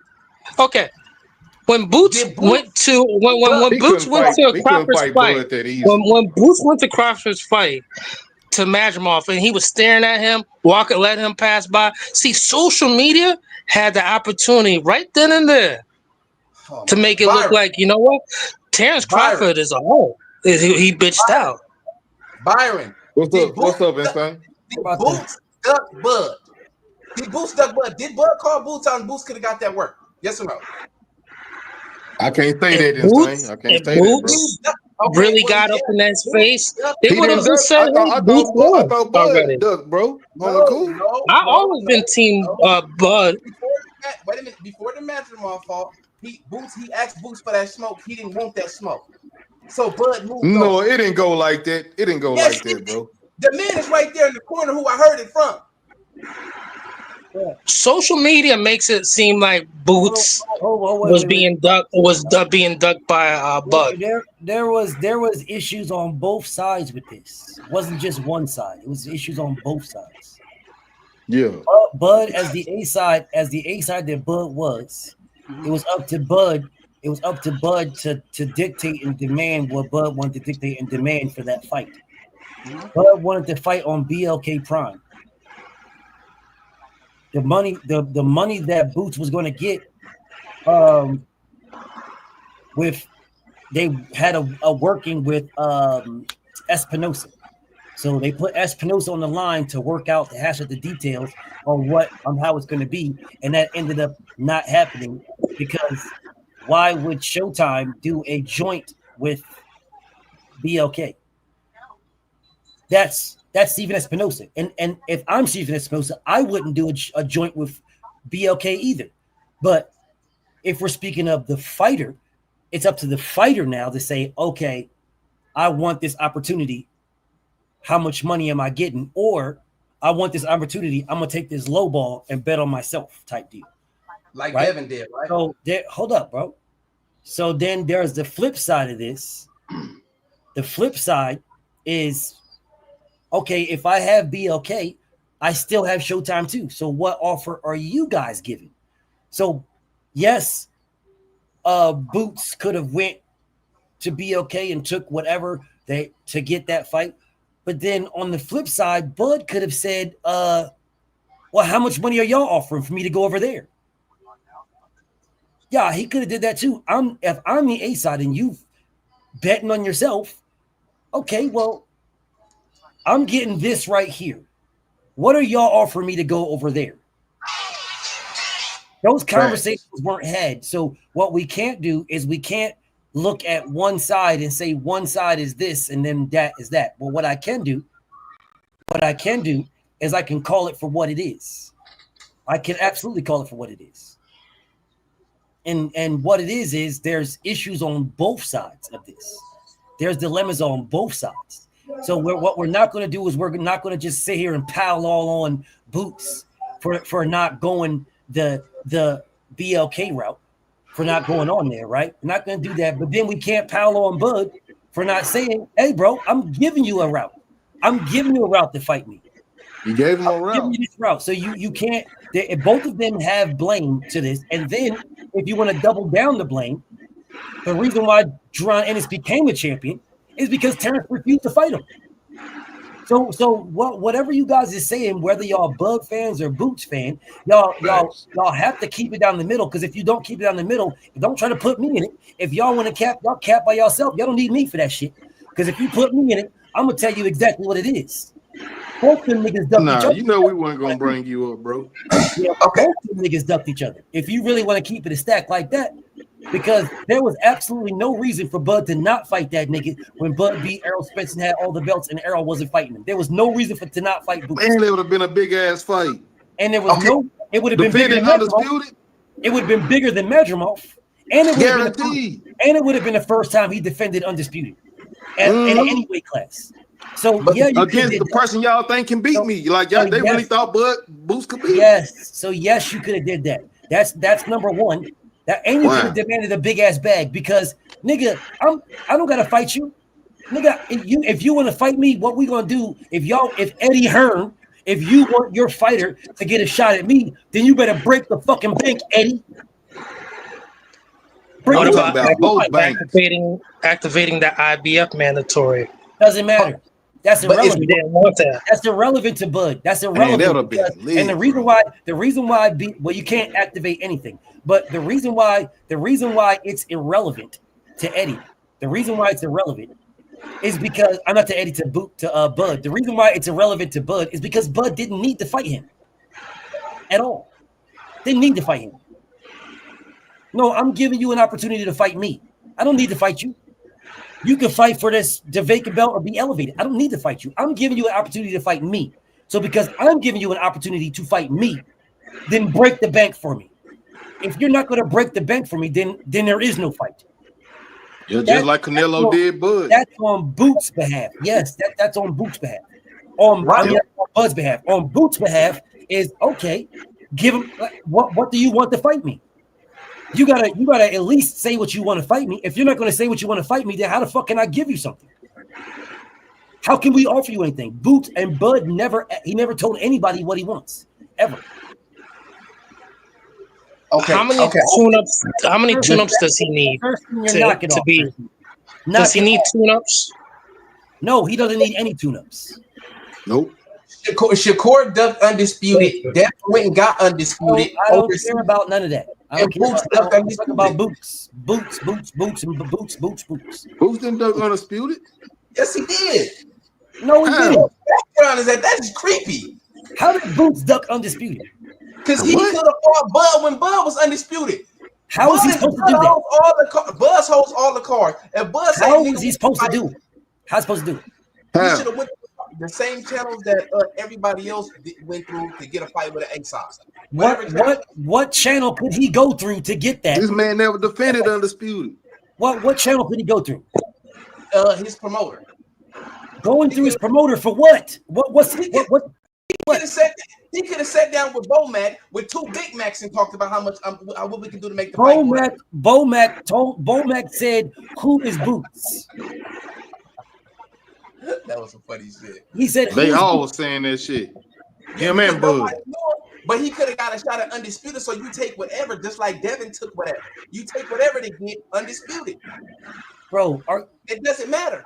What did you get? What did he get for Undisputed, bro? What did he get for Undisputed? What did Boots get for Undisputed? What did he get? I don't know what he got. He didn't get nothing. He didn't get anything. He got no offer. There was no offer that he got to take for Undisputed.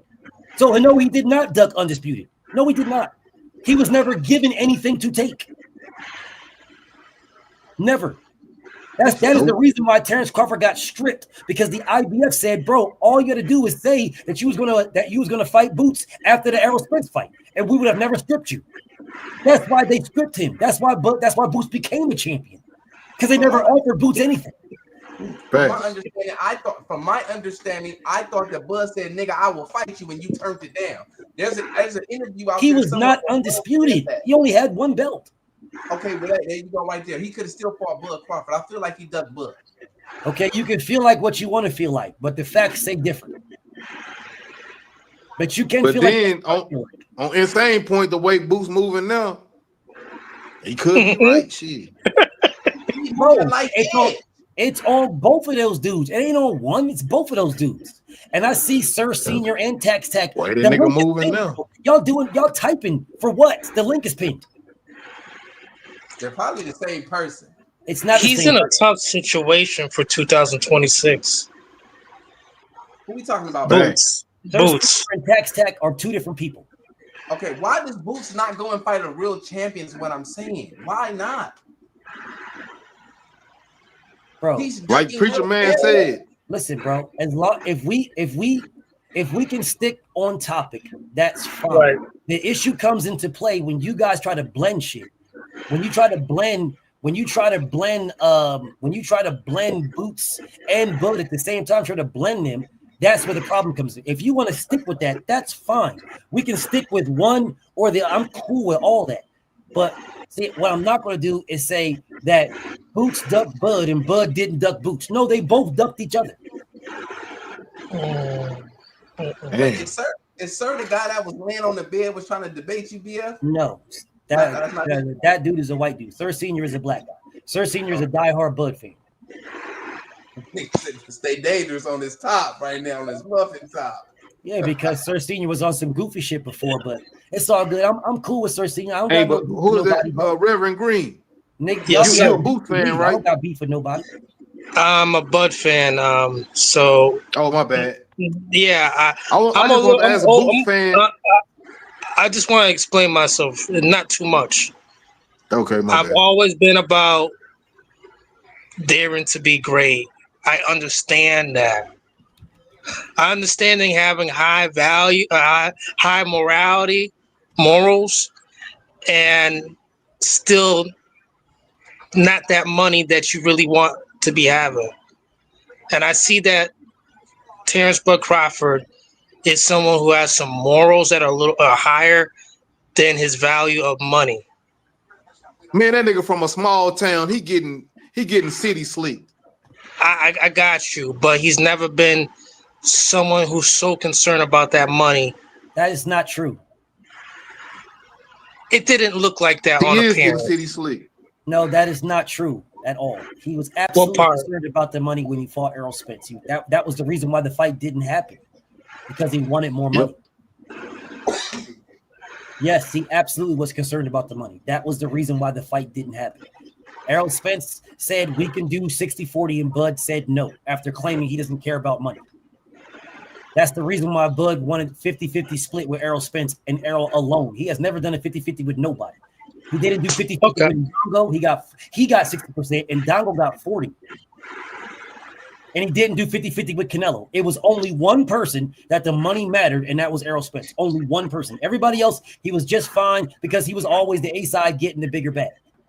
So no, sir, you cannot say that he wasn't about the money all this. Yes, he was, because that was the reason why the fight didn't happen for a while, because he wanted 50-50 split.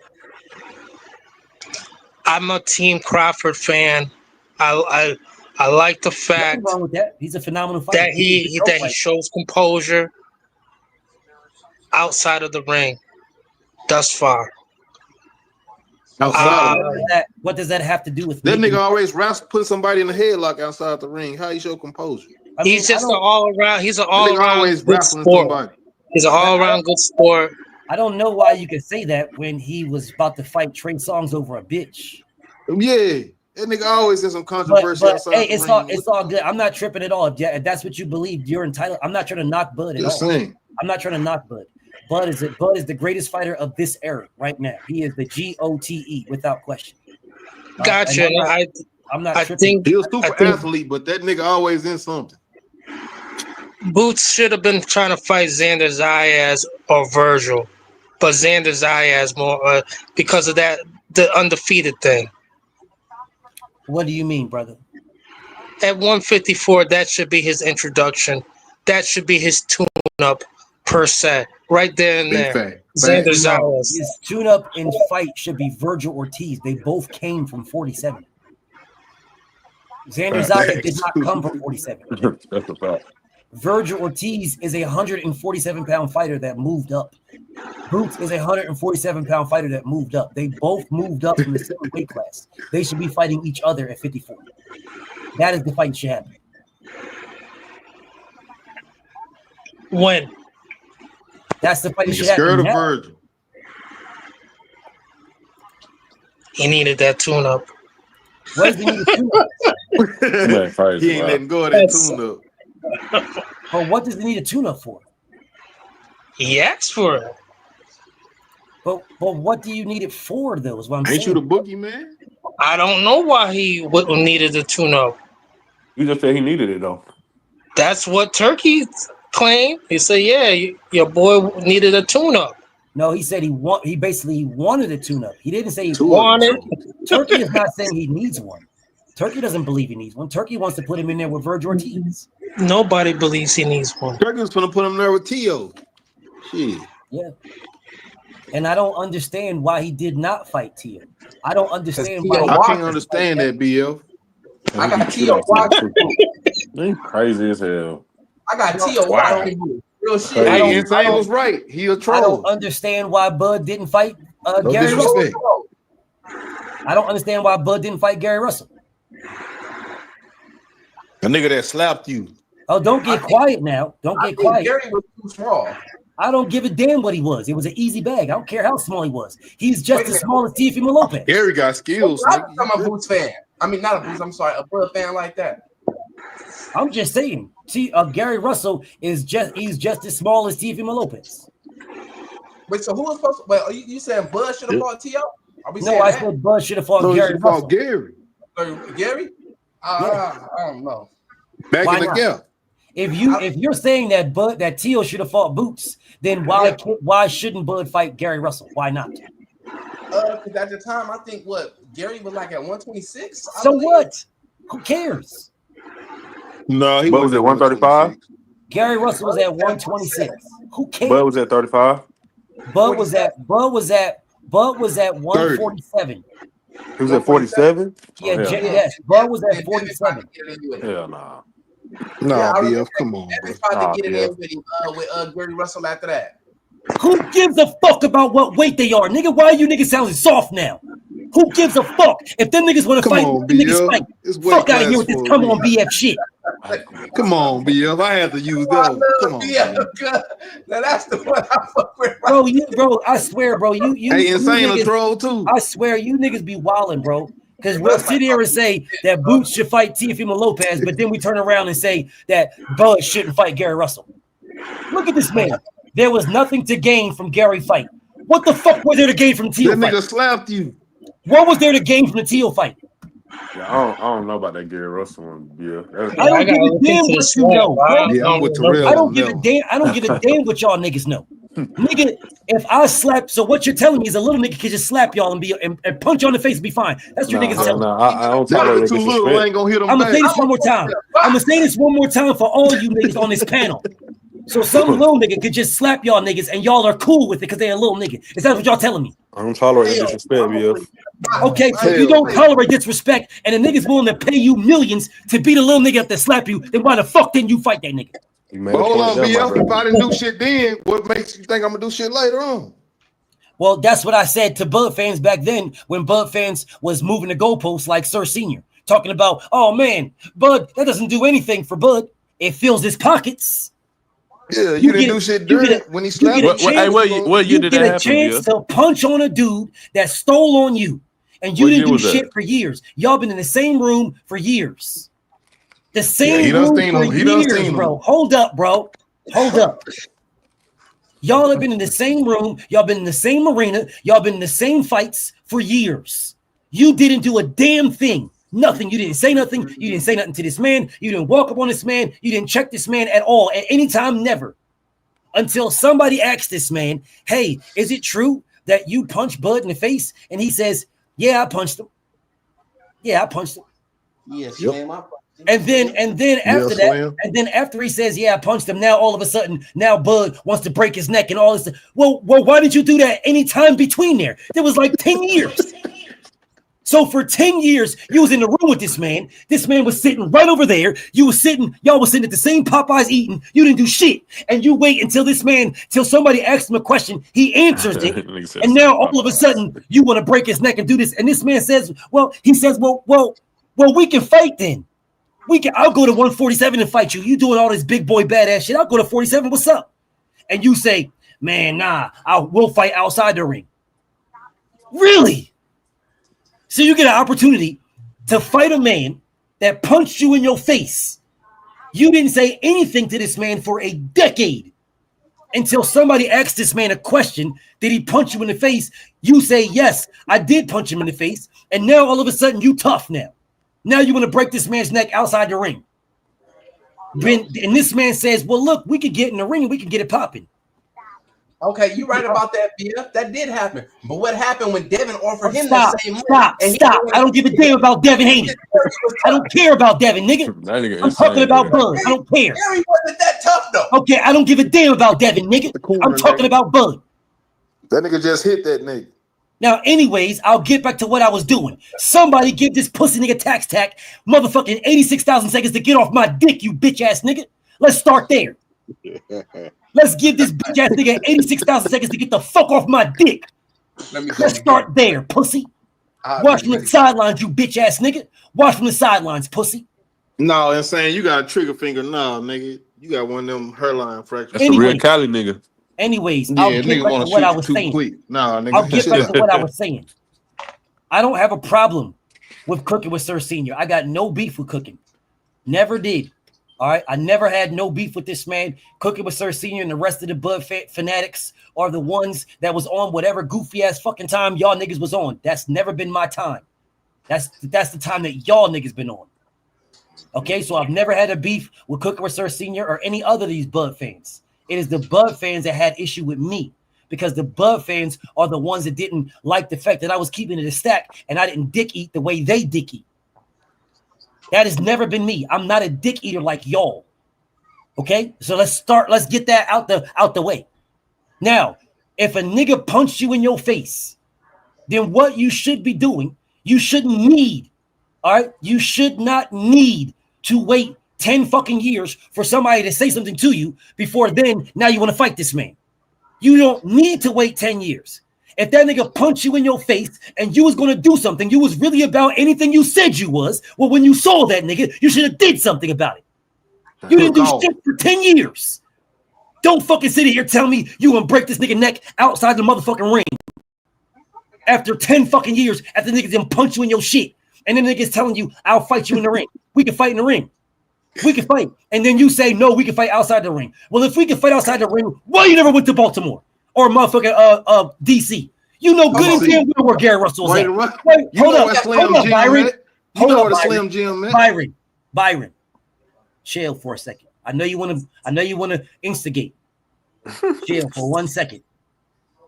I'm done with you fucking niggas running around here talking about how somebody would do this and somebody would do that. Somebody would do this and somebody would do this and somebody would do this and somebody would do that. Okay? I'm done talking this goofy ass shit with you fucking weird ass niggas, to include you. If he let it go, he should have let it go.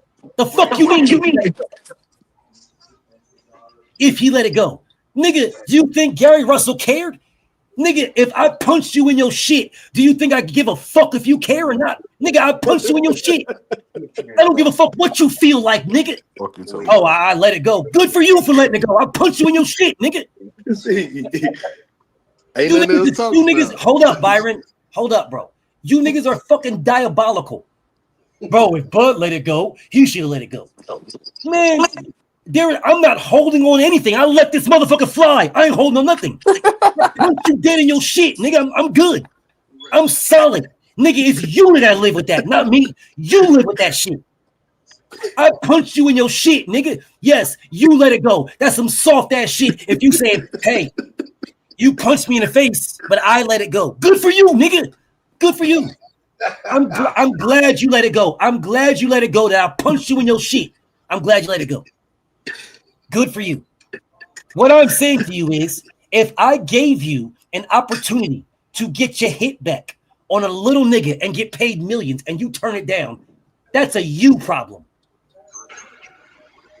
That is a you Gary problem. Russell don't want those problems.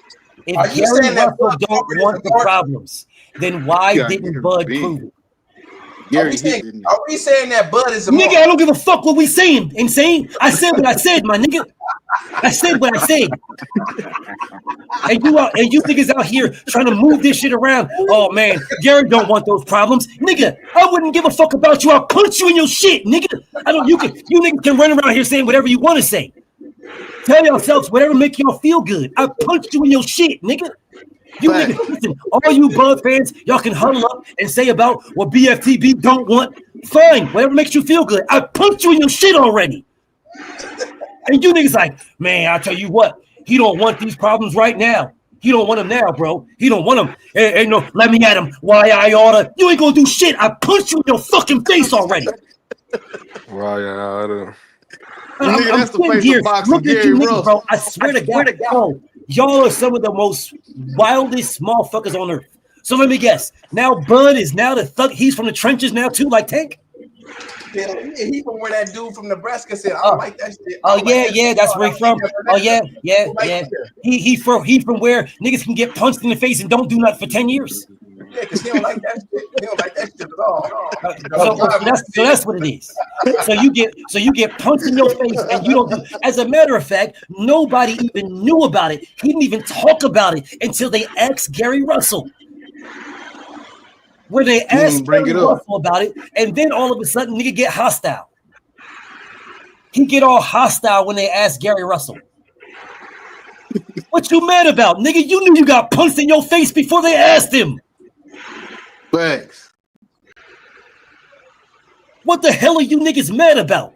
If I punched you in your face years ago, nigga, you knew I punched you in the face. You should have been mad when you saw me in the fights. You should have been mad. You should have been the same thing when you walked up on Errol Spence. Why you ain't never walk up on me? Nigga, Errol didn't punch you in your shit. Nigga, I did. Walk up on T.O. Nigga, T.O. didn't punch you. I did. Can I say something? Yeah, I don't know what to make sense of it. You know, shit happens. You can't make sense of it. Nardi, yeah, shit does happen. Nardi, let me ask you a question, Nardi. What's up? If I punch you in your face and you don't do anything about it for 10 years, should I give a fuck about you? Hell no, nigga. Nah, it looks like it's dead. Looks like it's dead. You punched me in my face. Hold on, he talking to me. Hold on, he talking to me. Nah, BF. I already showed you what time it was with me. If you sock the shit out of me and I don't run it, or if you beat me up and I don't run it back, or if you sneak punch me and I don't try to get a fair one in, I'm telling you where my heart really at when it come to you. So when it come to these people saying, this is my whole thing about Bud fans. This is why I don't like them, because the man just sat up here and said Gary Russell don't want them problems, but how could he not want problems with somebody he already socked out? Yeah, I punched you in the face already. He already socked him out. How he don't want problems? And then let me add to this. I don't think he socked him out, bro. And then he show up in the same place. He socked him and he punked out. Nigga, that's called getting socked out. He socked him and he punked out. Okay, but if I stole on you and we've been in the same place for 10 years, why you never did anything? Man, he socked him and he punked out. That's called getting socked out where I'm from. So let me tell you something. Yep. Now, let me ask y'all this question too, because this man be saying stuff, and then his fans will say he don't want them problems. Who is the fights that he give all the credit to? The Gamboas, right? Did y'all mean to tell me Gary Russell and Gamboa ain't around the same size? So if Gamboa gave him problems, how the fuck Gary Russell won't give him problems? Man, Gary should just fight anyway. Then that's all. If he say Ricky Burns was an elite fighter, he's scary. Scary Gary. If he say Ricky Burns is an elite fighter, then what do that make Gary Russell? How is Gary scared when Somebody scared that socked you? I Go fight Nayo anyway. What does a Nui got to do with Bud, bro? I punched Bud. I didn't punch a Nui. Sock this nigga. Hey, bro, I y'all, punched Makes Bud. more What is wrong sense. with It you? makes hey, more you gotta, sense for you that gotta to stop happen that than shit, for the bro. Bud He Gary gotta thing stop to that happen. shit. Yo, Hey, you for real, guys for are real. y'all are wild, Bud bro. was drunk when he So seen that why are nigga. you guys running through here? You just ignore the nigga that punch you. So Man, why are you guys running through here telling me if my it name is didn't Jaron, hurt. if my name is Jaron Ennis, why are you guys telling me to fight Teofimo Lopez if y'all name is Boots and you wouldn't fight Gary Russell? Because Nigga, he was drunk. you had an easier fight than me. Because he was Facts. drunk. That's what I'm saying. He was drunk when he seen whatchamacallit, and he didn't want Gary to press charges on him. Stop. He Man, didn't that want Gary nigga to Bud press said it didn't charges hurt on and him. let it Man, go. Man, it didn't hurt anyway. Hey, you saying they would have fought? At least it didn't hurt. And you Yeah, saying there's some more Gary and Bud context would to have Niggas fought was at saying that nigga got his 147? jaw broke, nigga. This is the softest conversation I've ever Man, heard that in my nigga life. Bud said at least it didn't hurt and walked off. He did not walk off. Show me the footage when he said that. Bud got listen, bro. Bud got punched in his face, and when Bud got punched in his face, they grabbed both fighters. They grabbed Bud and they grabbed Gary. So, That's what happened. That's what happened. They grabbed. So Now hold up a second. Hold up. Dude got punched in the face, and they grabbed both the fighters. Now, what I'm asking everybody is, why didn't they fight later on that day or the next day? Because we couldn't find Gary Russell, Slim. We Knock it off. Knock it off. Hey, BF. He knew Let me exactly. tell you something, BF. Let me tell you something. If you call yourself my homie and you let a nigga sock you and then you ain't trying to run it after that, I'm not going nowhere with you, nigga. Facts. I'm not You going not my nowhere homie else no with you, more. nigga. And that Oh happened to me in God, real life. we One of my going homies. home. We going Nigga home. got We going to whooped. Nigga, jail. you ain't my homie no more, bro. Bro, We going there home. is no way in the world that I am You going ain't to the fight club back. or anywhere with any of y'all. If I'm with y'all and a nigga steal you and you get the opportunity to run the fade, then later on that day or the next day, and you choose not to. But why Nigga, You you ain't gotta my go partner, rock bro. that nigga, trip that nigga, scratch we your gotta car or fight something. every time we This go nigga somewhere? didn't do shit for 10 years, and you niggas is in here capping for this man But why because we gotta fight every time we go hostile somewhere? 10 years later. Everything don't deserve a response or a fight. I mean, I let you have that. Everything don't Huh? deserve a Wait, fight. what? A Insane. Wait. You What? say you been to the Everything not. penitentiary? Is this how Everything don't Cali deserve a niggas response, do? but nigga, Wait a nigga, You minute, stop been bro. it, to the nigga. penitentiary, Nardy, bro? Nardy, is this how Yeah. Cali niggas are? Is Cali niggas like this? So Cali No, niggas can get punched in the face and no. don't Come on, respond? And you bro. don't respond? No, Is this that's how not Cali it. niggas are? I'm just No, asking. no. A nigga touch me. You get close enough to me, nigga, I'm gonna hit you. I don't give a fuck. I'm just curious. Because I know Nah, y'all hell come to no. here talking Cali all the time, and I'm just curious if Cali niggas can get punched in the face and say, well, you know what? All punches don't deserve a response. It don't. It Man, wasn't hard hell enough. no. And then you gonna get paid M's to do it. But them niggas You kill didn't niggas knock for me free. out. They At least kill you didn't niggas for knock me free. out. I'm They saying he kill barely niggas. raised me. They Is kill what I'm niggas saying. for He free, barely and you raised ain't gonna get M's to fight a nigga. Like, come on, bro. You are That nigga just Byron, gave Reverend Green 86,000 seconds for pulling up. Reverend Byron, Green. You think he gonna let Hey, somebody hit him? Byron, Bro, you guys are What happened? y'all are diabolical. Nah, I Y'all are believe you insane. I diabolical, know, bro. bro. I know you didn't Bro, let no nigga hit you and walk off bro, either. y'all man, Insane diabolical. trolling, bro. You're I diabolical, bro. know. And I'm gonna Yeah, tell y'all hell, this straight up and down. There is no man in here that y'all gonna tell me it's a-okay for another man to walk up on you, or even if y'all are in the same location and I punch you in the face and y'all are stomping solid your ass and, right there. We and y'all are stomping your solid, ass y'all are right there. good. We Hell good no. now. Right I there. done socked you Hey, out and we good. No response, no nothing. This is all new information to me. No, Bud it's so not. cool with it, he kept I it a looked secret. into it. How is you a Bro, that Bud ain't fan new. then?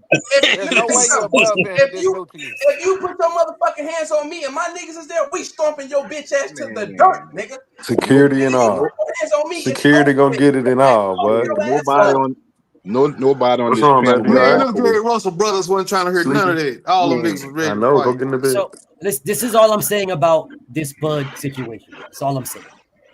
You guys are running through here telling me that Boots should have fought Tio. And I agree. Absolutely agree. That was an easy bag. That's an easy fight. That was a little guy. He should have fought Devin Haney too. Just the same exact way that Terrence Crawford had an easy bag and he should have beat Gary Russell up. If the fight would have gotten sanctioned, because Gary Russell would have had to move up. He said he would move up. He said this. He said, I'll come to your weight class. You don't got to worry about dropping weight or nothing. I'll go to 47 to fight you. That's what Gary Russell said. And then said, I will take 1.5. I got to mute you. You had a hella background, bro. Then he said, I will take 1.5 million. I'll take 1.5 million to do it. That is what he said. That is the reason why Devin Haney offered him 1.5, because Devin and Gary were negotiating to make a fight. They were negotiating. And Gary wanted more, like he wanted 2-point-something million. And Devin was like, bro, I'm not giving you that, bro. I'm not giving you 2-point-something, bro. You ain't never even made that. Why would I be giving you 2.1? Right? So they was going back and forth on that. And then that's when they were interviewing Gary, and they asked Gary about a story that happened in the Olympics. And that's when he told them, he said, when they said, hey, we heard something in the Olympics about that, you know, you and Bud got into a fight. And he said, yeah, it really wasn't a fight. You know, I punched him in the face. And then really that was the end of it. And that was it. And they was like, okay. And then it blew up in social media, and Bud heard it. And then Bud started talking about, I'll break your fucking neck and stuff like that. So then that's when Gary was like, bro, you doing all this talking, I'll go to 47 and fight you, bro. You saying you don't got to fight me. I'll go fight you, bro. I'll fight you, and I'll fight you at 47. And he was like, and as a matter of fact, I'll fight you. I'll take 1.5, bro. Because remember now, Terrence Crawford was trying at this particular time to get a fight with Kell Brook, but Kell Brook was telling him, I'm not fighting for 1.5. You're off me a 1.5 million. I'm not fighting for 1.5. You're fucking bugging, bro. I make more money than this. I'm not taking 1.5. And that's when Gary said, I'll fight you and I'll take the 1.5. Bud was going to make his millions. Gary was going to make 1.5 and move up to 47 to fight Bud. And Bud said, no, we can fight outside the ring. I'll break your fucking neck. We can fight outside the ring. So how are you guys saying that Gary didn't want those problems when Bud was the one that was saying we can fight outside the ring and not in the ring? It sounds to me like Bud didn't want the problems. That's called the tropical glade factor. Outside the ring, so Bud said, we ain't gonna take it in the ring, nigga. I'll fight you outside that motherfucker. Knock it off. So what was you knock it off? Right. So if you're getting an opportunity to make millions and fight me, a little guy, or make the exact same millions and fight Kell Brook, the exact same. Why Bud want to put that boy in a headlock? He didn't want to box. The little guy. Bud want to put him in a headlock. Bud didn't want to box. He wanted to put him in a headlock. Because Bud not fight well, nigga, we boxers. We Bud not did wrestling. not have other things to do. No, he did not. No, I'm saying he had other shit in mind. Bud probably wanted to, you know. He did not have other things in mind at all. There was only one fight to make, and it was him and Errol Spence. He did not have other things in mind. He didn't fight Errol Spence until years later. See, that's there what was I'm nothing saying. wrong. What he did is he fought a Kell Brook who dropped down from 154 and claimed he can't even make 47. That's the reason why the fight was postponed the year before, because he couldn't even make it. Facts. See, that's what I'm saying. Like, I respect Bud as a man. It's just certain situations he didn't handle right, bro. Like in 2018, and like this Gary Russell shit, but his fans is so cornballed out, they can't even call it down the middle, bro. Like, yes. it's just like an Errol Spence fan. When Errol Spence jumped in the ring with Fondura after he beat, I think it was Tim. I didn't like that, bro. I didn't like that, and don't get me wrong, you know, that's my opinion. But it's certain stuff that he did that I didn't like, and I'm one of his biggest fans. But it's like y'all take this fanism to a different world, bro. That man just said that man just said Gary Russell didn't want problems with a nigga that he already put his hands on outside the ring, and he's a boxer. If you ever was asking for problems, nigga, that was the way to do it. Yes. And then agreed to take 1.5 and go up 5 weight classes. You don't even gotta sell the fight. The fight already sold. And he agreed to go up 4 or 5 weight classes. Okay, that's crazy. This reminds me of a nice nice storyline. If there's a storyline, then that means there's money behind the storyline. No, I agree though. Maybe Like still I true. don't Maybe think Gary still Russell true. could fuck with Bud, but I think If if there is Man, a y'all got Gary Russell storyline, bent. Boy, there y'all got is Slim bent. money in the storyline. yeah, I That agree is though. what makes the money is the storyline. I agree. I agree. I don't Every think press it's conference they're gonna talk expired. about that shit. I don't think it's expired. It's expired from a guy now that moved up to fight Canelo. He'd rather fight Canelo than Gary Russell. Make that make sense. Make that make sense. He heard that man say, "I'm not going back down to no 54." So let's try this one more time. Jason Williams, homie, bro. Gary did not sucker punch. He did not sucker punch. You Bud fans are fucking delusional. He did not sucker punch this man at all.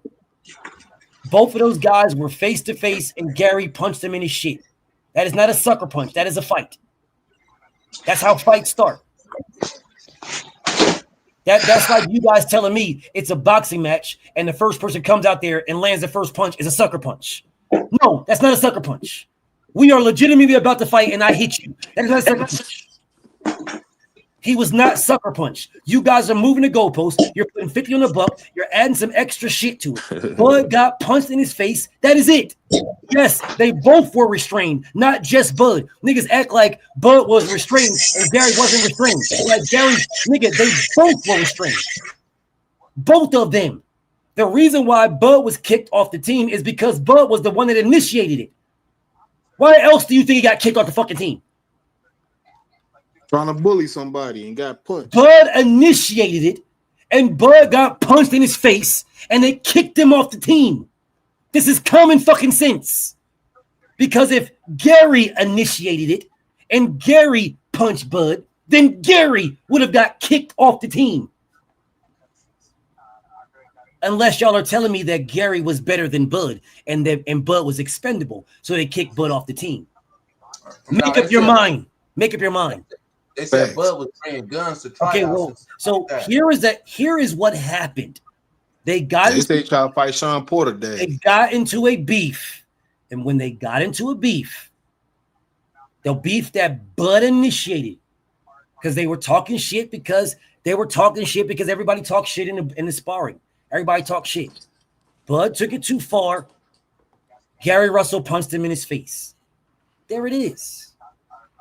There it is. If you're saying, why are we pretending Gary Jack Russell Terrier could do anything to Bud? Come on now. Come on, BF. Come on, BF. Come on now. Come on now. Well, let me tell you something, Jason Williams. BFTB is about 6'3", round there. If you are about 5'1", 4'11", and somebody offered me $3 million to beat you the fuck up, I would beat you the fuck up. No, you wouldn't have to worry about somebody saying, come on now. Jason Williams is 4'11". Come on now. We're acting like don't do him like that. Anything to BFTB. Nigga, I would beat the shit out of you. You're a bully, BFTB. He's a little guy. I don't give a fuck what y'all. I don't care what y'all niggas are saying. I don't give a fuck what y'all are saying. I would beat the shit out this man. Dead ass serious. And this is my guy, Jason, my guy. I'm giving you analogy though. I'm just giving the analogy. I don't give a fuck if you guys call him Jack Terrier Russell. It's an easy payday. Isn't that the reason why he fought David Evanesian, you dumbass niggas? Oh, you guys are mad at me for getting a bag? They reaching, man. Isn't that what y'all said about David Evanesian? He's getting a bag, BF. It's an easy bag, BF. Didn't you guys say this to me? Or do you think I fucking have a bad memory? I remember exactly what the fuck y'all said, and I remember exactly what the fuck he said. Well, guess what? He would have got $3 million to beat up a little nigga. Jack Terrier Russell. Yes, he would have got $3 million to destroy a little Jack Terrier Russell. An easy ass fight. That's what would have happened. The devil is white. That is you the know most, when Hank Lundy was talking all that anybody shit, will boy. remember of who you are is the fact that I said your name. They will not remember you ever again. I said your name. You're welcome. You're welcome. Boy, these niggas wild. Anyways, Jason Williams, who is my guy. This is my homie. Jason is my homie. All right, definitely my homie. Jason Williams. You fans that have this epiphany with Bud is diabolical to me. If that's the case, if you guys are telling me, why are we pretending that little Jack Terrier Russell could do anything with Bud? Fine, then fight David Benavidez. We should not have no other conversation except for Bud versus David Benavidez then, because we don't want him to fight little guys. Don't fight any little guys, so don't move down then. I don't want to hear about Bud fighting Janibek. I don't want to hear about Bud going to 54 or nothing. Go to 175 or stay your ass at 68 then. Stay at 68 or 75. We tried to fight Benavidez, but he just said he didn't. No, you did not. Man, no, get off the ass, bro. David Benavidez said, "What up?" As a matter of fact, David Benavidez told Terrence Crawford before he even fought Canelo, "If you want Canelo Alvarez, go through me." Of course, you niggas act like that didn't happen. I didn't see that. Crickets. I told you I don't know how to make the cricket sound. Well, yeah, go ahead and make it, nigga. David Benavidez said, if you want Canelo Alvarez, don't skip the line, go through me. But that's what he said. 5 at the time. Why would I fight And what did Bud say? And Bud said, man, well, I mean, I might, but David big. He a big dude. But I thought size didn't fucking matter. Sound like Edge to me. That's the crickets. Huh. Okay. So size now matters when it comes to David Benavidez, but size didn't matter with Canelo Alvarez now. Is that what y'all telling me? Well, Canelo wasn't as tall as Benavidez. That's the problem. So now it's a height thing. Yeah, it was his height. He fought his brother? It was his height. His brother down there the same height as Terrence. Well, Fendora. His brother is taller than Terrence. Wait, no, hold on. Jose Benavidez is taller. Taller than Bud, bro. Jose Benavidez was the world heavyweight champion. What are we talking about? And Bud beat him. What? Not gonna say he's the world heavyweight champion? Hey, bro, put the drink down. I know I be drinking and shit like that. Put the drink down. This nigga need to stop drinking, bro. Yeah. So David Benavidez was not the heavyweight champion. That's what you're telling me. David Benavidez. I mean, no Benavidez has ever been heavyweight champion. His brother was the heavyweight champion of the world. Jose Benavidez fought. Jose moved up from 135. That's not what the movie said in Creed 3. This nigga. Yeah, I see what I'm saying. I know that man. He don't take shit seriously. This nigga's tripping. Hey, look. Hey, nigga not a boxing fan. Tonight. We enjoying ourselves tonight. But he did. You're not a boxing fan, insane. No, that was a movie, but that's a real movie. Creed 3, he played a heavyweight. Creed 3 is a real movie, and in Creed 3, he did play the heavyweight champion. Yeah, that's true. Oh, he that's did? In Creed 3, yes. I didn't even know that was that nigga. That nigga. Yeah, that was him. Yeah, that was that dude. In Creed 3, yeah. I'm telling you, that was him. This nigga still see that's the alternative facts. Yeah. Those are the alternative. You can't trust niggas with alternative facts. Yes. What I am telling you guys, what I'm saying to you guys is y'all can't keep doing this. Bud is the greatest fighter of this era. You guys can't keep doing this, bro. Y'all can't keep making all these excuses for this man. The man ducked Gary Russell. Greatest fighter of this era? I don't care if you like it or not. I don't know why Byron feels the need to always talk over me. He be always doing that. That's my bro. But my bro, I'll start talking. Byron won't say nothing. And the second I start talking, Byron be like, damn, that shit crazy in the motherfucker. I can't believe y'all saying that. Okay, you got it. No, that was just a slight disagreement. I was like the greatest fighter of this era. You Well, really gonna two do things that, be Bud? the same at Well, you once? see how I just did that, though? You see how I just did that? Like when you was talking, I didn't say anything. See that's how that works. Okay, You'll never do that to me, though. I'll never get that, though. But Reverend, I say that Terrence Crawford is the greatest fighter of this era. But yes, he's the greatest fighter of this era, but he ain't flawless, Rev. He's not perfect. I see that tonight. He should have beat up Gary Russell. He should have beat him up. He should have beat up Boots. I do see that flaw tonight. And I had trouble digesting it, but I stayed quiet, you know. But it just would make no. Every time you emphasize the exact parts, they were face to face. I could go back and look at old videos and read the captions. Yeah, they change and alter all the time, but it's what it is. They were face to face. That this wasn't a sucker punch like that. No, this wasn't a sucker punch. Right in your face. I punched you in your face. Yeah. I stole off on you face to face. I didn't. Right. You didn't have your back to me. I kept it quiet for numerous years. Years. I said nothing for years. Nothing. Say nothing. At all. They asked me a question. They did an interview to him. They asked him. He didn't volunteer the information, bro. They asked him a question in an interview. Somebody did some research and realized that they got in an altercation in the Olympic trials, in the Olympics. I seen Sean Porter bring it up. And here he is. See Byron? See, I'm talking to see what Byron just did? He does it every time, bro. He can't help it. God damn, my bad, bro. Bro, I ain't trying to prove you right. It's all good, bro. But what I'm saying to you, Reverend, if we are at the mercy of the information that we know, if we don't know, then we don't know. But when we do know, what do we do with it then? I'm not saying that Bud is not the greatest fighter of this era. He is. He is the GOAT, the GOAT of this era. But he's not perfect. That's all I'm saying. He's not perfect. That's it. He's not perfect. No fighter is perfect. No one. But BF, is his record perfect? No. His record is it's whatever. It's man, that nigga lost against Majumov. His record is not perfect. It's what? What? Yeah, that's facts. No draws.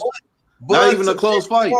Comes in at 43 wins, 0 losses, and zero draws. So you asked me, is his resume perfect? I'm telling you, no, it's not. You're talking about the guys that he fought. Who exactly did he fight again? Name them. Canelo Alvarez, I don't want to murder that dude. Sure, yeah. So you can't name him, even though he fought that nigga last year. You still don't know. You can't name him. Got it. Sure. Earl Spence, got it. The heavyweight Benavidez, the one that got shot in his leg. Then he fought what's that dude name? Gamboa. Then he fought what's the dude name? He said he got a better punch that hit him harder. I'm gonna get it myself. Hold on, I'm gonna just pick her real quick. Hold on, give me a second. Bro, listen, bro, we can stop right there. Nigga, you said 40, you said 30-something fights. That nigga ran out of niggas real fast. You can't name 30, okay? So if you nigga, if you saying somebody's resume is perfect, a perfect resume would mean that anybody who was anybody at the time where you were fighting in that weight class, you fought them. That's a perfect resume. No, not the resume, the record. Like you're 31. Okay, no, you didn't say record. You said resume. But if I'm slurring off this that's not my problem. It sounds like an insane problem. Sound like a personal problem. That sounds like my brother insane problem. That doesn't sound like a BF problem. So again, now you asked me about his resume. You said a perfect resume. I will tell you what a perfect resume looks like. If you are fighting in this division, and we know that this guy, that guy, and that guy are the guys in your division, and you beat that guy, and that guy, or you fight that guy, and that guy, and you beat this guy and beat that guy, but lose to that guy. That's on the track of a perfect resume. Because all of your contemporaries, you fought them. Hell, Devin doesn't got a perfect resume. Glenn being real disrespectful. Nope. Glenn, why you being disrespectful, bro? And you can just hit the fucking link. You calling niggas fanboys and shit like that. Click the link. Glenn don't click no links. Glenn is like 60-something years old, bro. He's worried. How you gonna get mad at Glenn when you let somebody punch you in the face and walk off? I know. Never punch me in the face. Why? Leave that nigga dead right there. Nigga, come on. And y'all in here defending this. Y'all defending people that get punched in the face and don't do nothing for 10 years. And then 10 years later, after somebody brings it up, they get mad about it. I'm saying that was 10 years after that. He went to counseling after that and he got help. So Rev, if somebody punches you 10 years ago and somebody brings it up right now, Rev, if you didn't care for 10 years, would it bother you?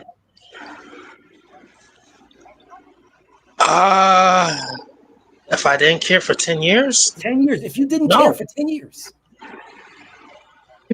I mean, That seems like I'm fake outrage. No. Yes, it is fake outrage. That's outrage. one. That's one part, Rev. What's the other part is you're scared of that man that punched you in the face. Yep. There's the other part. You either have fake outrage or you're scared of the man that punched you in the face. There's your options, bro. You only got two. Okay, you're scared of the man that punched you in the face, or you have fake outrage, and you have fake outrage to the guy right there. You really don't want to fight the guy. You just got fake outrage about what's going on. I had to mute you right quick, Rev, because you got a background noise. But you can unmute yourself when you want to talk. Those are your two options, Rev. Those are your two options. You're either fake outrage because the world realizes that somebody punched you in the face, and now you got to show the world how tough you are. That's one. And the other side is you're really scared of this guy. So I got to show the world I'm not scared of him by being tough. I'll break your neck and blah, blah, blah. There is your two choices. You don't have a third because you didn't say anything for a decade. Didn't say nothing. How about I was scared of what I was going to do? Bro, I don't care about none of that stuff you about to do because you drinking. I don't care. Red. No, it's I guess as a fan, still. I'm a fan. I was trying to overlook that he could have had flaws outside of the ring, but you presented some facts to me. It didn't take much to look into these things, and for myself to figure out. Yeah, I bet you there's more. More things. Like my bro Ravens Nation said. Ravens Nation said this. Ravens Nation is a Bud fan.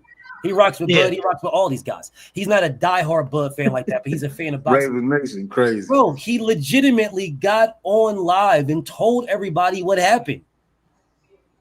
He told everybody what happened. Bud told everybody what happened. Where were Bud fans at when Bud told y'all that he got punched in the face? Where were Bud fans at? That nigga bragging on it? He didn't brag on it. What happened is they did an interview with Gary Russell, and they asked Gary about it, and Gary said, yeah, that happened. And Gary said his side. He said his side, you know what I'm saying? Which, again, there's always two sides to a story. There's your side, my side, and the truth, right? Yep. So Gary said his side, and then Bud came out, and Bud said his side. And Bud said, I just put both sides together, right? Because Gary said, yeah, we was there, we was going back and forth, blah blah blah, and I punched him, and then we blah yeah, we was going blah blah blah. You know, Gary made it seem like he beat the shit out the nigga. No, you didn't. You just told me. You just y'all were face to face, and you punched this nigga in the face, and then Bud made it seem like he said the same, basically the same thing, but he took off all the guys that Gary Russell added on there. Gary added like 5 niggas on there. He was like, yeah, it was like this nigga and that nigga. They seen it. They saw me beat the shit out of Bud. He was saying all this extra shit.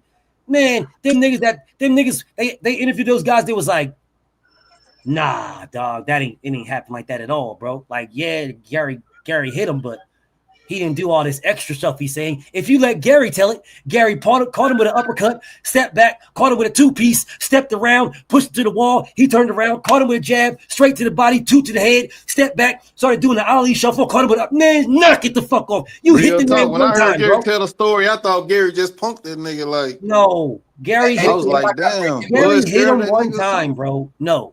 I got breaking news, y'all. If you take all both stories, take Gary's story and Bud's story, put them together and pick out what it was. They got into a beef. They got into a beef over the damn fight, over the sparring. They got into a beef that Bud initiated. Bud started the shit talking. Bud started the beef. Bud started the altercation. Oh, so Bud started. Oh, god damn, Byron. Shit, bro. Wait, yeah, can I say breaking news real fast? Can I get breaking news? No. Hey, put that nigga on mute. Understand, Bud started it. That's all. Anyway, so god dang, Byron. Shit. Anyways, they got into a beef over the sparring. Bud initiated the beef. Bud initiated the conversation, the back and forth. Bud initiated that. Bud started it. Bud was the antagonizer. Bud was the instigator. They went face to face, yada yada yada. Everybody was there. Everybody was looking at it. They went face to face, and they was talking. They trash to each other about what they're gonna do. And Gary punched them in the face. And then both sides, Gary got grabbed and Bud got grabbed, so they didn't allow each other to fight. I don't give a damn about Lonzo Ball. My nigga, I don't care about Lonzo at all. Anyways, I know you talk about breaking news. You wasn't going to give me no boxing breaking news, nigga. My brother wasn't going to give me no boxing breaking news. My brother will give me, he'll be like, yo, my brother, especially when he gets on the yak, he'll be like, yo, I got some breaking news for y'all. Wifey's based in the turkey. That shit look good, y'all. I'm gonna eat good tonight. Man, nigga, don't nobody care, bro. We can't get into that shit, bro. We can't eat with you. Nigga, we can't that eat nigga gonna start off with no disrespect. Yeah, we can't eat with you, King. Michael Parsons just went to Green Bay. That is your meal, man. That is your meal, bro. Enjoy your meal from the queen, but we can't eat with you. That ain't breaking news for us. So, anyway, salute to my brother Insane. But when you get on that yak, Insane really do be insane. But anyways, so they got into their little beef, Rev. And then they were separated, and it was deaded. It was nothing, Rev, for a decade. Nobody cared. No one. Gary was not going around here bragging about it. Gary didn't even talk about it at all. At all. Gary didn't say nothing about it at all for a decade. He didn't say a word, Rev. Not one word. Then they interviewed Gary. They were interviewing him. And then they asked him, they said, hey, we heard a story that this happened there. And he was like, yeah, that happened. Yeah, but, you know, it happened more than he said what he said. And then that was it, right? And then Bud got all pissed off about it and, you know, as if it didn't happen. And then they interviewed Gary again, and that's when he was capping. Talk about how, you know, he beat Bud down and punched him and knocked him out, knocked him down and dropped him like 6-7 times. And, you know, all the capping the nigga was doing and shit. None of that happened. Y'all were face to face over some beef. Gary punched you in the face. You said nothing about it. He said nothing about it. And then when he was interviewed about it, then you got fake outrage. That is all that happened, Rev. And what I'm saying, Rev, is if that is what happened to you, and you now are in a position where you have the opportunity to beat this little dude up for millions, why would you not take it? Oh, Rev had a dip, I guess. To any Bud fan, then this is the exact same thing, y'all, as Boots Ennis fighting Teofimo Lopez. That's where the conversation came from. Boots fighting Tio. Now, can somebody explain it? And I don't want to even go at my brothers, my Philly brothers. I listen to y'all channels, but I heard them say something. They was saying some shit. I was like, that don't add up, bro. Bro, John Wick said Tio is too small. That's what they were saying. That's what Philly niggas saying. That's the reason why. Was that 18 million too small? I guess. Yeah, was that a small 20 mil? I they guess offered them 18 M's. I guess them double-digit millions was just too small. Although this man was making $3-4 million to fight Karen. Nah, I don't agree with the Boots and the Gary Russell thing, but I understand the point where you're coming from. But the T.O. and the Boots, like you can't turn that down. If they offer why would you turn down Gary Russell? Why? Tell me why. I mean, I don't understand to get in the ring, they don't do nothing for us at all, but get us paid. Like if we chasing legacy, they don't do nothing but get us paid. If we don't that's all they do. What did David Avenusian do? Absolutely nothing. What weight class was he at though? Like that's doesn't crazy. matter. But It Gary does Russell though. said If Gary Russell coming from 126, I don't care where he was to coming 147. from. I don't care. He said I will go to 47. I don't care where he was coming from. Canelo Alvarez didn't care where Bud came from. He did though until the money came in play. He did not care. He did not care. Canelo Alvarez said that is on you. That's not on me. That's on you. You're a little dude. That's on you. That's not my problem to care about where you're at. That's on you. But he said though he was like he don't get nothing from fighting Boots from Bud because he's a little guy. That's what I'm saying. Like, did he fight? He did though because of the M's though. So tell me why Bud didn't fight motherfucking Gary Russell then? Because Canelo Alvarez got the exact same thing from Bud, the exact same thing that Bud would have got from Gary. Canelo got 150 M's. Okay, and Bud would have got a paycheck. He wouldn't have got 150 M's to bring a guy up 5 weight classes for nothing. He got the exact same paycheck to fight Kell Brook. He didn't make no more. He had the same number. So what are you talking about? I don't know, Bill. That's crazy. And the next dude see What's Terrell crazy? just punch him in the face. Terrell gonna make an excuse and say, Crazy as fuck. You punch me, you want to. You gonna I got something for apologize for the your nigga that ass. hit you. All right. Hey man, I'm sorry, my face was so soft. I didn't even know that was the race. He changed his name. I'm gonna ask this question again. Y'all lost the bet, What bro. is so different from Bud fighting Gary Russell than Canelo fighting Bud? What is different? The money. The money. The money. The money The for legacy. who? The legacy. The money for who? The legacy. What legacy? What legacy Canelo get? Canelo don't get no. It's about Bud legacy. So That's what no, it is. No, it is not. See, y'all sound like some Bud dick riders. You sound like some Bud dick riders. So if Bud fights a small guy, Bud gets no legacy. So Bud can fight Canelo. It's about Bud. But Canelo fighting a small guy, he gets nothing. But if he fights, you got to look at it from both sides though, Bill. Like I'm looking at it from both sides. If Bud Crawford can move up and fight Canelo for legacy, then why couldn't Gary Russell do the same thing to Bud Crawford? Exactly. But if we looking at it from Bud point of view, if Bud fought Gary Russell, what the fuck does he get? Motherfuck his point of view. That's what I'm saying. So Gary we're gonna fuck Russell Canelo said, point of view, I and will it's fight you. I will fight you, bro. You can't get a fight. Bud Crawford could not get a fight, bro. He could not get a fight. That is what he said. He couldn't get a fight. He was trying to fight motherfuckers. He couldn't get one. He offered a fight to motherfucking Kell Brook for 1.5. Kell Brook ducked it and said, I can't make 147. Well, he really didn't duck. He just said, I can't make the weight. And he moved on. And that's when Gary Russell said, bro, I'll fight you for 1.5. I'll move up to fight you. How is that any different than what Terrence Crawford did to Canelo Alvarez? Bro, Bud went up to 168 for undisputed. 3 times So undisputed. what? They're fighting I don't give a fuck if he went up there for undisputed, bro. That is Canelo Alvarez. He could have fought Canelo and undisputed would not be on the line and it'd be the same thing. I'm saying if you're looking at it from Bud point of view, not if you're looking at it from Gary Russell, then I understand where you're coming from. If you're looking at it from Bud, I understand where you're coming from. There You're looking is at Canelo, no looking at it from bro. What are you talking about, bro? Brook fight. There is no looking at it from Bud's point of view. There is none. You are this guy that's supposed to be the boogeyman and everybody's scared of you and blah, blah, blah. And a little dude that punched you in your face said he will fight you. You're getting the exact same thing that Canelo got, a paycheck. That's what you're getting. Is it going to be the same numbers as Canelo? No, because that's Canelo. You ain't Canelo. You're Terrence fucking Crawford. Yep. That's who you are. You are Terrence fucking Crawford. Your numbers are not going to be Canelo because that's Canelo. Canelo gets Canelo numbers. You get Bud numbers. So you're going to get an easy fucking fight, a very easy fight for you to beat up a little dude. Revenge. and then if he would have fought him, then what the world would have had to say? Oh, he fought a little guy. He Same brought the thing. guy up The 5 same weight thing that they classes. said when he Like, fought David yeah, Avenesian. The exact same thing when they said David Avenesian. It was a money fight. Same thing. Bruh.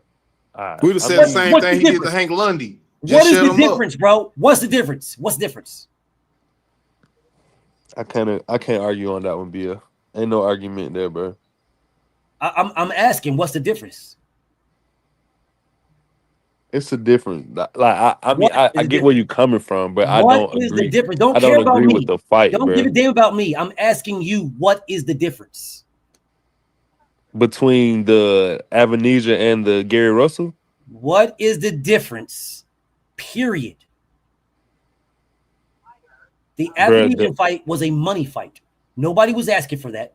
There was no storyline for it. David Avenesian didn't punch this man in the face 10 years earlier. There was nothing behind that. That was a straight money fight, which is what Bud said. He was going to get a bag. So why couldn't he get a bag with Gary Russell? And beating up Gary is an easier bag. So why didn't he take the easier fight for the same money? You think Avenesia was an easier cares fight than about Gary? Think? Who cares about Think? Who cares about Think? You saying it was I'm an easier asking you, bag? That's why not an didn't easier they- bag. No, that's what y'all said. You guys said that Gary Russell was too small. You guys, Jason Williams in here capping for Bud Glazing, capping for Bud. Oh, he's Don't put me in scared of that- him. in that You bubble, guys yeah. doing that, y'all. You guys. No, So I'm I'll just ask you saying. again. I don't think. I think Gary Russell would have been who a was the harder tougher fight. fight then? What was the tougher fight? Gary Russell or David Avenesian? I think Gary would have been a tougher fight. So Gary was harder than David Avenesian. Tell that to a Bud Dick Rider. Avenesian was ranked top 10 in the WBO. Yeah, see, these niggas be gay though, BF. It's different. Tell that bro. to a Bud Meat Rider. Come on, bro. We ain't gonna do that, bro. You know these niggas. It gotta be a casual. He think Avenesian harder than Gary. I don't care what weight. Bro, that's David what I'm saying. Avenesian, if you Hey, guys, I'm with Terrell listen, bro, on that. Okay, so then you're telling me he went the easy route fighting David Avenesian. That was you're telling me. Hey, What are we doing? Make up your mind, bro. See, this is Make up your minds. Make up your minds. Did he go the easy route? He had 2 fights. He had David Avenesian. He had Gary Russell. Did he go the easy route? Hey, we already know he would go the easy route. He went the easy route. We got down. Yes or no answer, bro. These are yes or no. Did he go the easy route? He went with the nigga that didn't punch him in the face. I'm not asking y'all none of this shit. I'm asking you a simple question. If y'all are telling me that Gary Russell was tougher than Gary Russell was tougher than David Avenesian, then why, if he fought Gary Avenesian, then he went the easy route? Because he could have fought the tougher competition in Gary Russell. And I want to make sure we're clear here. Got my vote. Where Avenesian come from? What weight class? David Avenesian fought at 140 as well. See, that's the difference, though, BF. I understand what you're saying. I get there it. There is no difference. Go get the bag. Go get the bag. If you fighting for a bag, go fight the little nigga for a bag. I get there it. Is no difference. There is no difference. All right. There's got more credit. You guys are trying to make more credit for fighting Gary. I ain't gonna lie. He would have got more credit. You guys are I ain't gonna say that though, bro. That's 5 weight classes to go to 147, bro. He coming from 126. That's a Gary Russell problem. That's you right on that though. Well, you right on that. You see what I'm saying? I know they was coming down from 126. Damn. 126 to 147. Like if we were talking about like a 135 going to 147, how the fuck is that? How is that Bud's problem? We just talking about the fans' point of view. Canelo Alvarez was it Canelo's problem? Hold up, was it Canelo's problem that Bud moved up from essentially 47 to 54 to 68? Was that Canelo's problem? It wasn't, but okay. So what are you guys talking about then? But we sit here, I sit here with you, my nigga, for months talking about how big Canelo was compared to Boots and Bud and all this shit. So and he wouldn't get no credit and all of this shit. So now all of a sudden he gonna get credit for beating fucking Gary Russell for coming up 5 weight classes. What are you talking about? Who wouldn't get no credit?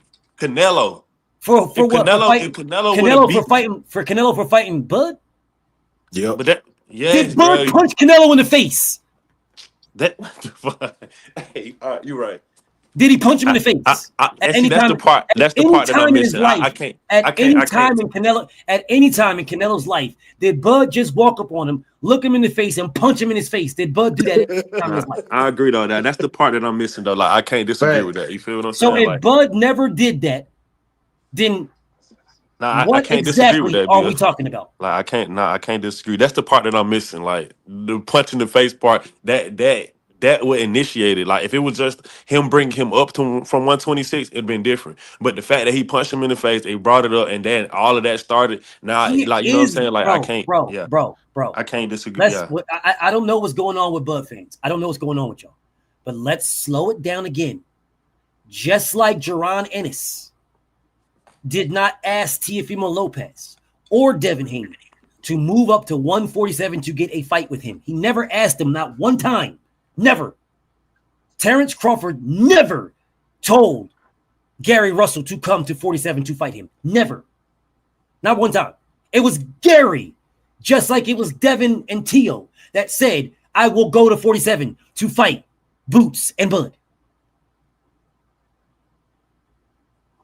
Yeah, Boots never asked Tio or Devin to come to 47. Never one time.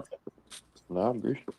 Okay, and Bud never asked Gary to come to 47, not one time. It was Gary that volunteered, just like Canelo Alvarez never told or never asked Bud to go to 68, never one time. It was Bud that volunteered. You niggas are in here giving Bud all kinds of fucking passes. For getting punched. But see that, man, maybe it wasn't that bad. Maybe he glanced on. Maybe he missed. Looking for excuses. Maybe he glanced. Like I don't know. I get it though. I dig it. Like nigga, you punched me in my shit. You talk that shit. I offer you to fight. Who is David Avenizio compared to goddamn Gary Russell at that point? I understand. You feel what I'm saying? You can offer me that same amount of money. Why not take that fight? Like I can't. You know what I'm saying? I can't go against that shit. Like I just looked at it from a fan, like from a real boxing fan point of view. If you bringing him up 4 or 5 weight classes for no belt, no nothing extra, just a 10 M's, like you're not. It's fighting for money and not legacy. Like You're that not shit don't do nothing for you at bringing all. Gary That's the only problem. Russell up who is nothing. You ain't bringing Gary up nothing. Stop saying that. Gary is doing that himself. Man, you coming to me though, to my shit. So definitely, So I'm bringing what? you up. You Like didn't I'm do giving it. you an You're not opportunity. bringing, bro. If somebody pulls up on your house to your house, did you tell them to come there? Nope. Hell nah. Did you? If somebody pulls up, if niggas is saying Going I to your want maker, smoke you with feel like that, Terrell, though. and they pull up on your house, did you tell them to come there? You gonna meet your maker? You come. Okay, Nah, I'm gonna ask this yeah. question again. I didn't ask you about all that. What I Nah, I said to get you you. is, if somebody wants smoke with you, they talking crazy shit, they want smoke with you, and they say they pulled up on you. Did you tell them to do that, or did they do that on their own? They did that shit on their own. Okay, so if they did that on their own, aren't they going to get what they went there to ask for? For sure. So what the fuck is we talking about? How the They fuck get we gonna sent blame back you? home. How? Hold up, nigga. How are we blaming you? Oh, Terrell, man, that's crazy that you brought them niggas to your house. That's crazy. You brought them to your house, and then you beat niggas up, blast niggas up. That's crazy, man. Terrell, that's fucked up, Terrell. You brought them to your Different house. circumstances though. Nigga, it ain't this for bro. circus. No, it ain't. It ain't It this for is circus. It's the though, bro. same We thing. ain't in the It's you niggas streets that though. make That's it them different. contracts and Nigga, shit, it's bro. you Like, niggas that make it different. It's y'all. Y'all make it different. yeah, because it's a difference, bro. It ain't no motherfucking different. There ain't no different. There is no different at all. None. You niggas do this. Y'all make it a difference. There is no difference. Just like there's no difference with Teofimo Lopez going to fight Jaron Ennis. There's no difference. You niggas make it one. That nigga Oh, but dumb. he's at 140. That's only one way. So fucking what? So who gives a fuck if it was 1, 2, 3, 4, 5? Who cares? If your punk ass wants to go up there and do it, then take your bitch ass up there and fight Usyk. I ain't stopping Bud from fighting Usyk at all, nigga. If that's what you want, nigga, go get it. That'd be great. I got Bud stopping Usyk. Congratulations. Listen, bro, I'm gonna tell y'all straight up and down. If y'all niggas, if that's what you want, then go fucking get it. Don't expect me to baby and coddle you niggas. Oh man, no, man. He wasn't ready, man. If that's what you want, go get it.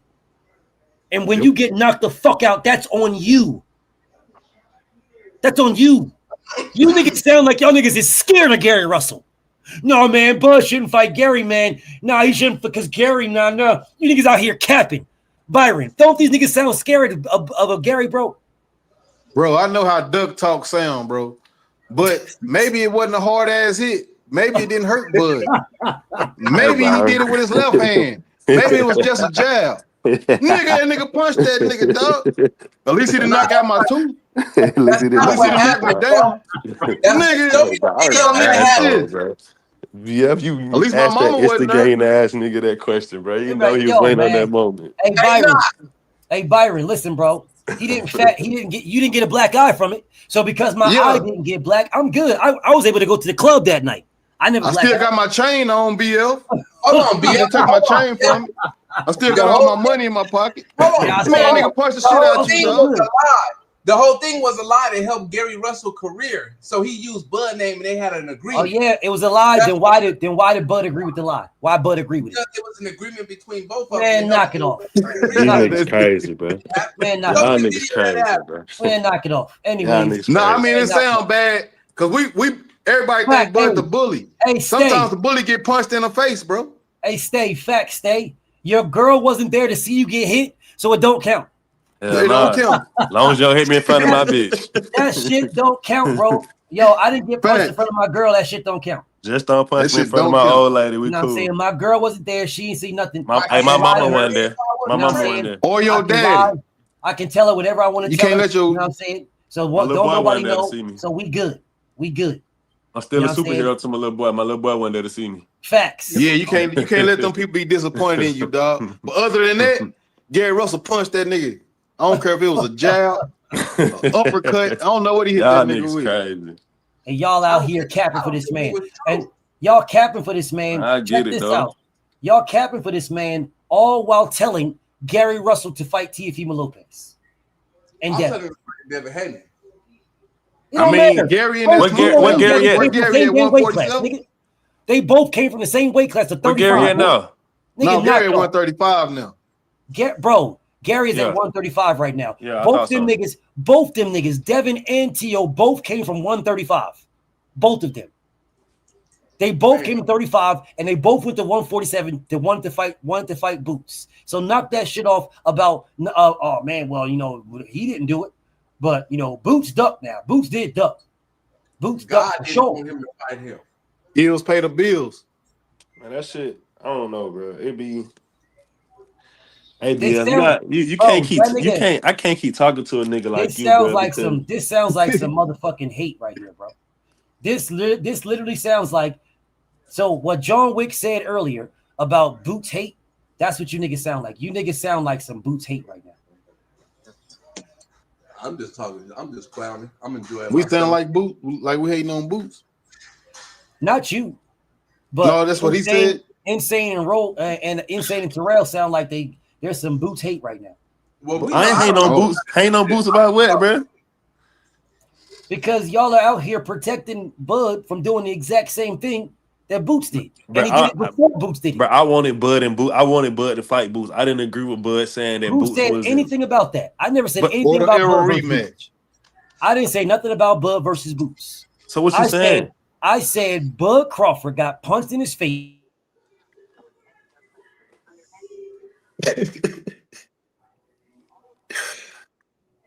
Hey, BF shit went out or my shit went out? I thought that was my shit. Okay, it was BF shit then. Yeah, BF shit went out. But all I'm saying is this though. Bud got punched in his face. Hold up. And y'all making an excuse for it. Here we go. I'm back on. Here we go. So what I said is, you guys, I love how. Hey Byron, did you see how they tried to move the goalpost real quick? They knew good and damn well. They knew good and damn well what we was talking about, and moved the goalpost fast hell. Try to talk about Boot versus Bud. No good. I have to repeat it. Hey, you went out again, but we still on topic.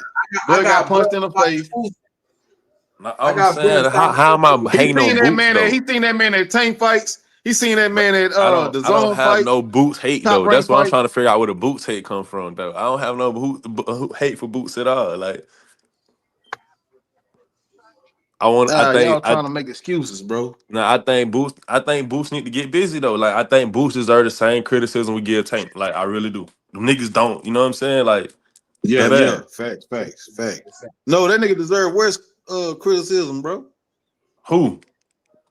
That nigga only won division. At least Tank done went up and won some belts. Man, I think Boots deserve the same criticism. I do. That nigga ain't went to no other division and won no belts. So y'all ain't got Bud stopping Usyk. Bro, I'm not standing on this is better than everybody goddamn Tank done fought. So you telling me standing on it? So you telling me get off the gas, nigga? Who we fought better? Is not a bigger name than Gary Who Russell. did he fought tripping. better? Who he fought all better? These guys have became champions. Stay dangerous. All of them. Byron, I don't give a fuck if they became champions or not. You can't use what they did after they beat them. But why do we say that shit though? Let me finish. How can you say that? You cannot use if you beat somebody in because something and they beat other good people. He was not that. He was not that when you fought me. He was not that. He was not that when you fought him. You cannot use that. Though, if I beat they beat everybody else, if I beat you and then you go on to become a champion, that means that you wasn't good enough to beat me, but you was good enough to beat everybody else behind me. No, it don't. No, it don't. Hold on, you beat everybody bro. before me, and you beat everybody after me. But you can't beat me. How the fuck I don't get credit for that, nigga? Because I wasn't that when you fought me, fool. That don't make sense. But you win and got it, my nigga. Like, what the hell? Bro, what you saying is this. They was undefeated when Tank beat their ass. Byron, fuck all that. What are you saying? Bro. Fuck all that. Y'all be moving the goalposts and mixing in emotions with these statements and shit. And this is a fact, what I'm finna tell you right now, bro. Niggas can get better after a win. Niggas can get worse after a loss. You cannot fucking tell me that Joseph Parker, that Anthony Joshua that fought Joseph Parker, he is gonna get all the credit in the world because Joseph Parker beat Deontay Wilder. I don't want to fucking hear that shit, bro. That is complete and utter bullshit. That is bullshit because Deontay. How's that bullshit, nigga? Because Anthony Joshua wouldn't have fought that Deontay Wilder. He wouldn't. Nigga, them other bombs that Anthony Joshua beat. That ain't Puller I don't did give what a fuck Joseph about Parker that bar. did. I don't give a fuck about them other Joseph bars, Parker bro. just that good. You cannot give nobody credit for a fucking fight. You can't give nobody credit for some shit that a fighter do after they fought. How the fuck how does that work? Bro, if you If was Let me that, stay that, if you let me was stay on that your before you goalpost fought real me, quick. Let me stay on this goalpost real quick, just real that was the quick. case, I'm not trying to get the goalpost move. If that was the I'm case, trying to bro, stay on where you went. if that was the case, bro, everybody that Devin has fought, Devin has damn near the best resume in boxing. who the fuck has won a title after they fought Devin besides Loma? Who else? Nobody. I'm done doing this with you niggas. Okay, Bro. now Exactly, you nigga. done. Exactly. You Nobody. niggas Hey, are weird. nobody Now has you won no done. fucking title after they fought Devin but Lomachenko. Hey, hold on. Let me say this real Come on, fast. bro. Shout out to my nigga Stay Dangerous. What's Now up you with it, my done. nigga? What's happening with it, my nigga? Bro. I don't know.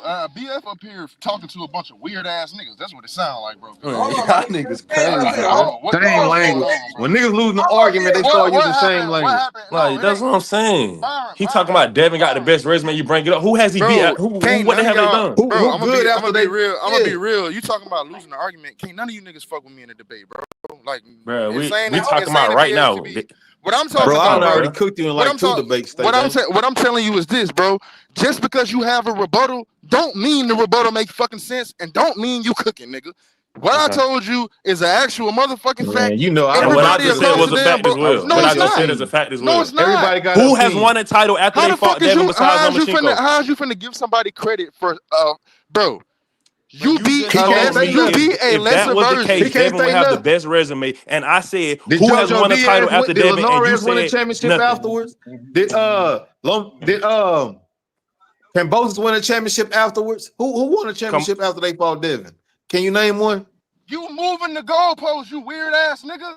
Oh, this what we was talking about. You can't take my analogy. You trying to take my analogy and run with it when the actual fucking statement at hand, what we was talking about, you niggas don't have no answer for. All you can say is yes, you can. The fuck? You can't name one, so don't try to argue hard. You take your emotions out of it. Name some people. Byron, you are the worst debater Name some people. Stay that's been in dangerous. here, bro. I don't have to name anybody, bro. What I'm telling I you, know you nigga, don't. is the facts. Is the fucking facts. You cannot use what's a fighter done after you fucking fought them and put that on your resume. That don't make sense. That's what's up. if you already on my resume, You if you right, already on bro. my resume, what the hell you talking about? You already there. I'm not putting it on there. You already there. Nigga, what you Could do nobody before me else and what beat you, you but I could beat you. like, come on, And that bro. don't count. That is the dumbest shit I ever heard a nigga say. I'm the only nigga that could even know beat you, what but else to that say. don't count. Like, That's come what's I up. don't know what else to say, bro. Y'all Ain't nothing else you niggas could don't know say. shit about boxing. Pacquiao couldn't even beat Barrios. Tank knocked his ass out. What? That's exactly how this weird ass nigga sound, bro. What the fuck? You saying Tank, You heard bro? me? Barrios I didn't have nothing to say on that fuck, one. nigga, that don't make fucking sense. I shut the That's how fuck you up. sound. You sound retarded. That's how that sounds. You sound remedial. Nigga, like you can't unbuckle your seatbelt. That's how the fuck you sound. I didn't know how to go with that one, Byron. I Hey, be I trying want to you have to it name. back, man, but He sound like still you can't get out the slob corner. when you talk. Name somebody. Both of y'all my niggas, so I'm not in it. I'm gonna just Name a back. champion that Devin fought. I mean, that became a champion after Devin. Nigga, stop Just name slobbing 2 when of you them. fucking talk, nigga. It makes sense. Name 2 of them. Nigga, you ain't making no fucking sense. Can you name 2 people? Loma Cambosis, the IBO. The IBO is still a championship, even though it's not Oh a my major God. championship. There you That go. nigga went to the internet and he went to the IBO. He said Why the who? fuck I have to go to the internet, my nigga? He said who? Who you said? He said Cambosis became the IBO champion. Yeah. Who he beat? I forgot After that dude. Devin. That was the same dude that Eddie Hearn wanted Devin Haney to fight. I can't remember his name right now, though, off the top of my head. Yeah, there you go. I'm gonna step back. I'm eating. I'm He eating literally cookies. just named you 2 niggas, and y'all niggas were talking about y'all still talking about names. Nigga, It don't even IBO, matter. get off the It don't gas. matter. That's still a title, though. It's just It don't matter. It's a title. What kind of competition is that? What have Regis done? What have Regis done after Devin? Regis just beat whatchamacallit? What have Regis done after Devin? Regis just won his last fight. What you talking about? Man, JoJo Diaz, the washed Olympics. You said what? The washed up Olympics, nigga. The washed up Olympics, JoJo Diaz. Come on, bro. Nigga, shit. Nigga, wrong as hell, bro. JoJo Diaz. I mean, he just won his last fight. I mean, let's just be honest with you. Devin Haney does have the best resume out of damn near everybody we was talking about. You know what I'm saying? So, people pretty much go to the graveyard after fighting Devin Haney. They don't become stars like after fighting Tank Davis. Let's just start there. Shall we keep going? All right, okay, keep going. Keep going. I'm looking for a rebuttal to that. Is that a? I mean, if you want to use thing that, though, I want you to keep going. That's a bold statement. That's a bold statement right there. But is that a positive? Is that a good thing though? It's a good thing for Devin and it's a bad thing for Tank. And I feel like Jaron Ennis is following the Tank Davis blueprint. But why is that a bad thing, or why is it a good thing? Okay, I can tell you why it's a bad thing. How the fuck is that a good thing? After you whoop somebody and knock them out, and then they become stars after that, that's not cool. You didn't do the job that you were supposed to do. You didn't dust them off. Now, what Devin does, he dusts your motherfucking ass off and make you a nobody. Tank making stars out here. But I'm saying, if I fight you, if you was beating everybody before I fought you, okay, and then I fought you and I knocked you out, and then you turn around and fought 10 other fights and won every fight after that, and then that's a bad thing for me for beating you. But if I'm Devin and everybody I fought before me was champions or winners or whatever, and after you fought me, you became a nobody. That means you was trash or nobody before that, right? And that means you trash or nobody after that, right? Terrell, can I? That's how they gonna do Brian Norman. Terrell, what? Wait, Terrell, can I give this analogy real fast? No, go ahead, talk to me. Do you remember when young Kobe Bryant went up against Michael Jordan after championships, and Kobe scored like three under Michael Jordan 39? I think Kobe had like 36 points off the bench. And then when Kobe came when Kobe became the Mamba and they faced each other again, that was a different Mamba that he faced it right there. He was an all the way around built competitor, and I think that's what it is in boxing. You know what I'm saying? And the same as a debate series. I got Nardy early until that nigga got to the level that he at right now, and I know I can't fuck with him. Same so I think you're using that analogy toward Tank, correct? Because if you're saying that you fought me at one point and I wasn't that good and I got better, that means I'm using it as I'm confused.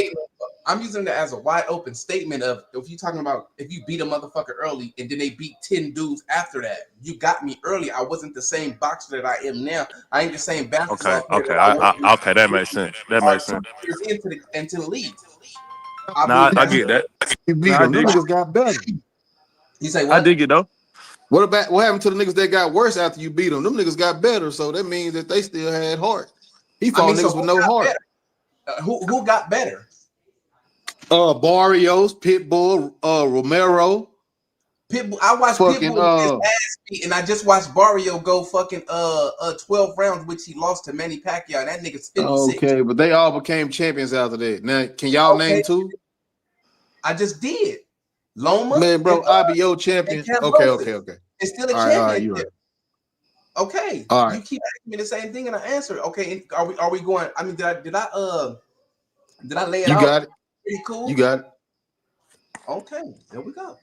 Terrell, did I lay it out pretty good for you? Nah, I mean what you said made sense though, like the way you put it, you know what I'm saying? But I can't the way you the Kobe analogy didn't make sense to me at first, then it made sense. But I still don't agree with I can't I think Devin is one of the best fighters in boxing. Don't get me wrong. You feel what I'm saying? And I think this Brian Norman fight is really gonna be a test to how great he really is. Like, so don't get me wrong. I think Devin has the best skills, one of the best skills, some of the best skills in boxing.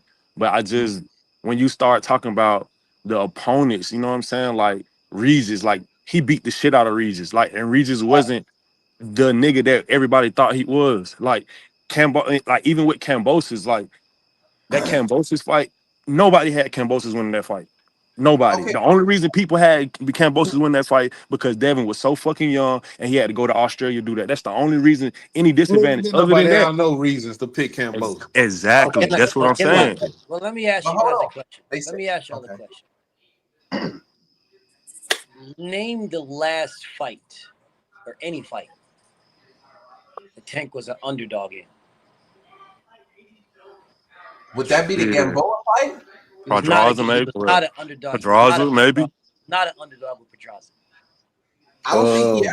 I don't know. I can't answer that question. Okay, so who was the last fight that Bud was? Oh wait, I got it. BM, No, I got you it. don't. He was never an underdog. So who was the last fight that Bud was an underdog in? Canelo. Earl. Not an underdog. He was the favorite. And the Canelo fight, the favorite? He was not an underdog against Earl. The last fight that this he man was. No, he wasn't. He was an underdog against Breeders Prescott. Okay. Tank was an underdog when the police came to his house and but see that should be bullshit too, bro. Like, let's go ahead and clear. No, it ain't. That's like they had coming out. Devin Haney, the underdog against Brian Norman. Fuck out of here. Hold up. Yeah. Let's clear something up. You guys are talking about what somebody does after they fight somebody. Nobody in here knows the future. Not one person in here. If y'all do, tell me the Powerball or Mega Million numbers. I'll play them right now. Let me know. Nobody in here knows the future. So you cannot tell me that somebody is going to be good or bad. You can't. You have no fucking idea. Don't tell me that what somebody did after they fought somebody is something this. No, that is based on the opportunity to do it. If you don't get the opportunity to do it, then guess what? That might be your last fight. If you get an opportunity to do it, then you might have a chance. You have a 50-50 chance of being successful. Don't tell me about what Pitbull and Rye. I don't care about none of those guys. They got an opportunity that other fighters didn't get. They got an opportunity. What we can say when it comes to specific fighters like Barrios is that Tank made them. That is something that you can give Tank. He made them.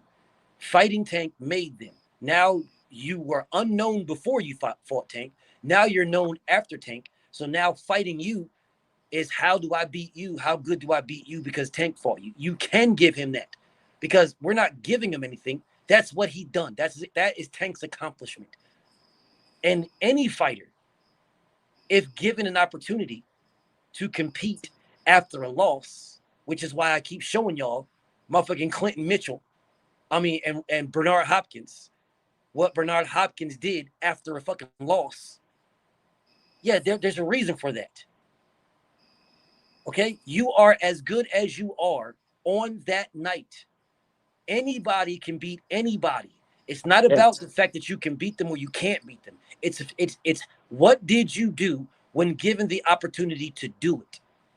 And that's all that matters. And any fighter that you fight, up until that point, all right, up until that point right there, that point, when I fought you, when I debated you, when we played basketball, when we played football, when whatever it is, you could have the better team, you could be the better running back, the better coach, the better whatever, you could be the better player, the better fighter. On that night, I beat you.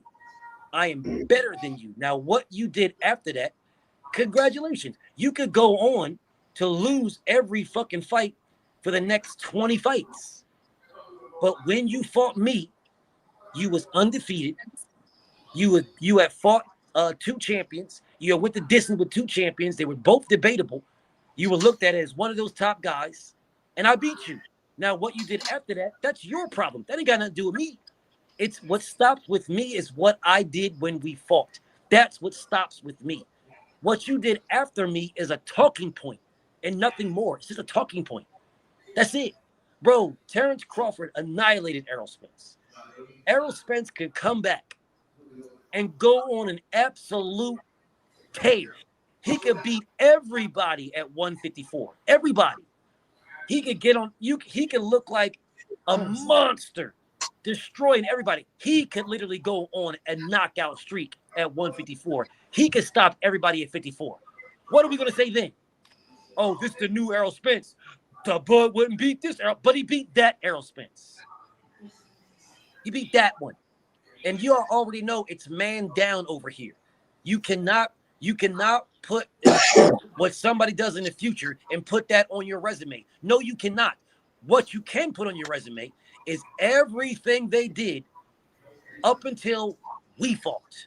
What they did after we fought does not include me unless we rematch again.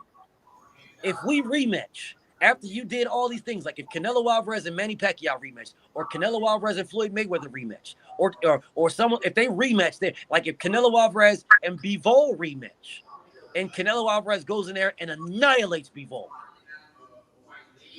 Canelo can put everything that Bivol did right there on his resume. But since Canelo Alvarez's last fight with Terrence Crawford was Terrence Crawford, they will still look at Terrence Crawford as the better fighter. But Terrence Crawford can't put that on his status, y'all. He can't put that on his status. Oh, look what Canelo did to Bivol. That means that Terrence Crawford is better than Bivol. No, that is not what that means at all. Because triangle theories don't work in boxing. What it means is the Canelo Alvarez that Bud fought on the night that Canelo Alvarez fought Bud was better. That's what it means. Nothing more and nothing less. Canelo could go on to his career and end up a heavyweight. Fuck around and be the heavyweight champion for all we know. I highly doubt it, but hey, stranger things have happened. You can't put that on Bud's resume because if Bud went and fought Canelo Alvarez at heavyweight, who knows what would happen? He might win, then again, he might get sparked. You don't know. And that's what you guys got to get past, and y'all really got to stop it, bro. What I did in the future, what I'm eating tomorrow is not going to make anybody shit today. But anyways, I'm gonna let y'all get back to cooking. Yeah, so what I was saying, I think because I can't ride with it, but salute to BL. Of course you can't ride with it. I wouldn't. If I was Byron, I wouldn't ride with it either. I would. Salute to my brother.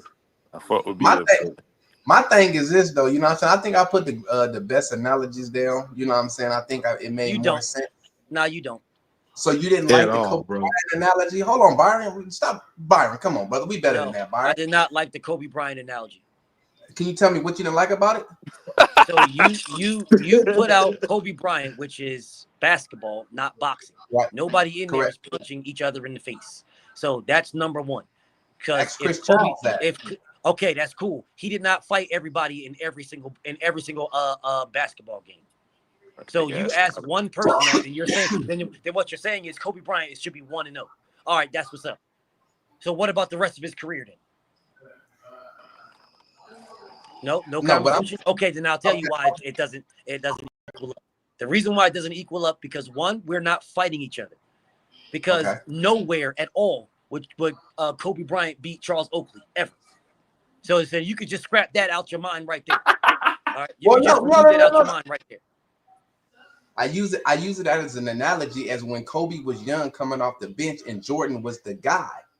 And Jordan beat those Laker teams. But then when Kobe became the guy and Jordan was with the Wizards, Kobe was fucking over MJ. But that was the Kobe Bryant. So does Jordan still get the accolades from beating Kobe, young Kobe?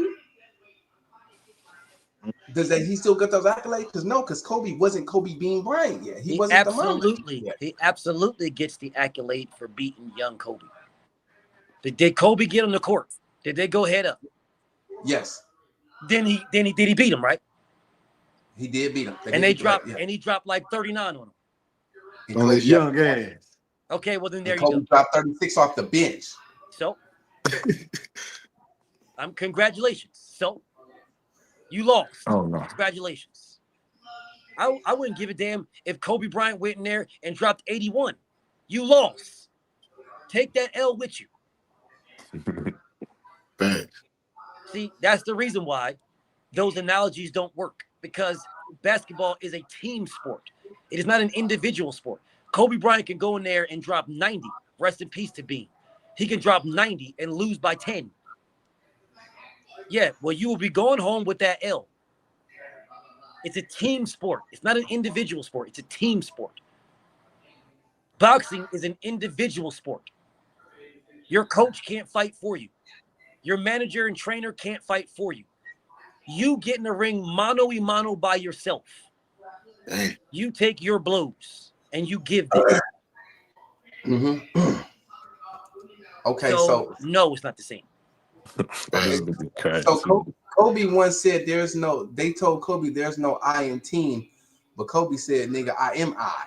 No, he didn't. So, he said there's a me in it. No, he didn't. He said, but there's no I in team, but there damn sure is a me in that motherfucker, is what he said. Right. That's exactly what he said. But that's irrelevant. That's irrelevant. Because it take all of them, and then he had one of the greatest coaches ever, bro, and one of the best front offices. Like that shit matters. It's a team accomplishment. I don't give a damn about team accomplishments if you're comparing team accomplishments in the sport of boxing. Now, if everybody did all their coaching and all their practicing and everything that they did and all the stuff in training camp and all the suicides and drills and all that other shit and 1,000 jump shots, everybody did that. They all did that. You know what I'm saying? Did that with Kobe Bryant. And then on the game night, they went out there and only Kobe Bryant got on the court against Michael Jordan. Then that's a different story. But see, that's not what happened. So therefore, this analogy is irrelevant. But Kobe did say he'll bust Michael ass, though. Cool, that's what's up. That's what's up. Congratulations. Okay. Anyways, that's still that has nothing to do with what I'm saying. What about when I said that Kambosos won the title and Loma won the title? That's what's up. What about that? Yeah, you said the IBO. Yeah, but that's still a title. That's a title. What about it? Championship, you said a title. So I answered that question pretty good. Sure. Yes, if you gotta reach to the IBO, then I respect it. If that's all you got, bro, that's what's up. But the IBO is a championship. It's just not a major championship. I mean, if that's all you got, bro, that's what's up. I mean, am I wrong, Byron? You're right. You're absolutely right. Absolutely. I know I am, brother. I'm always right. Listen, not always. Not always. Terrell, come on with that bullshit, man. I thought me and you was partners, man. Nah, we is, my brother, but I ain't gonna lie to you either. he was right though. Hey, Jose Benavidez was the heavyweight champ. I didn't know it was a movie though. Hey, y'all was trying to shit on me about that, and I was like, man, this man was the heavyweight champion of the world. You know what I'm saying? It took BF. Yeah, I thought you was saying some insane shit. Like, what is this nigga talking about? I was like, what is this nigga talking? It was insane though. There was some insane shit. It was insane. I was like, what is this nigga talking about? You might as well just talking about alternative facts. Rocky Balboa. Just talking about that. Rocky Balboa. Hey, look, we bring up. Look, I brought up that analogy because we bring up the analogy of old boy getting his ass whooped. Even we were saying that he was so boo boo that he started in a movie and got his ass whooped. The crazy part about this whole conversation, which I'm about to end here in a second. The crazy part about this whole conversation is that I don't give a damn about any of this. I'm asking about Jaron Ennis, but the thing about it is Jaron Ennis is legitimately irrelevant to the point where you niggas can't even speak about this guy. Y'all switched the subject, and we ended up talking about Terrence Crawford for damn near an hour and a half because we can't even talk about Jaron Ennis. Because Jaron Ennis hasn't done basically nothing for us to even have a whole damn conversation about the guy. I said that shit. He deserves the same criticism. Same thing we should give Tank. Boots deserve the same shit. Like, no, niggas ain't same did. thing Like, we gave Bud is what we should be doing with Boots. Yep, for his last 3 fights. Bud. Because that's what we're comparing with Bud. We're not comparing him with no damn Tank Davis. We're comparing him with Bud. We're not comparing him with Tank. He ain't a money fighter, bro. If you want to talk about a money fighter, then we can compare to Tank because Tank don't fight motherfuckers for legacy. He fights them for money. And he don't even fight for money because he have money fights. He turned them motherfuckers down. He fights the ones that he wants to fight. Whenever he wants to fight those. I don't know what Tank fight for, bro. Whatever the fuck he wants to, whatever he might be fighting for braid styles and purses and Birkins. I don't know. But that nigga, I don't know what Tank fight for, bro. But yeah, whatever he wants to do. I don't know, bro. That shit disappointing, bro. Like, it's whatever. It's not disappointing to me. You can't be talking about Tank like that, y'all. Come on, y'all. I don't care. I don't care about Tank Davis, bro. I'm just saying, Boots fall in the same category. Insane. Man, does not fall in the same category as Errol. Tank is the best, man. Tank is the best. Man, we don't know what Boots why you say that though, BF? Why you say that? Boots why you does don't not fall in the same category. Boots fights for legacy. We don't know what he's doing. Fighting. But that's it what I'm doesn't saying, matter. though. He's a unified champion. He's a Ring Magazine lineal #1 in the history of forever. He is the last lineal king in the history of boxing for welterweight. Right, as if the world ended right now, he is the last lineal king. He is the man at welterweight. That's what he is. That is history. That is legacy. Nobody can ever take that away from him. Whoever comes up next will be next, but he is in the line, bro. From the very, very beginning of welterweight fighters to now, he is the last one. That is legacy. That is something that Tank has never done, ever. And then move up and fight 2 tune-ups. I mean, that's a whole different story, but he still fought for legacy. Tank has never fought for legacy. See that's the thing that's doing to me for though, like the tune-ups. Like, come on, my nigga, That's some legacy. bullshit. You gonna move up and do some legacy shit. Yeah, like that. Well, I what's feel the so. difference? Well, what's the difference between motherfucking what's up, Brambo? What's the difference between Madrimov and motherfucking Osama bin Laden? What's the difference? They both title. Madrimov had the real belt. No, he didn't. He didn't beat Jermell Charlo. Well, I'm just saying, but he had the real belt. No, he didn't. It wasn't secondary. Jermell was the WBA super champion. Madrimov was not the super champion. That's McDoordash, right? Yeah. Yeah, DoorDash was not the super champion at all. Oh well. Charlo was in recess. Yes. Oh shit. But I'm saying though, I mean, but that wasn't a tune-up though. But That Lama wasn't a Beans is tune-up. number 9 though. You know. Yeah, that's what I'm saying. That's not a tune-up though. So how do you know that? This nigga had motherfucking 9 fights, bro. What are we talking about? Yeah. That shit did look kind of fucked up. Yo, It did look funny. Bro. It did look funky. Bro, McDoordash. I was like, how shit many so fights trash. that nigga got? Hold up, bro. DoorDash shit was so trash that niggas didn't even talk about his professional record, nigga. Motherfucker spent more time talking about his shit. Oh man, but look at his amateur. He's an amateur. The amateurs, man, his amateurs. Nigga, he's not fighting in the amateurs. That is a professional fighter right now. And you niggas is spending all y'all time talking about his amateur resume. Nah, yeah. Niggas was talking. But that's because he had the belt, though. I don't know how he got the belt, but he had Nobody does.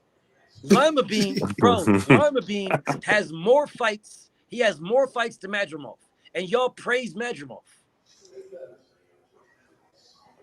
Huh? Nah, I know Madrimov better than Lima Beans. He'll watch Lima Beans right now. Based on what? What are y'all basing that on? He'll take Lima Beans' IBO belt right now. My money on Madrimov. Bro, out of the last 5 fights that Lima Bean fought, the last 5, only one of them, one was not undefeated.